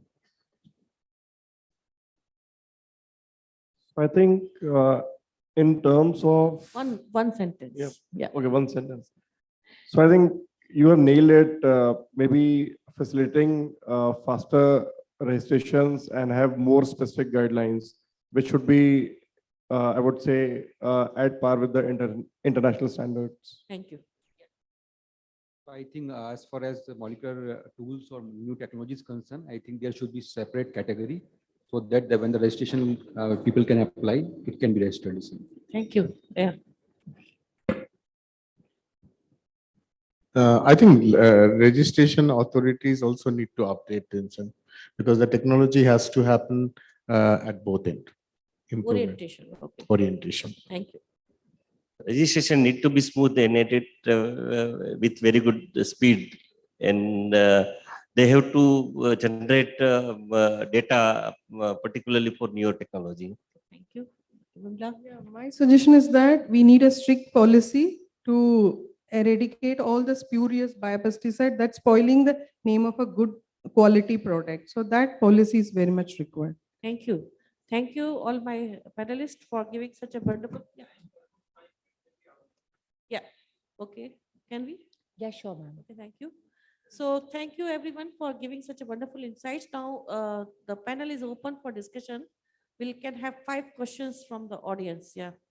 One, if somebody wants to ask, please raise your hand. Yeah. One at the back. Yeah, please. And there's one here, Dr. Annapurna. Please provide the mic at the back. And then Dr. Annapurna. Okay, Annapurna, Dr. Annapurna first. One mic over there also. There's one person at the end. Yeah. Yeah, please. Yeah, I'm Dr. Annapurna, ex-head division of microbiology from ICRI. I was listening very keenly to the discussion which was going on. I just have 2 2 suggestions, how we can orient this biocontrol program.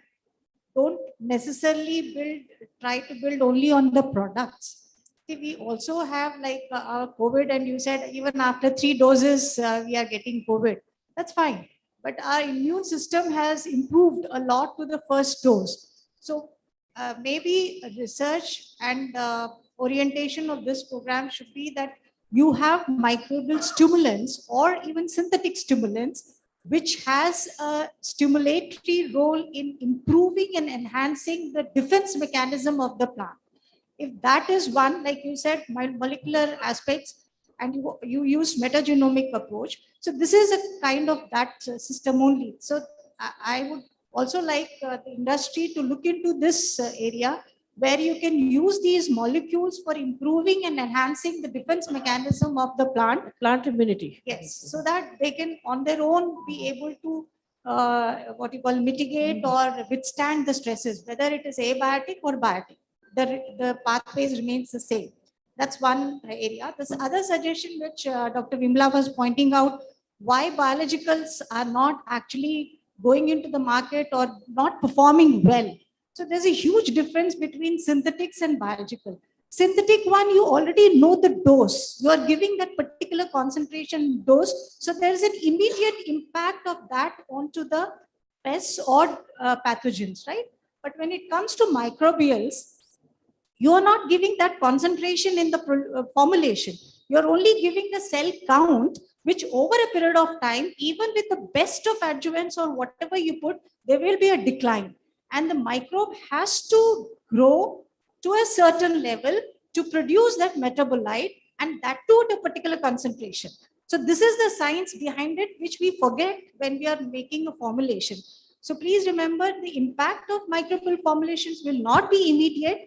It has to have conducive ecosystem for it to grow and produce that concentration. Thank you so much. So this Thanks. difference, I just wanted. Thanks for the nice suggestion. Yeah.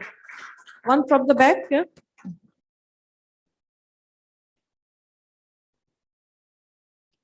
Hi. So Dr. Vimla talked about, new technological interventions that need to come if we are, looking to transform agriculture through biologicals.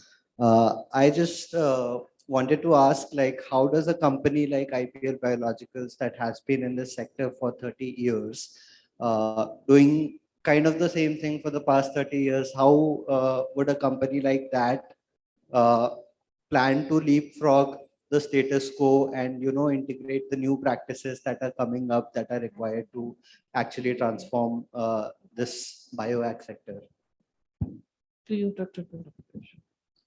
Yeah, as I told, to reach that level, intensive innovational research is required. So our team, we were 20 earlier, now we are almost 50 people working on different aspects. So we have to put a lot of energy and effort because the demand is high, the requirement is high. So the intensity at which you are going to look into the research is also going to be extremely high. So that is it's a very focused area. So we know there is a what carrot is there at the end of the journey. So we have to go towards it. That's it. Thank you, Dr. Vibla. Since time is short, we have to cut down the question answer session here. Yeah, please. Thank you very much. Let me congratulate this panel for very good discussion. And the last one suggestion was also very good. I wanted to understand that, like in case of chemical pesticides, there are many countries where the policy is that if a molecule is registered in any of the 3 developed countries, then by auto route it gets registered. So whether in bio inputs, biostimulants, and by production agents, such policy exists in any of the countries? If so, can it be done in India? Debu, you have any idea? That No, whether it biostimulants can be doesn't- it registered doesn't. by auto route Me- if the me same too, is Reg. registered in any of the 3 developed countries? A mutual recognition is there in Europe. So Only for the, not maybe all but for the products. toxicological data, not for the bioefficacy data. Bioefficacy has to be in the inland only, wherever the registration will happen. Because strain will be different. You do not know which strain you're going to focus Microbial, on. you're Microbial talking or insect or pest, because they have strains are different. So efficacy data and the environmental safety can be taken care of. We can take the same data. The toxicological data can be the same, but efficacy data has to be from the same country. Like in chemical pesticides, if data is generated in other But developed efficacy countries, trials are very taken care in rigorously India. they do. But they So have it to do makes the the job of bioefficacy. the other countries Yeah. easier. They have to do the bioefficacy trial here in India. Thank you. Yeah. Bioefficacy is very much required. Yeah. Thank you. Thank you so much. Thank you so much. Thank you. Thank you so much, panelists, for sharing cost-related aspects in technological advancement in biocontrol and innovations. For felicitation, I would like to request Mr. Zaman Almas, Assistant Editor from Agriculture Today's Group, to please kindly give the plant sampling to the honorable panelist. Dr. Nutan Kaushik, ma'am.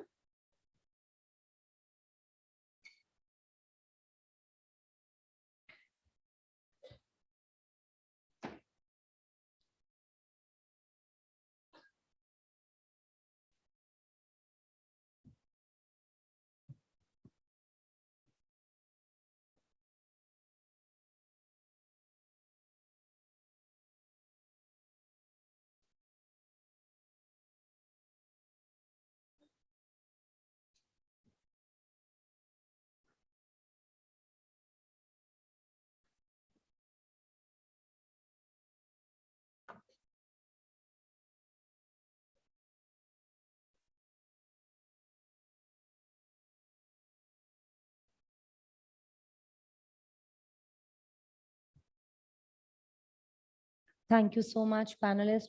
on the days for giving your valuable time and to just share your experience with the August audience. Thank you so much. So now let's move on to the next panel discussion.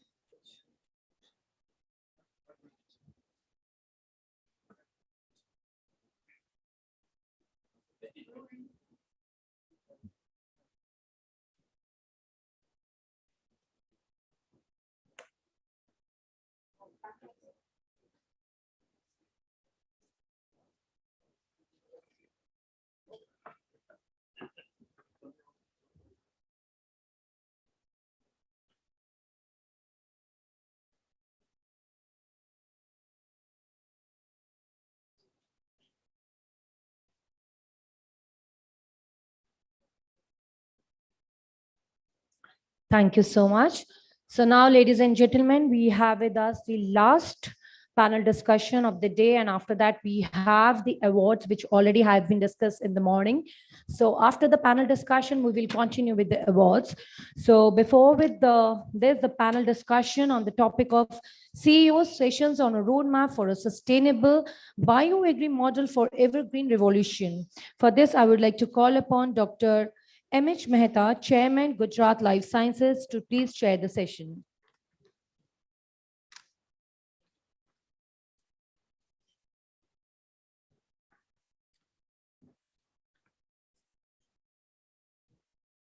A very warm welcome to you, sir. Next, I would like to call upon Dr. Dinesh Chauhan, Director, Tropical Agro.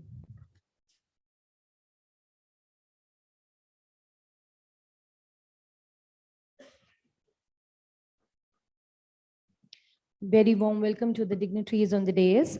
Next is Ms. Renuka Diwan. She is the CEO of BioPrime.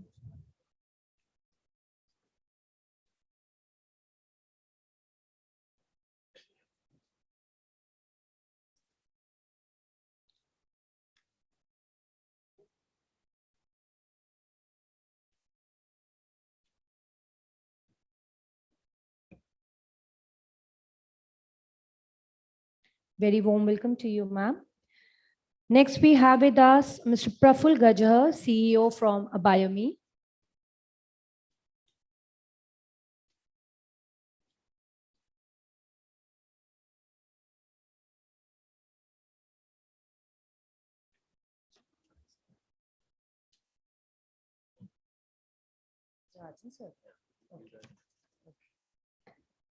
We had with us Mr. Rick Rigner, Executive VP from Vedation Life Sciences from USA.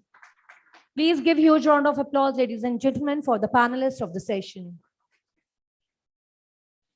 We have with us one more panelist is Mr. R.S. Ranjan, Managing Director from Privi Life Sciences. He is on some most important call, so he will just join with the panelists after this. But before that, I would like to give the mic to the Dr. M.H. Mehta, sir, to please kindly chair this panel discussion for the same.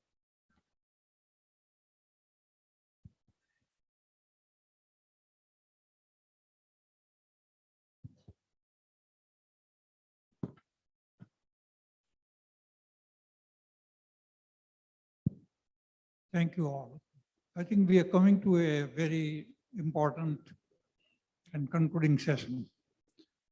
There are meetings and seminars and everything, but the most important part at the end of it, after all the brainstorming is done, after all the experiences and ideas have been shared, what is the way forward? And I think that is the most important thing that we have to really deliberate upon. And here, I'm very glad that we have a very eminent and very versatile group, which will be in very short sharing their main suggestions. You know, when we are talking about the idea about a bioagri model, why the reason is, I recall many years back, a global expert committee was called.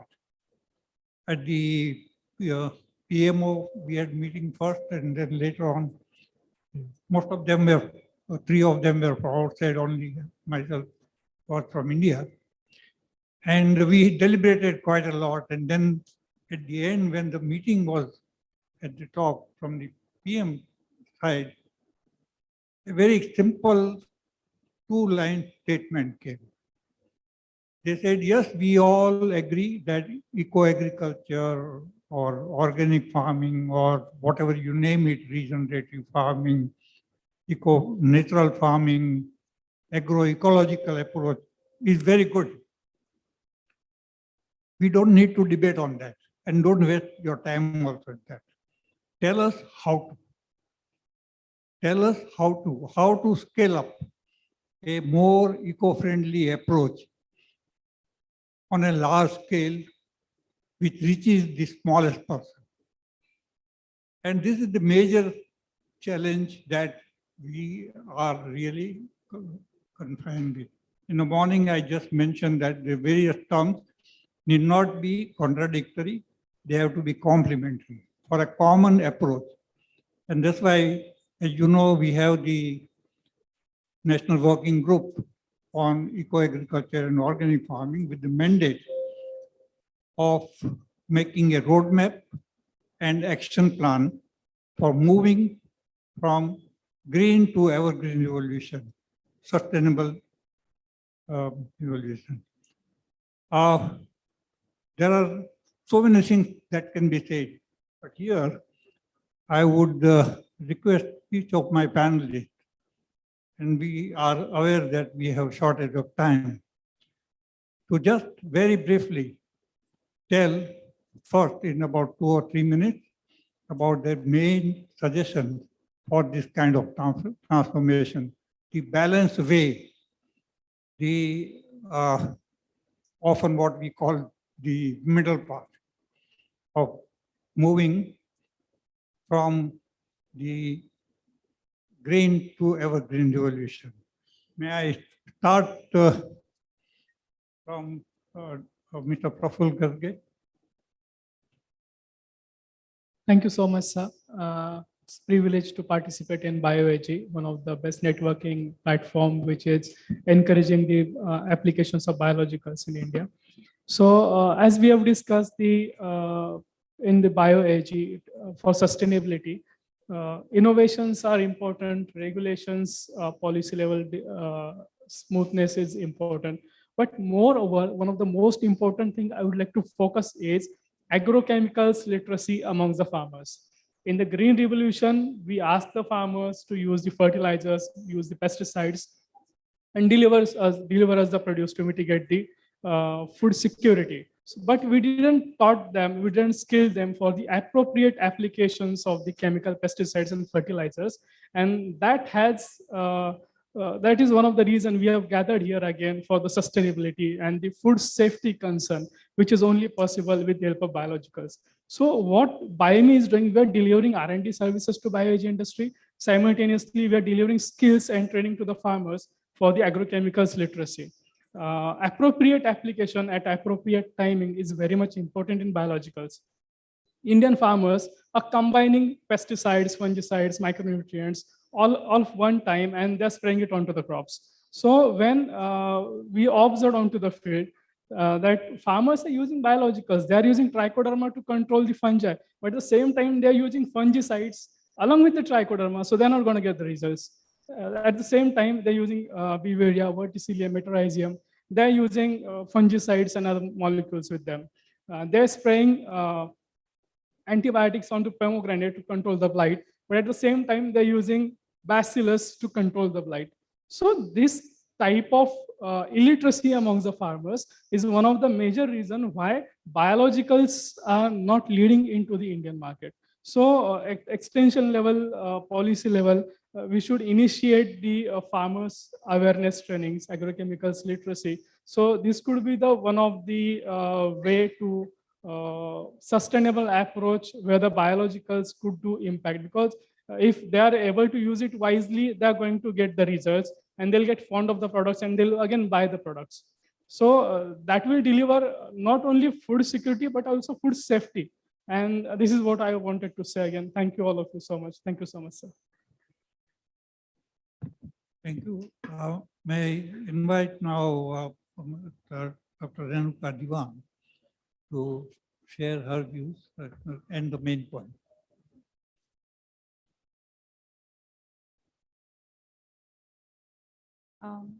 Thank you so much for giving us an opportunity to voice our opinion here today. This is Dr. Renuka from BioPrime. We are an ag biotech startup working in the area of developing biologicals which are based on small molecules, as well as a consortia of core micrograms that are necessary for the plant. And going by the philosophy that we have at BioPrime, what I would like to highlight is the need of having a holistic approach, a need of having an integration of chemicals along with biologicals. Because today, if we are to feed the population and also make sure that we can produce export-oriented produce from our farms, we need something that works together. We can't simply say that let's take out one and replace it with another. So having a more holistic approach towards designing biologicals, having a more holistic approach towards deploying these biologicals on the field is something that is necessary. And going ahead, if we are to ever scale it up in a way that we really think would create a much larger impact, then we feel that technology, innovation, and adaptation should not be restricted only to the active ingredient or the formulation. There's a requirement of having technology at the delivery mechanism, at the packaging level, so that the efficacy as well as the productivity is maintained for the farmer. It is required to have solutions that work together. Today we have to tell the farmers that if you are using chemicals, then you have to wait and apply your microorganisms later on. Or if he already has microorganisms in his field, he may not be aware that he should not be taking certain insecticides and pesticides sprays, which ultimately destroys the microorganism in the field. But we need to have a system where the farmer does not have to make a choice. Today, unfortunately, is forced to make a choice of whether I use fast-acting chemicals or whether I use more efficient, sustainable options. The question is, as industry, can we not develop solutions that give farmer the best of both worlds? So I feel the onus in some way is upon us to develop solutions and deliver it to the farmers in a way that he can be in a position of making better choices, in a way that he is able to reduce his dependency on chemicals. And I said reduce, not eliminate, reduce his dependency on chemicals. I think the focus from the industry side has to be this. And of course, there has to be a backing on the policy level. So large scale adaptation and scale up can only be possible when an ecosystem is available for the farmer, right from the technology level. And like Praful was saying, where he is also educated and aware, but also from the backing that is there at the policy level. Once that environment and conducive system is there, I think we will definitely see a much larger impact. Those were some of the words that I wanted to share with you. Thank you once again. So much. I think idea of going to the farmer with the holistic approach and the package of alternative. Dr. Dinesh Chauhan. Good afternoon to all. Good afternoon, Mehta ji. Myself, Dr. Dinesh Chauhan from Tropical Agro System, and I am working last 27 years in R&D and quality control, in pesticides and fertilizers also. Sir, today is the roadmap discussion for the sustainability of the agri and bio products in the agriculture field. Sir, I feel there is some major gaps between to use the bioproducts in the farming, gap between the government policies, regulations, manufacturing units, and the end users, who is the farmers. Today, farmer depends on the knowledge of distributor and the dealers. He does not aware how use the bio fertilizers or organic manures. He is well aware about the chemical fertilizer, but not about the bioproducts. However, in case of our tropical agro, we are supplying our bioproducts pan India as export also in some country. We are having about 1,000 FA field assistant who are giving the training to the farmers. We are looking at day-to-day videos on the YouTube from our FA, and the farmer give the feedback about the products. If he have the good performance, he had 100% satisfied with the product quality. He again asked the product, and he promised he will not use the chemical fertilizer, since bioproducts is giving the best commitment, best yield in the same field.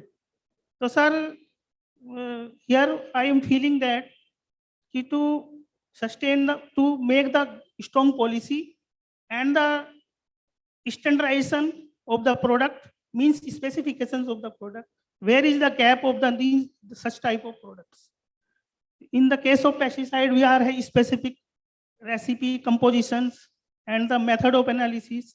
But in the bioproducts, it is gap today. I feel like that. However, various companies are working on that to develop. Also, government also develop G2, G1, G2, G3 registrations. Now take the initiatives to set up the compositions, and each composition comes on the level of the bottles and the containers. So such types of gap are there, which is need to immediate meet and compliance. And another gap is the to make the sustainability, the mutual partnership between the government research center and the private research centers. It is very important. Thank you, sir. Partnership between these two and partnership with the farmers. Yes. Equally. We develop the confidence and the actual field teaching. So we have Dr. Tripathi here, who I request now to share his experience and his thought about the way forward.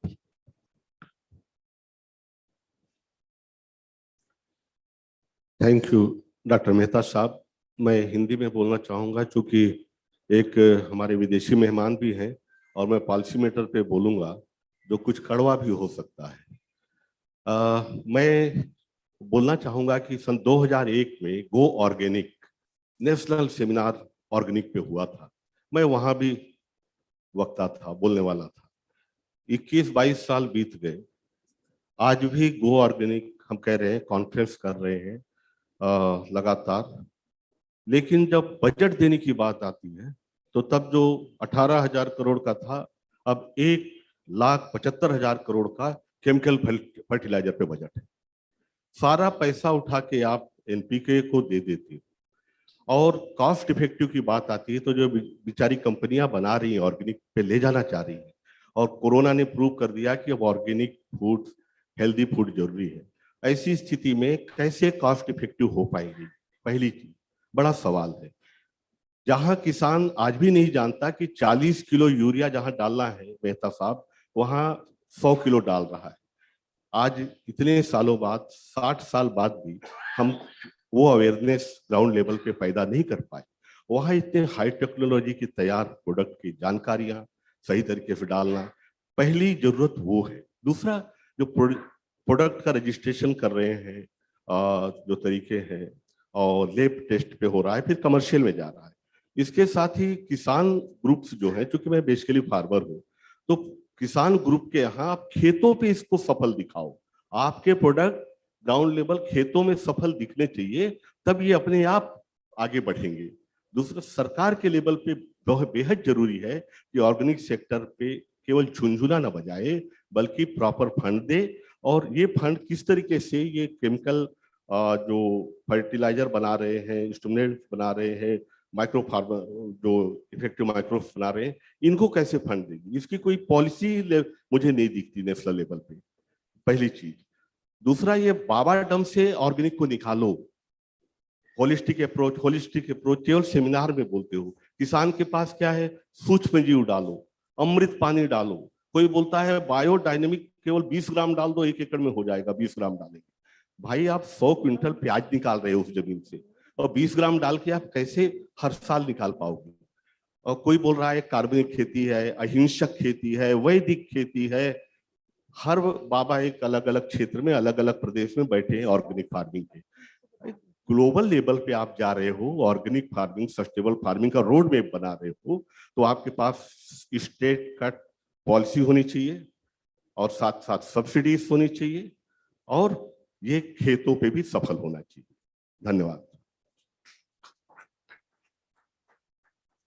Thank you, Dr. Tripathi. Yeah, and I think one of the biggest thing that has happened in the last few years is this, especially this entire business of alternative, eco-friendly bio-input industry, the way it has come up in the last decade or so or more. And rising at the rate of 17 to 18% is a very welcome thing, but it has its own challenges. We see huge opportunity for good R&D based SMEs and startups. And on the other side, we also see the kind of regulatory challenges, the different situations in different countries and so on. We have Mr. Rick Regner here, who bring that global experience also with us, and I request him to share that. Great. I'm going to go up to the podium if that's okay. I've got a couple of slides with some data to share.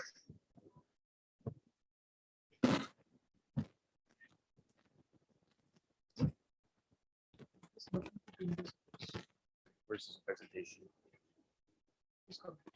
Okay, well, first off, thank you for having me from the United States. Thank you to the BioAg conference and Agriculture Today group for tackling an important issue, and we're proud to be part of this event. With Verdesian Life Sciences USA, we are a nutrient use efficiency company, which means we don't eliminate, I think, some good points, chemicals, but our goal is to reduce the need of chemicals, harsh chemicals, fertilizers, and even seed to produce more output in the agriculture industry. We're a hardcore science and data company. So a couple of my points I want to make here, I'm going to start with some data, and then I'll give some very specific examples of how our organization is looking at a roadmap for agri-solutions across the country of India. If you look at the charts that I've got up at the top left, I think this is really interesting and critical for this event. We look at the 50 different countries that we sell into across the world, and one of the most organized and sophisticated agriculture economies is in Brazil. A global consultancy called McKinsey & Company, my previous employer, just recently did a global survey on growers and asked growers, what % of you are using bio solutions and which % are not? Surprisingly, in Brazil, 50% of the growers are using some sort of bio solution, a biostimulant, a biocontrol, a biofertilizer. In India, 2%. There's a significant gap right now in terms of who's using the most advanced technologies. So you might say to yourself, well, that sounds interesting. Let's use more inputs. Not the case. You've got to pump the brakes. In India today, if you compare India to the United States, where India is using 66% more fertilizer per hectare than the United States of America is on farmable land. Okay, that has not been narrowed in yet.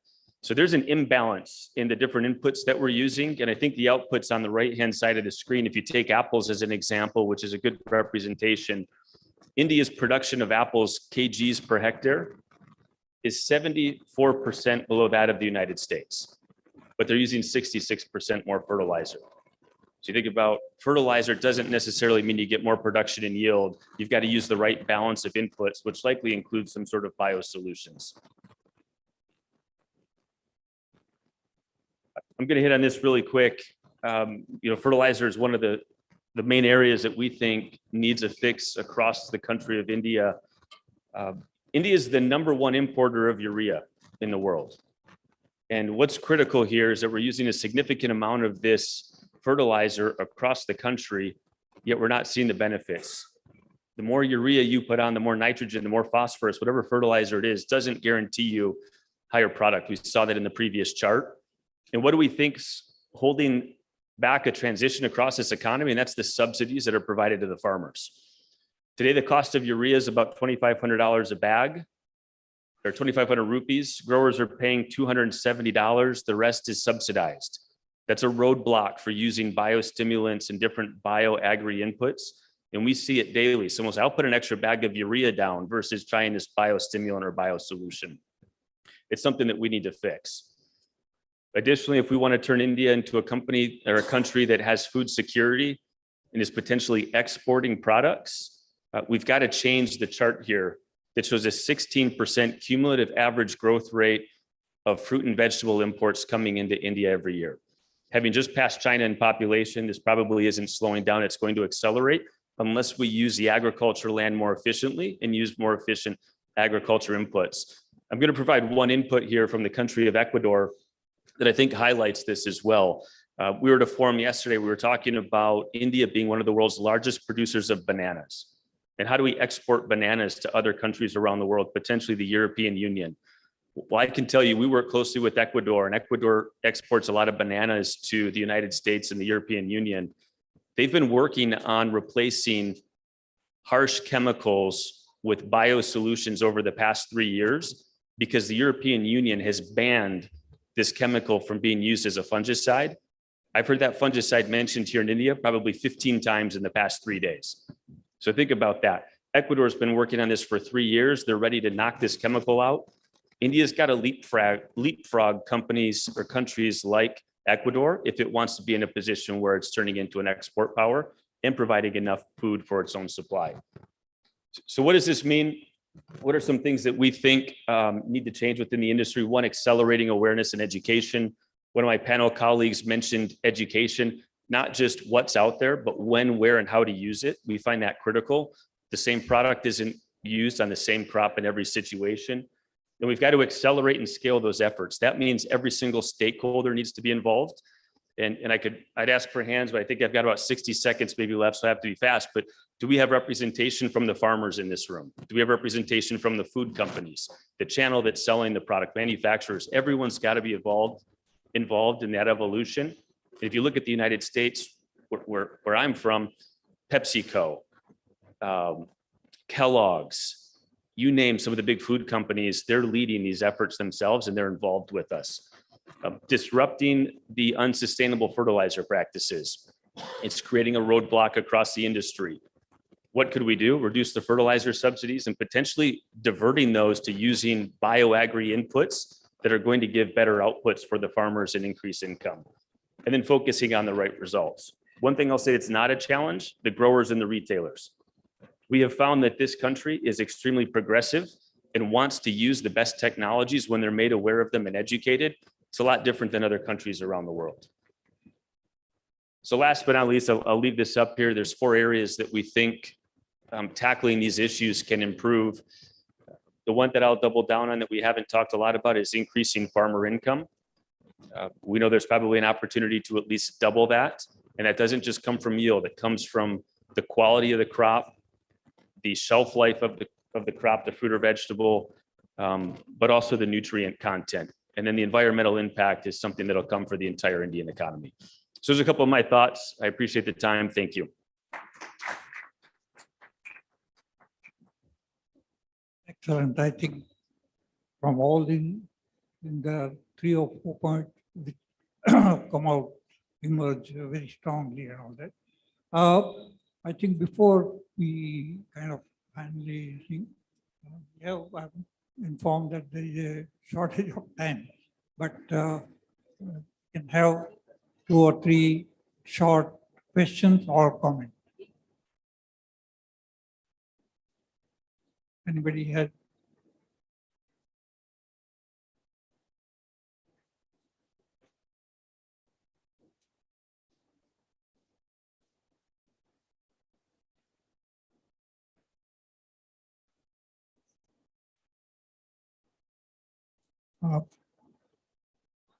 Any comment, suggestion?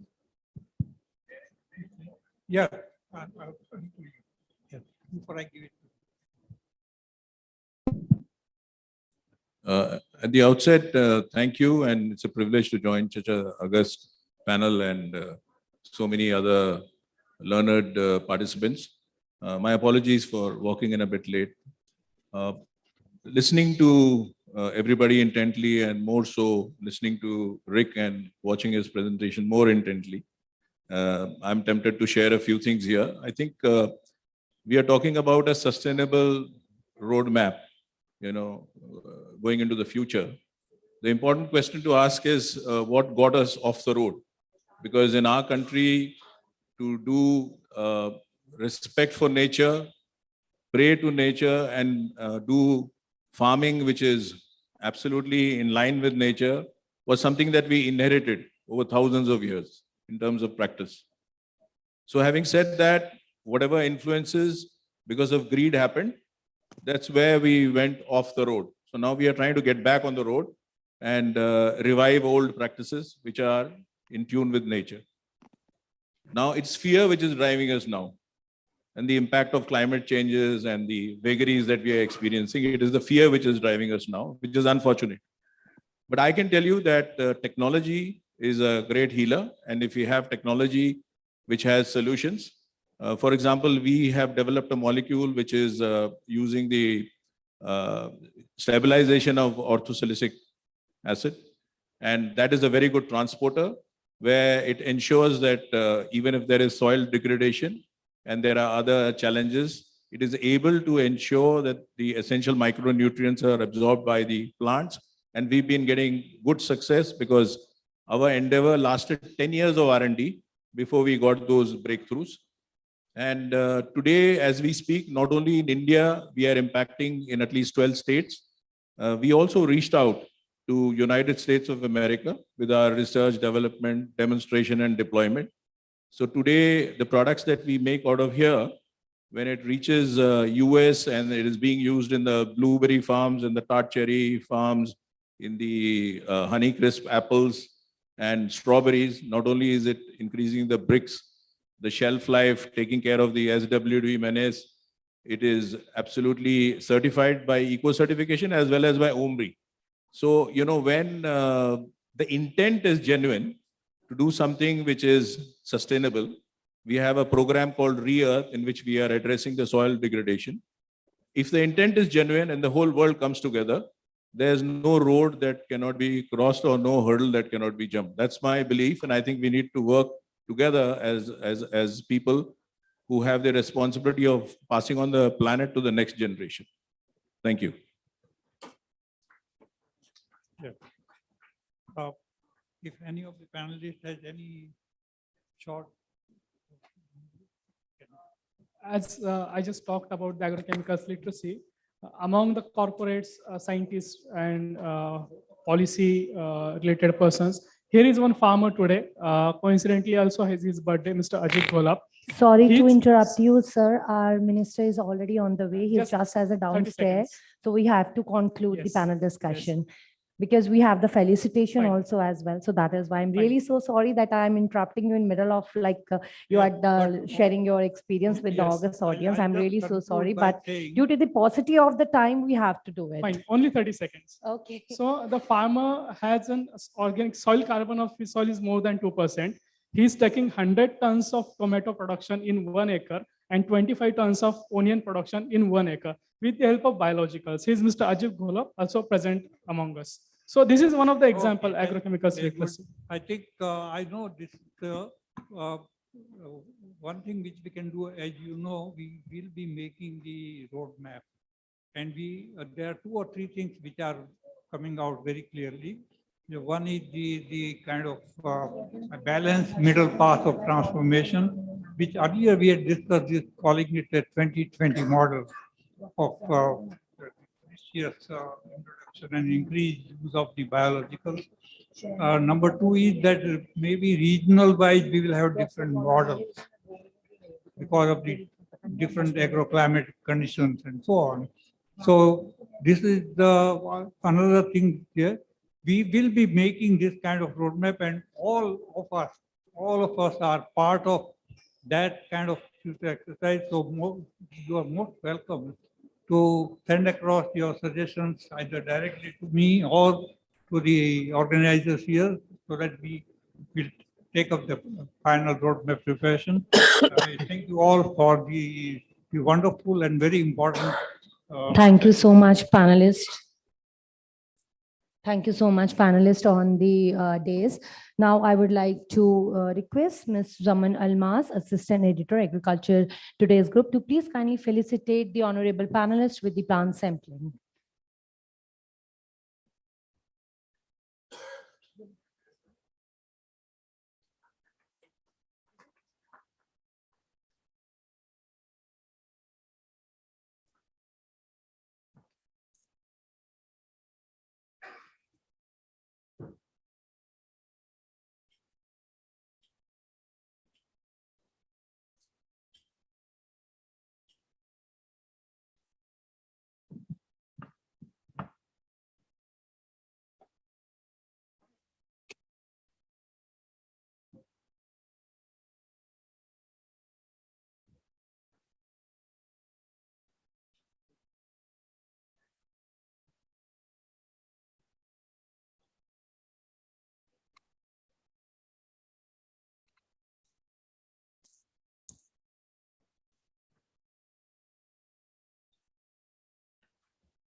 Thank you so much, panelists of the session.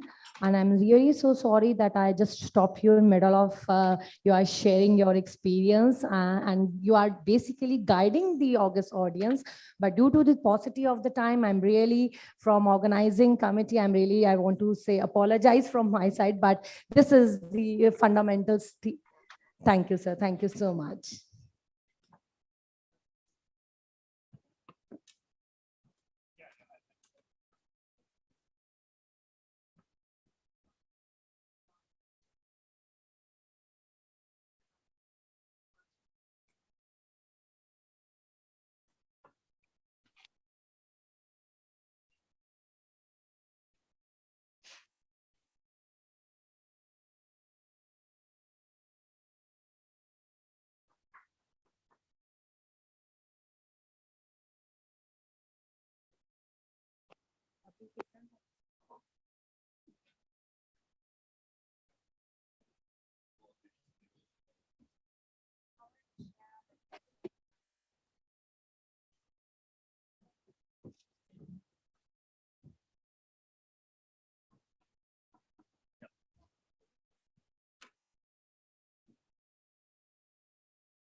Ladies and gentlemen, we have with us our chief guest of the award ceremony, Honorable Agriculture Minister Shri Narendra Singh Tomar. I request all of you to please kindly give huge round of applause, ladies and gentlemen.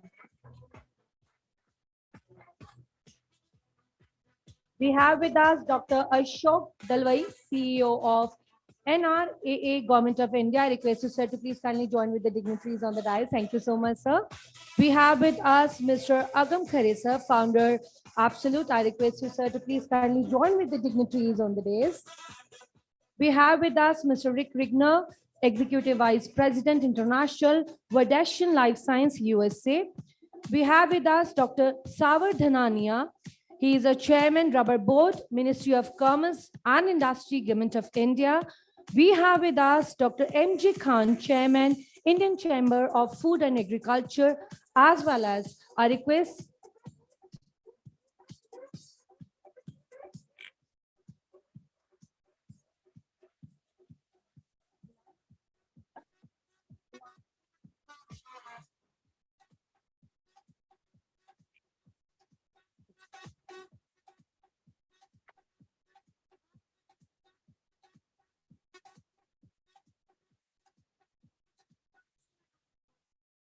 Thank you so much, honorable dignitaries on the dais.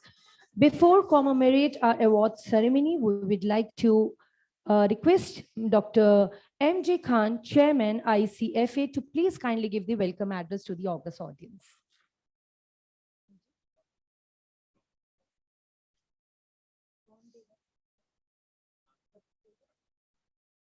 I request you, sir, to please kindly give the flower bouquet to our Honorable Union Agriculture Minister, Shri Narendra Singh Tomar, sir, as a chief guest of our program.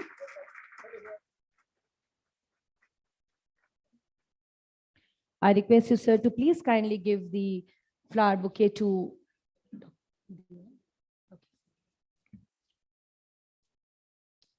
Thank you very much. माननीय कृषि मंत्री भारत सरकार नरेंद्र सिंह तोमर जी का स्वागत है। आप sir इस hall में हमारे कार्यक्रम में 4 महीने पहले दिसंबर के महीने में you were chief guest at the 14th Agricultural Leadership Summit, and we have the privilege of having you again with us as chief guest to this function. आज सुबह से ये सेकेंड बायोएग इंडिया का कार्यक्रम है। इससे पहले पिछले साल जब ICR कॉम्प्लेक्स में हुआ था, आई रिकॉल प्राउड प्रिविलेज था कि आप उस वक्त भी फिलीपीन के कृषि मंत्री के साथ में तशरीफ लाए थे। Since morning we had very good discussions on different aspects of and issues concerning the bioagriculture, and which by its extension includes organic agriculture, eco-agriculture, and the most important, that natural farming that the government of India is promoting. The 3 key challenges that the mankind is facing today in context of the agriculture, as I mentioned in the morning: adequate food that we need to produce, and we need to adopt the sustainable production technologies so that sustainably we are able to produce the food to meet the requirement of the growing population. And we need to produce safe and nutritious food. Food safety is guaranteed now even in African countries. India long back achieved. We are in fact net exporter. But as far as undernourishment and malnourishment is concerned, we are figuring quite high, and the figures are before us, 18% to 32% on different parameters.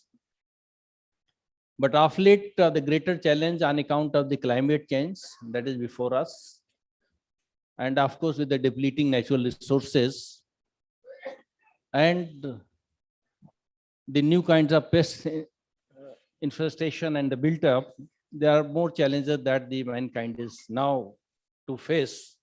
So therefore, innovative approaches, new technologies, new practices have to be evolved to meet all these challenges. Fortunately, the bioagriculture is one silver bullet Safe food, it addresses the concern. Nutritious food, it addresses the concern. Depleting natural resources, it addresses the concern. Sustainability of food production system, it addresses this major concern. But there are concerns and challenges for adoption on a large scale at farmers field. Awareness की बड़ी कमी है sir किसानों के बीच में, और awareness सभी तरीके की, क्योंकि केमिकल इनपुट्स को यूज करते हुए फार्मर्स का जो माइंडसेट बना है वो तुरंत रिजल्ट दिखना चाहिए, ऐसा क्विक, वो बायोलॉजिकल इनपुट्स में होता नहीं है। किसान को कीड़ा तुरंत मरता दिखना चाहिए, वैसा होता नहीं है। तो वो अवेयरनेस की जरूरत है कि कैसे स्लो एक्शन है लेकिन इफेक्टिव एक्शन है। दूसरा कैसे यूज करें उसका भी दिक्कत है किसानों के लेवल पे। और तीसरा जो कॉस्टिंग का इशू आ रहा है, जिसपे लंबे टाइम से इस पे चर्चा चल रही थी कि क्या स्टैंडर्ड्स ऐसा कोई इवॉल्व हो सकते हैं कि सब्सिडाइजेशन जो हो रहा है केमिकल फर्टिलाइजर का उतना ही क्वांटम बेनिफिट इसमें मिले। तो परंपरागत खेती में जो 50,000 रुपये का है, मुझे लगता है एक बड़ा चीज उसमें अभी होगा, तब किसान का एडॉप्शन और बढ़ेगा। वो ये है कि जैसे कार्बन क्रेडिट ट्रेडिंग शुरू होगा, तो ability of farmers to capture that, the reduction of emissions. So if that is added to already the benefit that are being extended under Paramparagath Krishi Vikas Yojana, then I think it becomes more lucrative. But as more research is goes into it to reduce the cost and more competition, fortunately there are about 4,000 companies, but the size and scale and impact and the technologies, uska ek abhi question mark bana hua hai.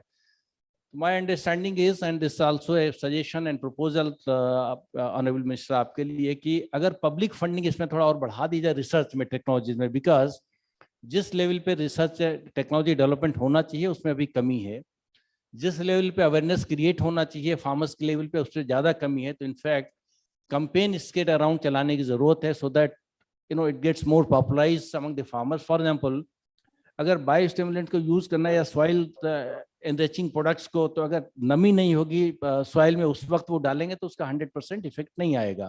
So the very basic thing that are need to be explain. So this kind of I think nationwide campaign जो natural farming को promote करने government का एक बड़ा agenda है, वो plus biological agriculture के जो फाइनल चीजें हैं, so that farmer is able to appreciate कि how it is beneficial to adopt it on a large scale. दूसरा है कोलैबोरेटिव एफर्ट्स का, कि इस टाइम पे पब्लिक प्राइवेट सिस्टम के बीच में जो कोलैबोरेशन होना चाहिए टेक्नोलॉजी डेवलपमेंट के लिए and even for carrying out the educational program, वो एक मुझे लगता है एक सीईओज की राउंड टेबल आपको चेयर करना चाहिए। एंड आई वुड प्रपोज कि इन ए मंथ्स टाइम और सो द बायोएग इंडस्ट्री के जो सीईओज हैं उसके साथ गवर्नमेंट का एक राउंड टेबल हो, जिसमें 2 घंटे तक इशूज, क्योंकि सबसे इंपॉर्टेंट जो है वो registration, regulation and quality enforcement का इशू आता है। Because streamlining the registration process will make sure that faster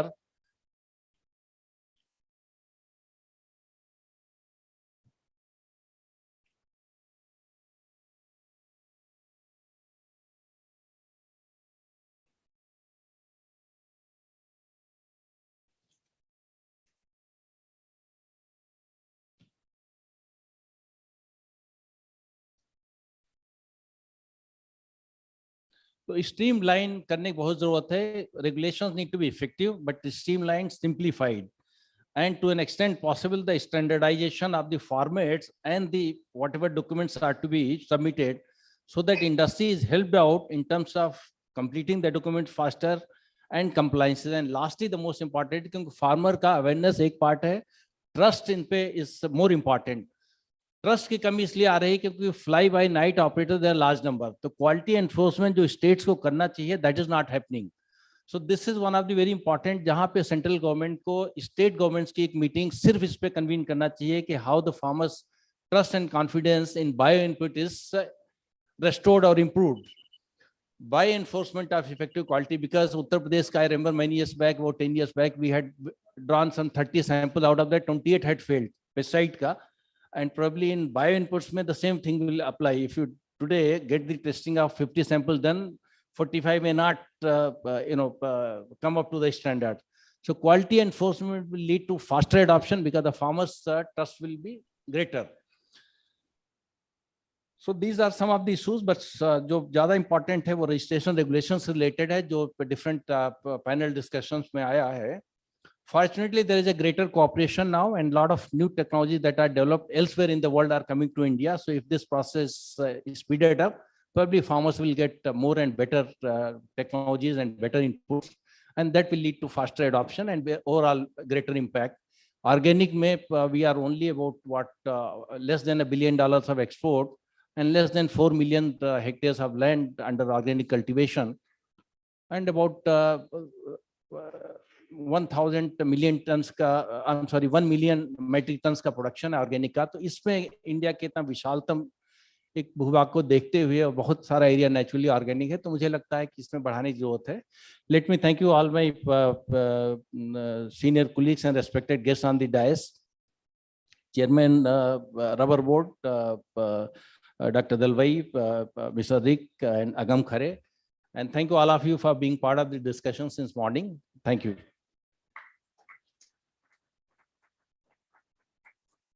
Thank you so much, Khan sir. Now I would like to invite Dr. Savar Dhanania sir. He is a chairman, Rubber Board, Ministry of Commerce and Industry, Government of India. I request you, sir, to please kindly give the address to the august audience.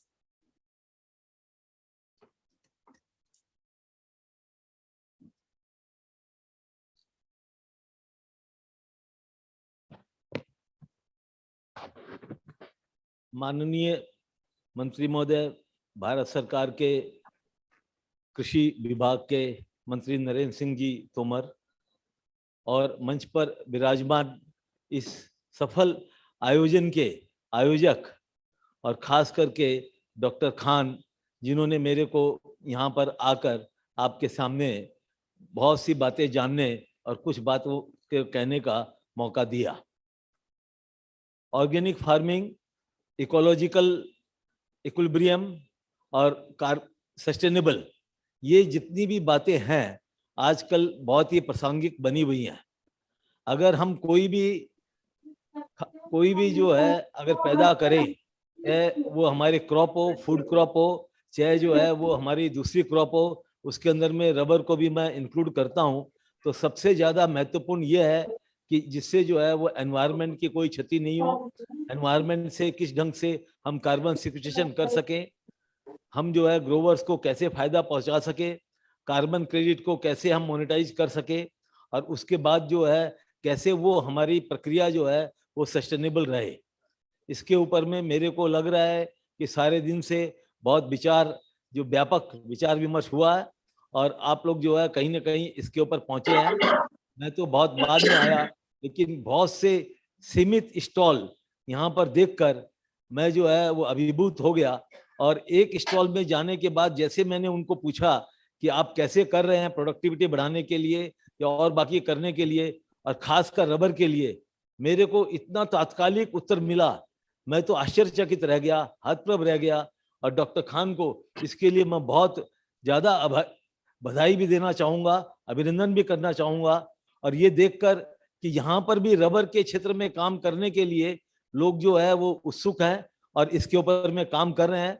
उस पर उन्होंने बताया कि हम जो है productivity बढ़ाने के लिए हम 1 साल से काम कर रहे हैं और हम केरल जाएंगे. उस समय तक उनको मेरा परिचय नहीं था. मैंने जब बताया कि मैं चेयरमैन रबर बोर्ड हूँ, तब वो सब जो है इतने छोटे छोटे बच्चे यंग जो है पूना से आए हुए और पूना यूनिवर्सिटी के जो है बायोटेक्नोलॉजी में काम करने वाले बहुत जो प्रफुल्लित हुए और बोले सर हम तो आपके पास जाने वाले थे. मैंने कहा कि तुम जाने वाले थे और मैं तो यहीं पर आ गया हूँ, बताओ कि कैसे हम लोग काम कर सकते हैं. उन्होंने ये बताया कि हम करीबन 8-10 महीने से वहाँ पर एक बड़े रबर स्टेट में काम कर रहे हैं और आपसे 2-3 महीने के अंदर ही हम उपलब्धि लेकर आएंगे और फिर और आगे का काम करेंगे. यहाँ पर उपस्थित मैं सभी को और भी धन्यवाद दूंगा. डॉक्टर खान को मैं तो इनसे सुबह संपर्क किया था कि 16 तारीख को जो गुवाहाटी के अंदर में जो बड़ा कार्यक्रम होने जा रहा है, नॉर्थ ईस्ट के अंदर में वाइब्रेंट जो है वहाँ की क्रॉप के ऊपर में काम होना है, किस ढंग से हम वहाँ पर रबर बोर्ड वहाँ पर उपस्थित रहेगा, भागीदार बनेगा. और आप लोगों का प्रयास, इस आयोजकों के प्रयास से हम अपने काम को आगे कैसे बढ़ाएंगे इसकी जानकारी हम वहाँ लेंगे. और अभी तक हमने जितना काम किया है उसको भी हम वहाँ पर साझा करेंगे. और ये मैं समझता हूँ कि सस्टेनेबल क्रॉप के ऊपर में हम काफ़ी दिन से 6 महीने से करीबन जो है केरल की जो है हर जिले के अंदर में जहां पर रबर का उत्पादन हो रहा है, रबर के प्लांटेशन है, वहां पर काम कर रहे हैं। हमको लग रहा है कि हमको इसमें भी लाभ मिलेगा और मैं सबको बहुत बहुत धन्यवाद देता हूं और ये आशा करता हूं कि आने वाले ऐसे कार्यक्रमों में रबर बोर्ड की भागीदारी भी रहे, बनाई रखें। और जितने भी छोटे स्टॉल हैं, इनको मेरे को लगा कि सब जो है वो हमको बहुत ही जो है लाभ पहुंचाने का कार्यक्रम कर रहे हैं और इनका हम लाभ उठाएंगे। ये मैं सोचकर आप लोगों को सबको धन्यवाद देकर मैं अपनी बात जो है विराम देता हूँ। धन्यवाद। जय Hind. Thank you so much, sir. Now I would like to call upon Dr. Rick Rigner, Executive Vice President International, Vadation Life Sciences USA. I request you, sir, to please kindly address the gathering.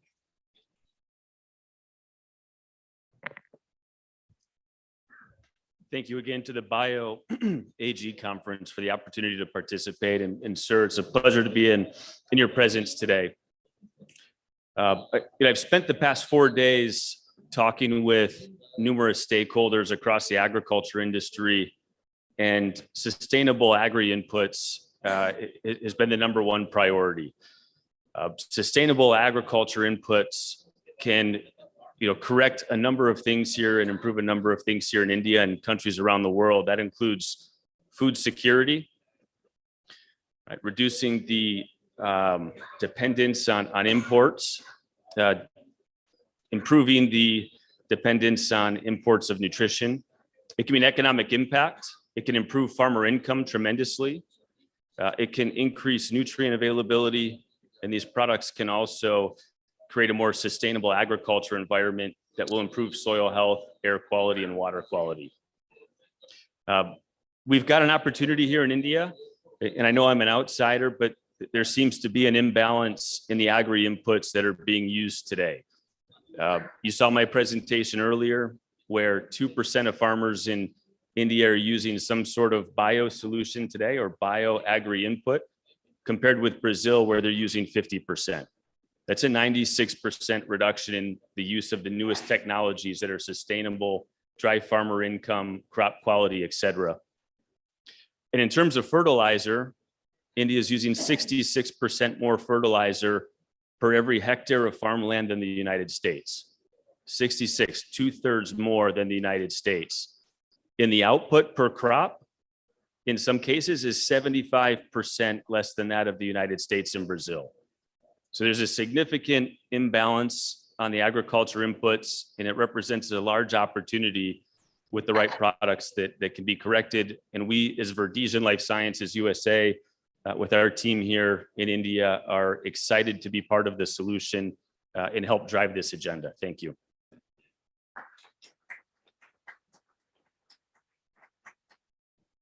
Thank you so much, sir. Now I would like to call upon Mr. Agam Khare. He is a founder absolute.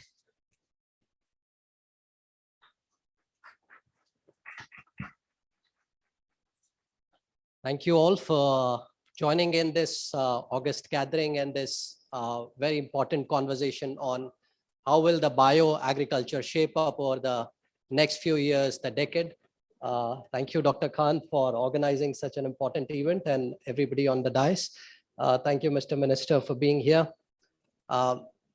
Whether bioagriculture or chemical agriculture, the focus point remains the same. It's the people and the planet, just two things. And जब हम लोगों के लिए काम करते हैं, farmer की profitability को ध्यान में रख के काम करते हैं, सो बायो या केमिकल एक कहीं ना कहीं एक बैलेंस लाने की जरूरत है. बहुत सारे कंट्रीज में हम ऐसा देखेंगे कि the chemical percentage of agriculture is higher than the bio percentage of agriculture, and in some countries increasingly, like Rick mentioned, that percentage is changing, and it's changing fast, especially in countries like Brazil. We are seeing that increasingly in our studies in Europe. With this Green Deal now coming up, that whole percentage, the situation is going to change. And if we focus on farmer profitability at the core, keeping the bioagriculture at the centerpiece, then we will start innovating on technologies and sciences, and we'll try to assimilate things that will be better in terms of scientific outcomes than what had been done previously. What I think, therefore, is needed also is for the entire scientific fraternity to get together. A lot of companies we have seen are doing works in pockets, trying to discover some novel species, discover new formulations. Maybe a grid where this scientific knowledge can be shared across country for the betterment of farmers across the country could actually help. We are building an agri stack in India. Now the government has taken up that initiative. Maybe a stack like this in the BioAg sector could be a big advent. The second thing that we have to be very careful about, because our next generations will be the ones we are going to leave behind to face all that we have done, is the quality of life they will have. And therefore, that brings planet to the centerpiece. Sequestering is important. And for almost all the time, even when humans were not there, sequestration continued to happen for years. Now with advent of technologies and as we progressed as a civilization, a lot of things changed. But what we should continue to look at is what is happening to our sequestration percentage, where are we going? And therefore, that's where I think the mix of bio and chemical agriculture, things which are more sustainable, ecologically balanced form of agriculture is where the future will eventually land up. Now at Absolute, the company that I run, we have an entire arm called Enera. You will see Enera at many places today. What we are trying to do is therefore build very novel advanced technologies using bioagriculture, which can complement the forms of agriculture that is happening today. And in that pursuit, we have built very strong R&D across the country. We expanded it to Middle East. We are expanding to other countries. For a very long time, I mean, the job that I used to work for Dr. Kalam, and when I used to work for him, he always left us with one basic thing. For about 1700 years, we were the foremost country in the world building the latest technologies, whether it was shipbuilding or whether it was spices or whether it was textiles. We were the largest industry in 8 sectors world over, contributing 30% of global GDP. And then in 200 years, we lost out somewhere. And when will India stand up to the world and say, we have arrived? We have Dutch technology, we have Israeli technology. Now it's time to bring Indian technology, put it across the world and say we have arrived. So with that spirit in mind, for India, from India to the world, that's what we are trying to build at Absolute and Enera. And I hope that this entire infrastructure of many, many companies, Dr. Khan talked about a CEO sort of dialogue. I think things like those will become very important and imperative as we go about in building the country, in building India, very strong India, which builds the latest cutting edge technologies from India for the world. Thank you.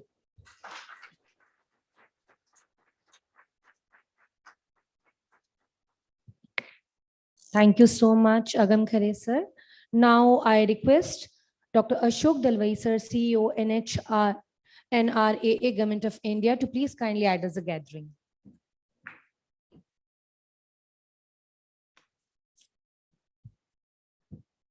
Namaskar to everyone. Honorable Minister for Agriculture and Farmers Welfare. Okay.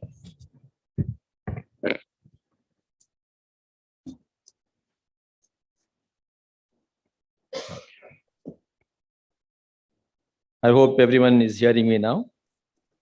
Yeah. Honorable Minister for Agriculture and Farmers Welfare, and other friends on the dais and distinguished participants. Morning, I've already shared my thoughts on the subject. So I will confine myself to a few minutes. We have the award ceremony and we have our chief guest here, to whom we'll all be listening. I want to just reiterate that bioagriculture, which is the primary economic sector, is a part of the larger bioeconomy. So if we want to move towards mitigating the negative impacts of climate change, every economics activity has to play its role towards neutralizing the emission of greenhouse gases. Secondly, India will remain an agriculture economy. We cannot follow the Western model. where we can shift all our population to industry and services. Therefore, we have to find employment for our people in agriculture sector. The only option is agriculture has to generate agriculture produce of different nature for human consumption, for our livestock, and for our industry. Industry will become bioresource based. Therefore, we need to increase the present 1.3 billion tons of agriculture produce to at least 2 times that over the next few decades. And that has to be all done without increasing the greenhouse gases, without further loss in soil fertility, without further stress on the water, and without further stress on the atmosphere.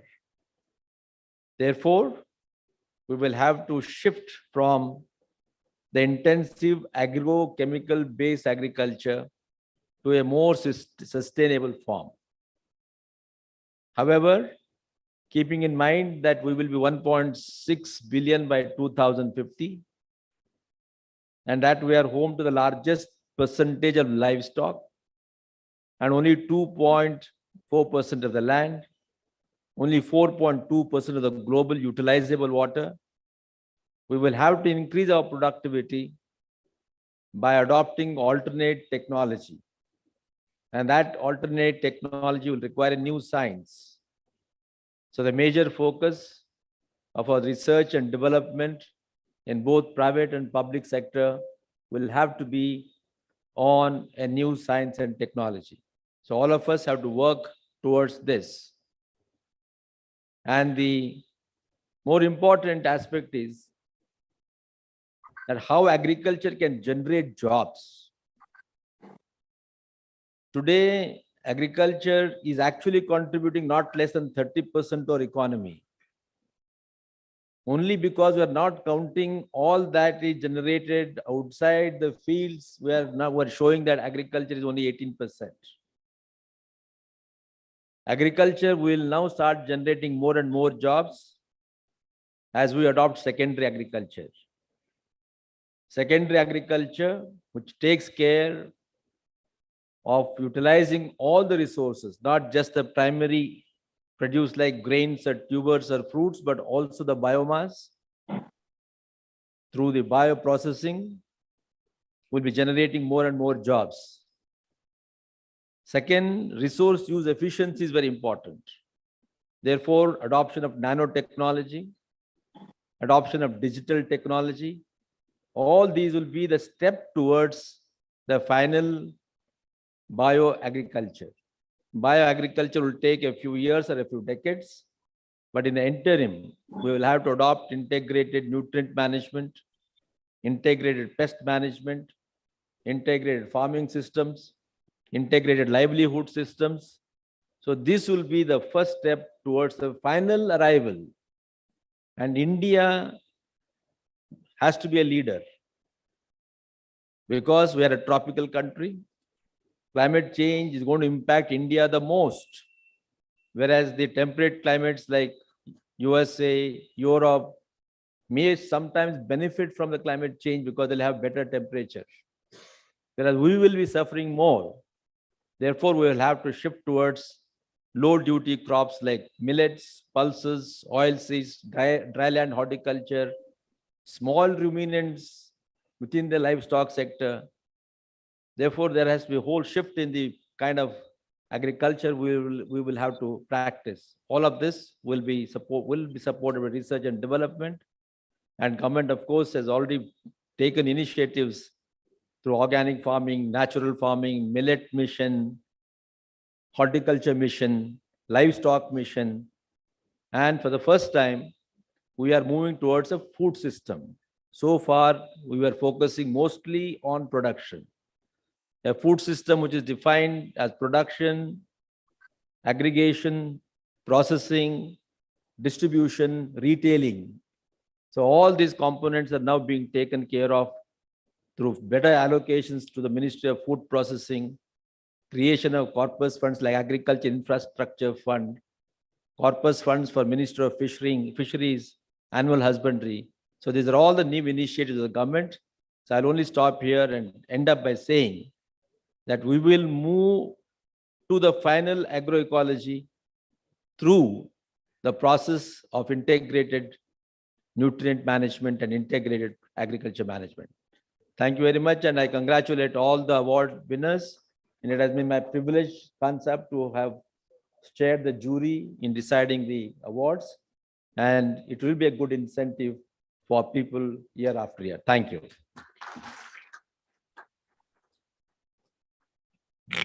Thank you so much, Dr. Ashok Delvai, sir. Now it's time to unveiling of a special issue of Agriculture Today's on bioagriculture.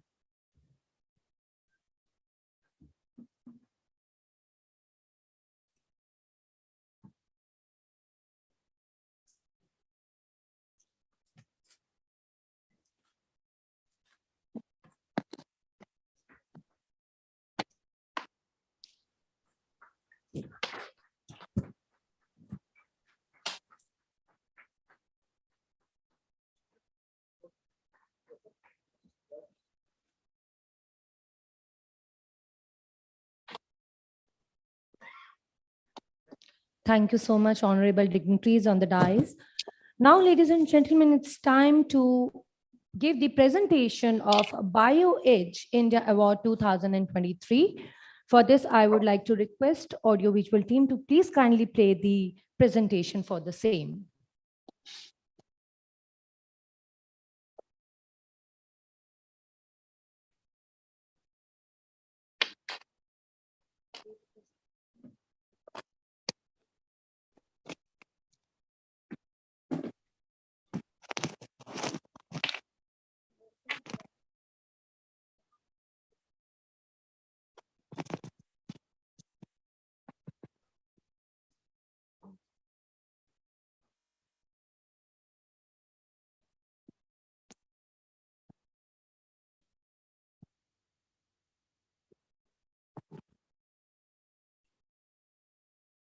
I think the team has need some time. So before they get prepared, I request the Honorable Chief Guest of the program, Shri Narendra Singh Thomas, sir, to please kindly address the gathering.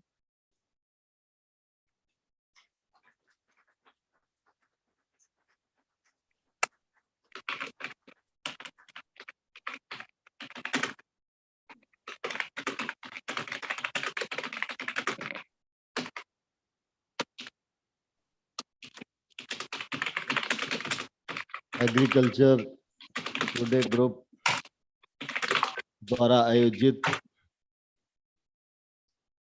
इस सम्मेलन में हम सबके मध्य हम सबको एक मंच पर एकत्रित करने वाले आदरणीय डॉक्टर खान साहब, डॉक्टर रेग, डॉक्टर दलवई जी, डॉक्टर साबर Ghanania ji, Agam Khare ji, doctor Malhotra, doctor Kaushik, doctor Mehta और इस अवसर पर उपस्थित सभी इस क्षेत्र में काम करने वाले अनुभवी महानुभाव और उपस्थित सज्जनों, हम सब जानते हैं कि एग्रीकल्चर टुडे ग्रुप एक लंबे समय से कृषि के समक्ष विद्यमान चुनौतियों का समय समय पर समाधान खोजा जा सके, किया जा सके, इसके लिए विचार विमर्श का आयोजन, लेखन का आयोजन, प्रोत्साहन अवार्ड का आयोजन इनके द्वारा किया जाता रहा है। और मुझे प्रसन्नता है कि इसी वर्ष वो अपनी यात्रा के 25 वर्ष भी सफलतापूर्वक पूरे करने जा रहे हैं। डॉक्टर खान का कार्यक्रम में आने के लिए अति आग्रह रहता है। इस वजह से उनके अनेक कार्यक्रमों में मेरा आना हुआ है और कार्यक्रमों की रचना, कार्यक्रमों का ज्वलंत विषय, विचार की उत्कृष्टता, इस सब को देखकर निश्चित रूप से बहुत मन को प्रसन्नता होती है। इसलिए इस कार्यक्रम में फिर से उन्होंने मुझे आमंत्रित किया और आप सबके बीच आप सबके दर्शन करने का यह सौभाग्य उन्होंने मुझे उपलब्ध कराया। इसलिए डॉक्टर खान के प्रति हृदय से बहुत बहुत आभार प्रकट करता हूं, उन्हें धन्यवाद देता हूं। कृषि का क्षेत्र भारत के लिए प्रमुख क्षेत्र है। यूं देखें तो ध्यान में आएगा कि जब देश आजाद हुआ तो उस समय जो हमारा जीडीपी था उसमें 50% योगदान कृषि का ही था। लेकिन धीरे धीरे बाकी क्षेत्र आगे बढ़ते गए, उनमें रिफॉर्म होते गए, सरकारों का ध्यान समय समय पर बना रहा, निजी निवेश भी उन क्षेत्रों में आया और परिणाम स्वरूप कृषि का क्षेत्र उस दृष्टि से देखें तो पिछड़ गया और बाकी क्षेत्र अग्रणी अवस्था में खड़े रहे। लेकिन इन सब के बावजूद हम सब को यह मानने के लिए बाध्य होना पड़ेगा कि कृषि का क्षेत्र ही एक ऐसा क्षेत्र है जो प्रतिकूल से प्रतिकूल परिस्थिति में भी भारत के साथ रीढ़ की हड्डी के समान खड़ा रहकर भारत को आगे बढ़ाने के प्रयत्न में योगदान देता रहेगा। बाकी सब क्षेत्रों में उतार और चढ़ाव आएंगे, परिस्थितियां बदलेंगी, मंदी के दौर भी आएंगे। अभी हम सब लोगों ने कोविड में भी महसूस किया। जब कोविड आया तो सारी दुनिया रुक गई थी। बड़े बड़े स्वचालित कारखाने, बड़ी बड़ी टेक्नोलॉजियां, एक तौर से सबके पहिए थम गए थे। लेकिन कृषि का क्षेत्र और किसान ही एक ऐसा था जिसने देश के जीडीपी का भी साथ दिया और अपने देश के करोड़ों करोड़ लोगों को भोजन कराने में भी मदद की। और सिर्फ इतना ही नहीं, उस पीरियड में जो हमारे और मित्र देश थे जिनको खाद्यान्न इत्यादि की आवश्यकता थी, उन तक भी खाद्यान्न भारत से पहुंचा। यह कृषि के क्षेत्र की ही महत्वपूर्ण भूमिका है, इसलिए संभव हो सका। और इसलिए सामान्य तौर पर यह माना जाता है कि हर देश की कुछ प्रधानताएं होती हैं और जब उन प्रधानताओं की अनदेखी होती है तो फिर असंतुलन खड़ा होता है। और इसी दृष्टि से अगर हम देखेंगे कि जिन विषयों पर आज हम विमर्श कर रहे हैं, अगर आज से काफी दिन पहले विषय तो ये थे, विद्यमान भी थे, लेकिन जितना फोकस होना चाहिए था फोकस नहीं था। और उसके कारण निश्चित रूप से जो लाभ हमें मिल सकता था उससे हम वंचित हो गए। लेकिन आज हम सब लोगों को इस दिशा में तेजी से विचार करने की आवश्यकता है कि जो हमारी प्रधानता है उसे हम मजबूत कैसे बनाएं। जब माननीय प्रधानमंत्री जी आत्मनिर्भर भारत की बात कहते हैं, जब प्रधानमंत्री जी लोकल के लिए वोकल हो ये बात हमसे कहते हैं, जब प्रधानमंत्री जी वन डिस्ट्रिक्ट वन प्रोडक्ट की बात करते हैं तो उसमें प्रधानता ही समाहित है। जब हम आत्मनिर्भर की भारत की बात करेंगे तो निश्चित रूप से आत्मनिर्भरता का जो भाव हमारे मन में पैदा होगा वह भाव भारत को मजबूत बनाएगा और भारत की प्रधानताओं को पहले मजबूत बनाने का काम करेगा।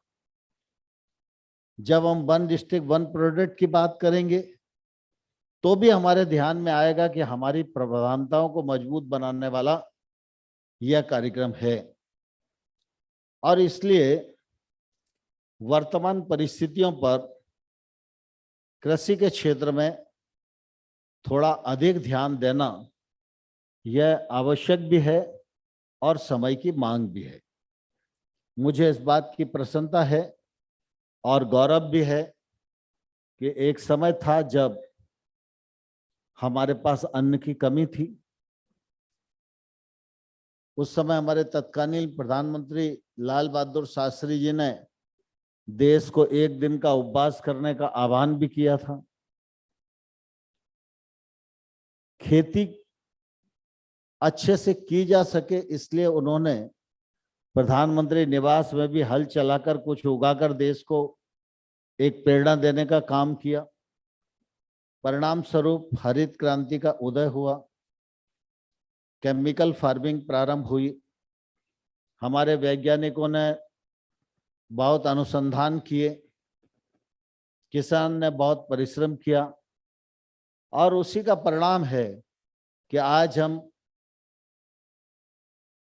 भारत की स्थिति को कृषि के बारे में सोचते हैं तो ध्यान में आता है कि दुनिया में अगर हम निगाह डालकर देखें तो कृषि उत्पादों में अधिकांश की स्थिति में भारत प्रथम स्थान पर खड़ा है। कुछ उत्पादों में हम दूसरे स्थान पर खड़े हैं। हम जल्दी से पहले स्थान पर आ जाएं, इसके लिए हमारे वैज्ञानिक भी तैयार हैं, किसान भी तैयार हैं और हमारे इंडस्ट्री के लोग भी तैयार हैं। और इस दिशा में भारत का चिंतन बहुत तेजी से प्रचलित हो रहा है और आगे बढ़ रहा है। लेकिन हम सब इस बात को भी भलीभांति जानते हैं कि अति किसी भी चीज की अच्छी नहीं होती। केमिकल फार्मिंग प्रारंभ हुई, सिंचाई के साधन बढ़े, सिंचाई की उपलब्धता बढ़ी, अच्छे अच्छे पेस्टिसाइड बनाए गए, किसानों तक पहुंचाने का प्रयत्न किया गया, नए नए बीजों का आविष्कार किया गया, हमारी उत्पादकता बढ़ाने के प्रयत्न साइंटिस्टों के द्वारा किए गए और परिणाम स्वरूप ये उपलब्धि आज हम सब लोगों के सामने है।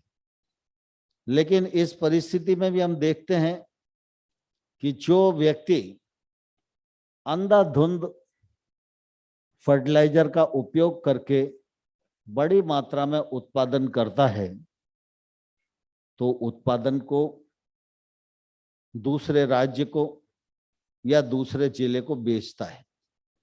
उसे मालूम है कि उसने अपने खेत में अंधाधुंध प्रयोग फर्टिलाइजर का, केमिकल्स का किया है, लेकिन जब स्वयं के खाने की जरूरत होती है तो वह ढूंढता है कि ऐसा कौन सा क्षेत्र है जहां सबसे कम उर्वरक का उपयोग हुआ हो। आप सबकी जानकारी में होगा, मैं किसी का नाम नहीं लेना चाहता। परिणाम स्वरूप आज हम सब ये महसूस करने लगे हैं कि कुल मिला के केमिकल फार्मिंग से जमीन की उर्वरा शक्ति भी कम होती है। जो जैविक पदार्थ हैं वो प्राय नष्ट हो जाते हैं। जमीन में ताकत ही नहीं बचेगी तो आने वाले कल में क्या होगा, एक सवाल है। पेस्टिसाइड की अधिकता है, उत्पाद अधिक दिन तक जीवित तो रह सकता है लेकिन पेस्टिसाइड का जो असर लंबे समय तक उस उत्पाद पर रहता है, अगर वो असर नहीं गया तो उसका दुष्प्रभाव तो हमारे शरीर पर होने ही वाला है। और इसलिए आज पर्यावरण की दृष्टि से भी देखें तो नुकसान हो रहा है। उर्वरक की अंधाधुंध मांग बढ़ रही है, उसके कारण भी चिंता हो रही है। मृदा शक्ति कमजोर हो रही है, वह भी हमारी चिंता का विषय है। जैसे जैसे फर्टिलाइजर की मांग बढ़ रही है, वैसे वैसे जमीन में पानी की मांग बढ़ रही है। परिणाम स्वरूप खेती की लागत बढ़ रही है और अनेक प्रकार के दुष्प्रभाव भी सामने आ रहे हैं। यह समय है जब हम समय रहते इस प्रकार की परिस्थितियों पर विमर्श करें, विचार करें और अपने रास्ते को सीमित, नियंत्रित और अगर बदल सकते हैं तो बदलने पर भी हमें विचार करना चाहिए। और इसलिए ऑर्गेनिक फार्मिंग का सवाल आया, नेचुरल फार्मिंग का सवाल आया और मुझे कहते हुए प्रसन्नता है कि सरकार ने भी परंपरागत खेती योजना के माध्यम से बड़ी राशि का प्रावधान किया, ऑर्गेनिक फार्मिंग को प्रमोट किया। आज सिक्किम जैसे राज्य अपने आप को पूरा ऑर्गेनिक घोषित कर चुके हैं। मध्य प्रदेश जैसा राज्य जो ऑर्गेनिक के क्षेत्र में बहुत अग्रणी भूमिका निभा रहा है। गंगा जी के दोनों किनारे 5 किलोमीटर तक ऑर्गेनिक फार्मिंग हो, इस बात की चिंता की जा रही है। और इसी के साथ साथ जब हम किसानी की लागत की बात करते हैं कि हमारे दलवाई साहब यहाँ बैठे हैं, किसान की आमदनी को बढ़ाने का जिम्मा इनके पास है, ये बहुत सारा प्रयास कर रहे हैं। बड़ी सफलता भी देश भर में इनको मिली है, इनके प्रयासों को मिली है। लेकिन जब किसान की आमदनी बढ़ाने की बात करते हैं तो उसका प्रोडक्ट अच्छे दाम पर बिचे, ये एक पक्ष है, लेकिन उसकी लागत कम हो, यह भी जरूरी है। तो लागत कम करने पर भी दलवाई साहब का ध्यान पूरी तरह केंद्रित है। लेकिन जब हम केमिकल फार्मिंग पर खड़े रहते हैं तो निश्चित रूप से लागत कम होने में आती नहीं है। और जब ऑर्गेनिक फार्मिंग पर भी हम आते हैं तो लागत कुछ कम आती है, लेकिन फिर भी ऑर्गेनिक फार्मिंग में भी लागत लगती है। इसलिए ये विचार हुआ क्यों ना हम नेचुरल फार्मिंग पर जाएं। और नेचुरल फार्मिंग पर जाएं तो इस दृष्टि से पालेकर साहब ने एक मॉडल दिया, फिर आचार्य देवव्रत जी गुजरात के राज्यपाल हैं, उन्होंने भी एक मॉडल दिया और परिणाम स्वरूप बहुत दिन तक जिद्दोजहद चलती रही। कृषि मंत्री के नाते मेरे सामने भी विषय आया, मैंने मल्होत्रा जी जैसे साइंटिस्टों से बात की तो जिंदगी भर से ये लोग अपने रासायनिक उर्वरकों में सने हुए थे, तो इनको ये लग रहा था कि ये मंत्री जी क्या प्रतिकूल बातें कर रहे हैं और ये कैसे होगा। तमाम प्रकार के मतांतर थे, लेकिन अंततोगत्वा वर्तमान परिस्थितियों में सबको ये लगता है कि खेती की लागत कम करने के लिए, पर्यावरण की संरक्षा के लिए, मृदा शक्ति को और जीवंत बनाने के लिए, भूमि में जैविक जो पदार्थ हैं, जंतु हैं, उनके भविष्य और उनके भूमिका के लिए, खेती में लागत कम करने के लिए और मनुष्य के शरीर पर जो खाने पीने की वस्तुओं से दुष्प्रभाव होता है, बीमारियां जन्म लेती हैं, उनसे मानव शरीर को बचाने के लिए निश्चित रूप से नेचुरल फार्मिंग के बारे में सोचा जाना चाहिए। और परिणाम स्वरूप फिर आईसीआर में भी काफी बातचीत चली, सब लोगों को लगा और मुझे कहते हुए प्रसन्नता है कि आईसीआर भी देश के सब कृषि विज्ञान केंद्रों में जो प्राकृतिक खेती का एक प्लॉट निश्चित करके और उसका प्रदर्शन कर रहे हैं और ज़्यादा से ज़्यादा प्राकृतिक खेती बढ़े, इस दिशा में आईसीआर के सभी साइंटिस्ट, केबीके के लोग और एग्रीकल्चर यूनिवर्सिटी के हमारे साइंटिस्ट, सभी लोग इस दिशा में प्रवृत्त हो रहे हैं और कोशिश कर रहे हैं। और मुझे कहते हुए प्रसन्नता है कि इस बार नेचुरल फार्मिंग के लिए हम लोगों ने योजना बनाई है 1500 करोड़ रुपए का बजट भारत सरकार ने रखा है और अगले 3 वर्षों में 1 करोड़ लोगों को, किसानों को प्राकृतिक खेती के कवर के अंतर्गत लाया जाए, इस लक्ष्य को लेकर हम लोग काम कर रहे हैं। प्राकृतिक खेती में सामान्य तौर पर हम सब इस बात को भली भांति जानते हैं कि भारत के लिए नई बात नहीं है। कभी ना कभी हमारी धरती पर और हमारे पुरखे इसको करते रहे हैं। और प्राकृतिक खेती में जो कुछ भी लगने वाला है वो बाजार से खरीदना जरूरी नहीं है। सामान्य तौर पर गरीब से गरीब किसान के घर में वो सब चीज होती ही है। अगर घर में गाय है तो गोबर होगा ही, खरीदना नहीं पड़ेगा। गाय है तो गौमूत्र होगा ही, खरीदना नहीं पड़ेगा। खेत है तो कोई ना कोई पेड़ लगा ही होगा, उसके नीचे की 2 मुट्ठी मट्टी निकाल के लाना है तो पैसे देना नहीं पड़ेंगे। गांव में हम रहते हैं तो नीम का पेड़ लगा ही है तो नीम की पत्ती उसमें तोड़कर डालना है। थोड़ा सा गुड़, थोड़ा सा बेसन, ये हर किसान के घर में रहता है। तो कहीं से यूरिया की और डीएपी की बोरी लेकर नहीं आना है, हमारे घर में ही सब होगा। उसी से बीजामृत बनेगा, जीवामृत बनेगा, गंजीवामृत बनेगा और उससे नेचुरल फार्मिंग को आगे बढ़ाया जा सकता है और इसके परिणाम निश्चित रूप से आने वाले कल में अच्छे होंगे। लेकिन हम सब बड़े देश हैं, बड़ी आबादी के देश हैं और अब तो दुनिया में सबसे बड़ी आबादी के देश हैं और सबसे बड़े लोकतंत्र भी हैं। तो स्वाभाविक रूप से हमारी अपनी जिम्मेवारियां भी हैं और दुनिया के प्रति भी हमारी जिम्मेवारियां भी हैं। इसलिए हम सब लोग किसी एक विधा को एक साथ अगर पलटना चाहें तो ये समय इसकी इजाजत नहीं देता और इसलिए हमें कोशिश करते रहना चाहिए कि जो रासायनिक उर्वरक हैं उनका उपयोग मृदा के परीक्षण कराने के बाद जो रिकमेंडेशन हो उसके अनुसार ही करें तो कम नुकसान होगा। साथ ही हमारे भारत के वैज्ञानिकों ने नैनो डीएपी बना दिया, नैनो यूरिया बना दिया, उसका उपयोग करें, लागत भी कम आएगी और नुकसान भी कम होगा। और हम ऑर्गेनिक पर भी काम करें और हम नेचुरल फार्मिंग पर भी काम करें। सब पर एक साथ काम करते समय हमारी कोशिश होना चाहिए कि किसान का रकबा और किसान की संख्या ये इन सब विधाओं पर इतनी कवर हो जाए कि कुल मिला के जिस संतुलन की अपेक्षा हमें है उस संतुलन को हम बना सकें। क्योंकि आज देश की आबादी बढ़ी है, 2050 में और बढ़ेगी, तो देश की आवश्यकता की पूर्ति भी हमें करना है। और अब हम सब लोगों का सौभाग्य है कि 21वीं सदी का भारत हम देख रहे हैं। स्वामी विवेकानंद जी ने कहा था 21वीं सदी भारत की सदी होगी।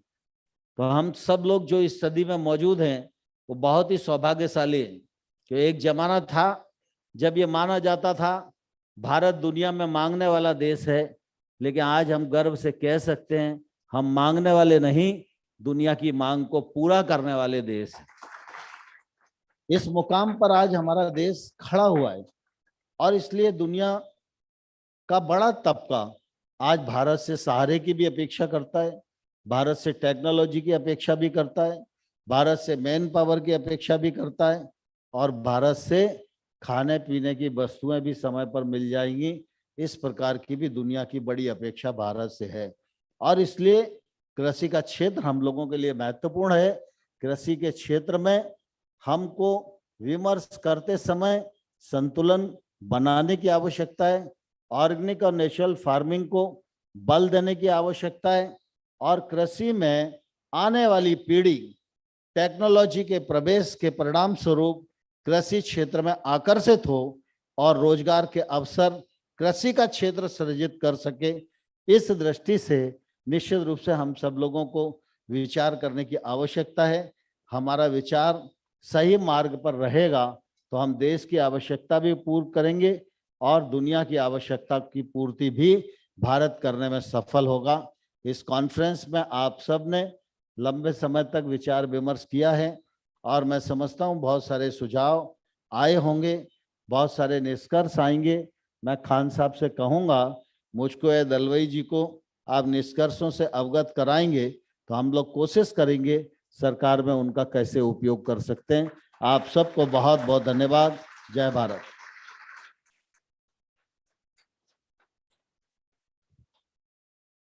बहुत बहुत धन्यवाद माननीय महोदया श्री नरेंद्र सिंह तोमर सिंह जी। आपके द्वारा सर बताई गई भविष्य की योजनाओं के बारे में हमारी जनता को अवगत कराने के लिए बहुत बहुत धन्यवाद। Now, ladies and gentlemen, move on to our awards for Emerging Leaders Award, and the award goes to Inera Crop Science. I request from the team to please kindly come on the dais to collect your award. Absolute, a frontline. I request the honorable dignitaries to please come in front of the dais so you can easily give the awards to the awardees. Thank you so much. Absolute, a frontier bioscience company, has introduced a range of bioable agri-input products with the launch of its brand Inera. Inera bioable inputs are entirely novel and robust in the variety of soils and agroclimate conditions.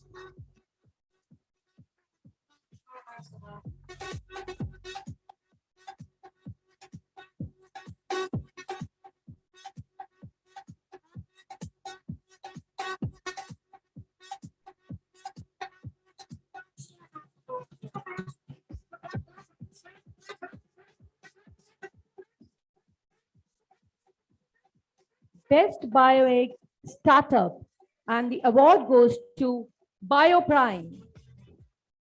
Created with the vision of bringing pride and profit back to the farmers, BioPrime has focused on developing cutting-edge technologies. BioPrime, innovative, smart nanomolecules-induced psychological response platform identify new biomolecules with the modular plant response, and that making crop climate resilient and pests and diseases resistant.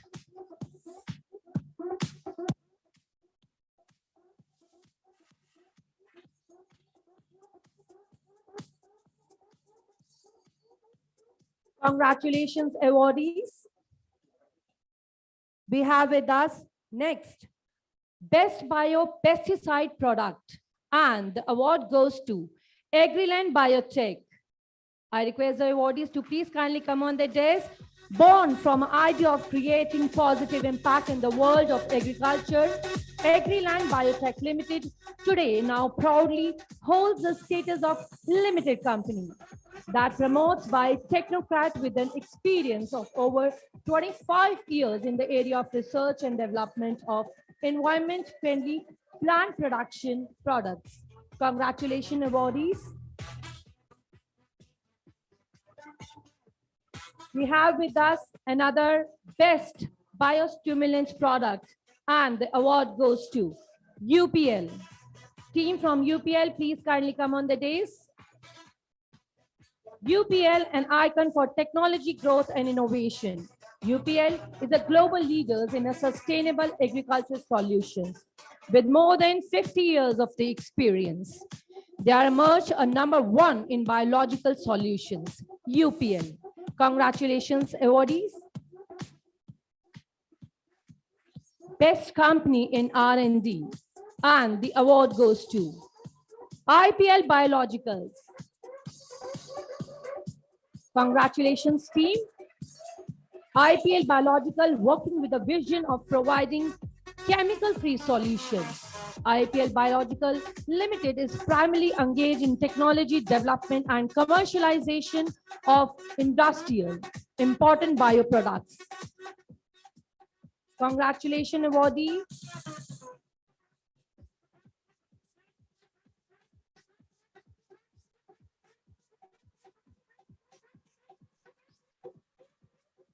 Next, best state in BioAg, and the award goes to, any guesses? The award goes to Haryana. Team from Haryana, please come on the dais. one of the largest contributor of CRAN to the central pool. Haryana is also making efforts to promote natural farming and sustainable agriculture with the comprehensive plan on organic farming. The state government has also extended support to organic farmers in product certification, marketing, and branding. Congratulations, Haryana.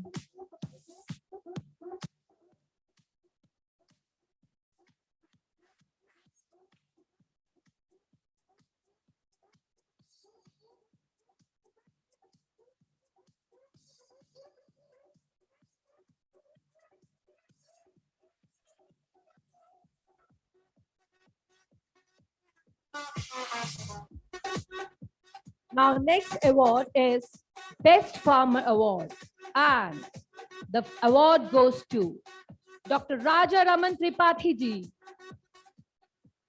He is renowned organic herbal farmer, green warrior, farmer scientist. Dr. Raja Raman Tripathi is a founder of Ma Dhanteshwari Herbal Farms and Research Center, one of the India's largest producer group of 43 varieties of herbs and spices grown organically. Congratulations, Dr. Raja Raman Tripathi ji.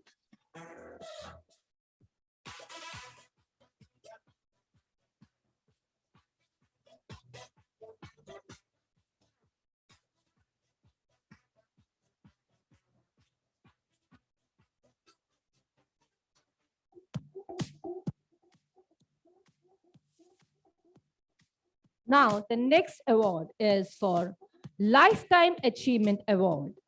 And the award goes to Dr. M.H. Mehta ji. I request you, sir, to please kindly come on the dais.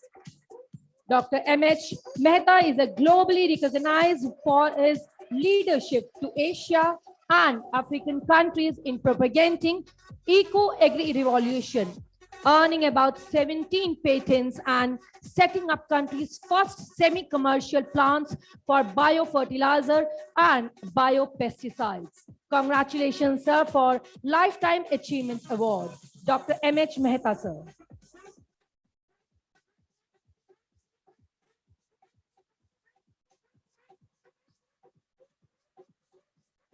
We have with us next is Best Company. I don't think so that anyone can have the guess. But now I have to announce the best company is Tropical Agro. Congratulations. A pioneer and one of the leaders in India's crop protection and plant nutrition industry. Tropical Agro System Private Limited has the largest range of agriculture solution for crop growth, soil health, and protection of crop seeds and post-harvest. Congratulations, team.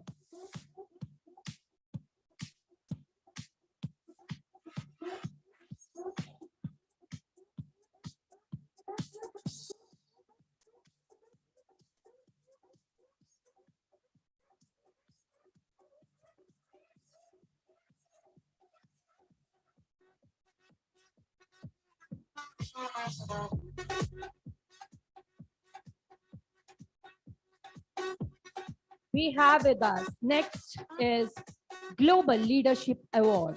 And any guesses? His leaders is already there. And the award goes to Vadation Life Sciences.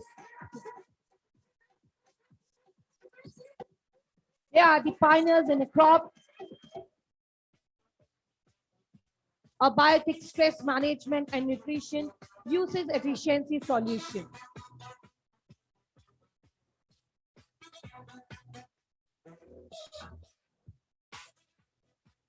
Congratulations, sir.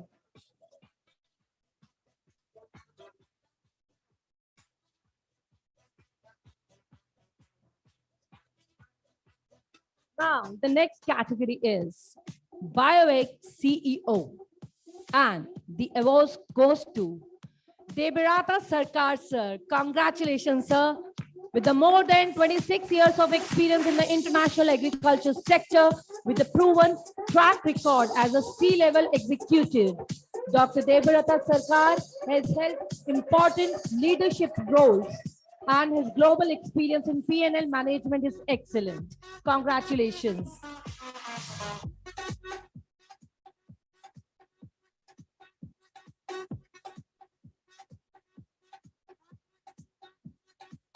Next is innovation, and the award goes to Privy Life Sciences. They are the one of the fastest growing group with a strong trust in research and development.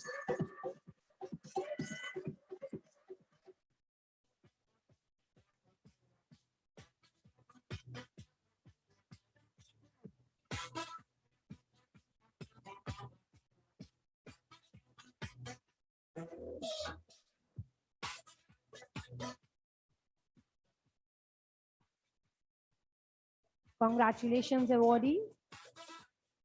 Policy leadership, and the award goes to Dr. S.K. Malhotra. With an impeccable record of contribution in policy planning, administration of R&D activities throughout implementation of National Food Security Mission and Mission for Integrated Development of Horticulture. Dr. Malhotra has provided unwavering leadership in policy development and implementation. Congratulations, sir.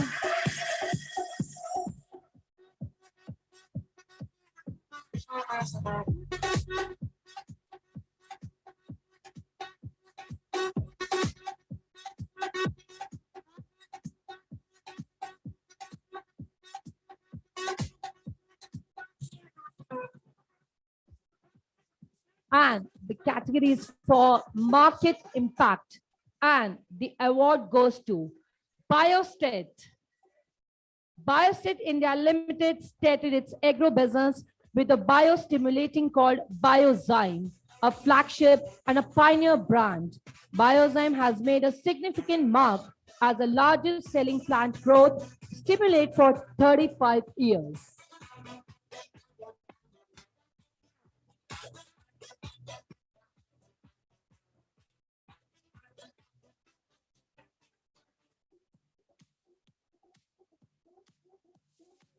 Once again, on behalf of organizing committee, I would like to congratulate all the awardees. Your hard work just pays you. Now we have the awards for the sponsors. And for this, I would like to call upon from Inera Crop Sciences Private Limited to please kindly collect your award. Please give round of applause, ladies and gentlemen.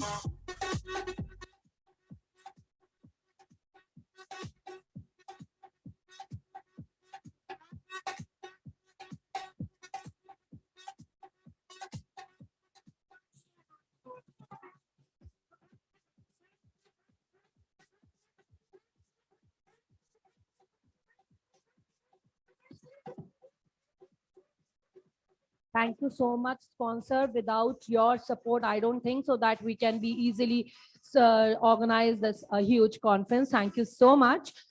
Now, I would like to call upon from the next sponsor is IPL Biological Limited. Thank you so much, sponsor, for sponsoring the event.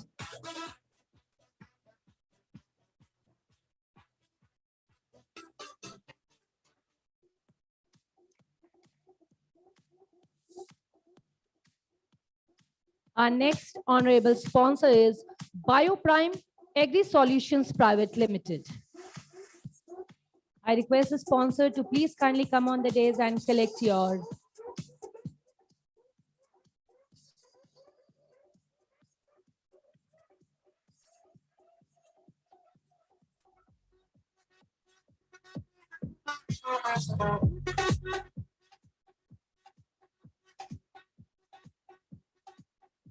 next sponsor, FMC Corporations.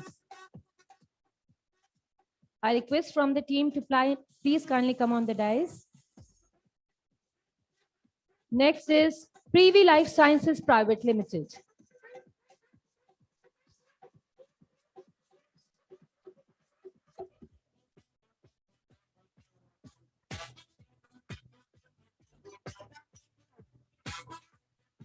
Green Star Fertilizers Limited. I request the sponsors.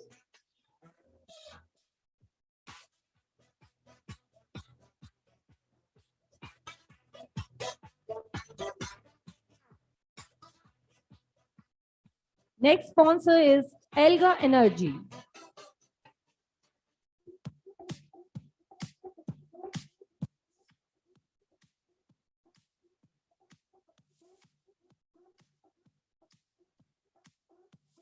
Biomi Technologies.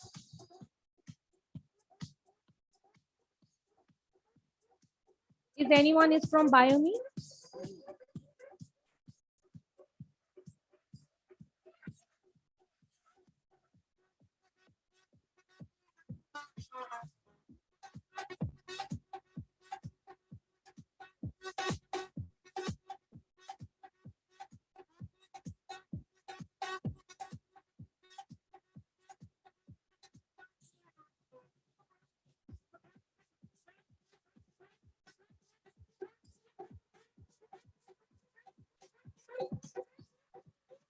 Thank you so much, dignitaries on the dais, and the congratulations awardees for your wonderful work. And thanks to these sponsors. Now I would like to request Ms. Anjana Nair, Group Editorial Agricultural Today's Group, to please kindly propose the vote of thanks.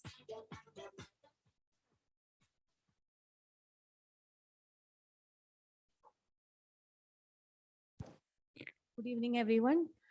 Congratulations to all the awardees. It's the second year BioAg India Awards.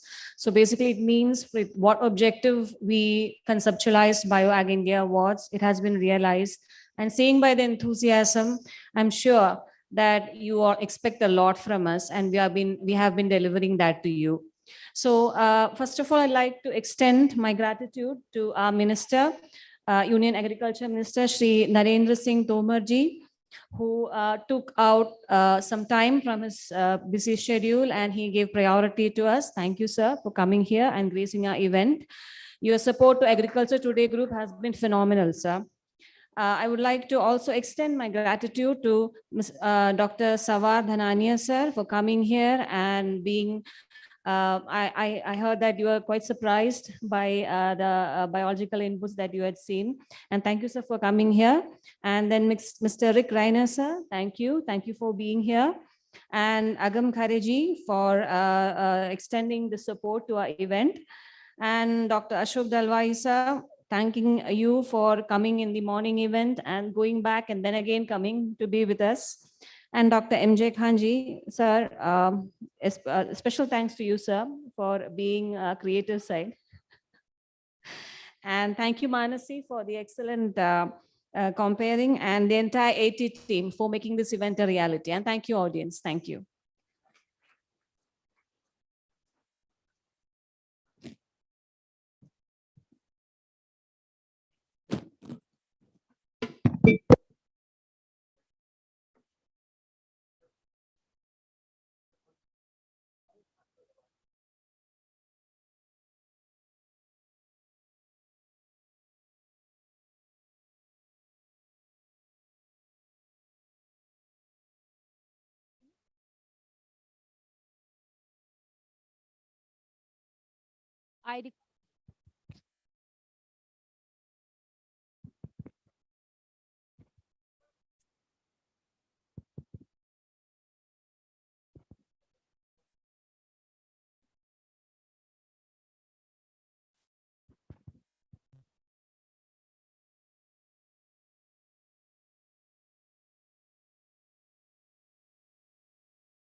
I request all of you to please kindly have tea. We have already arranged outside the hall. I request you to please kindly have tea and coffee.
यहाँ से नहीं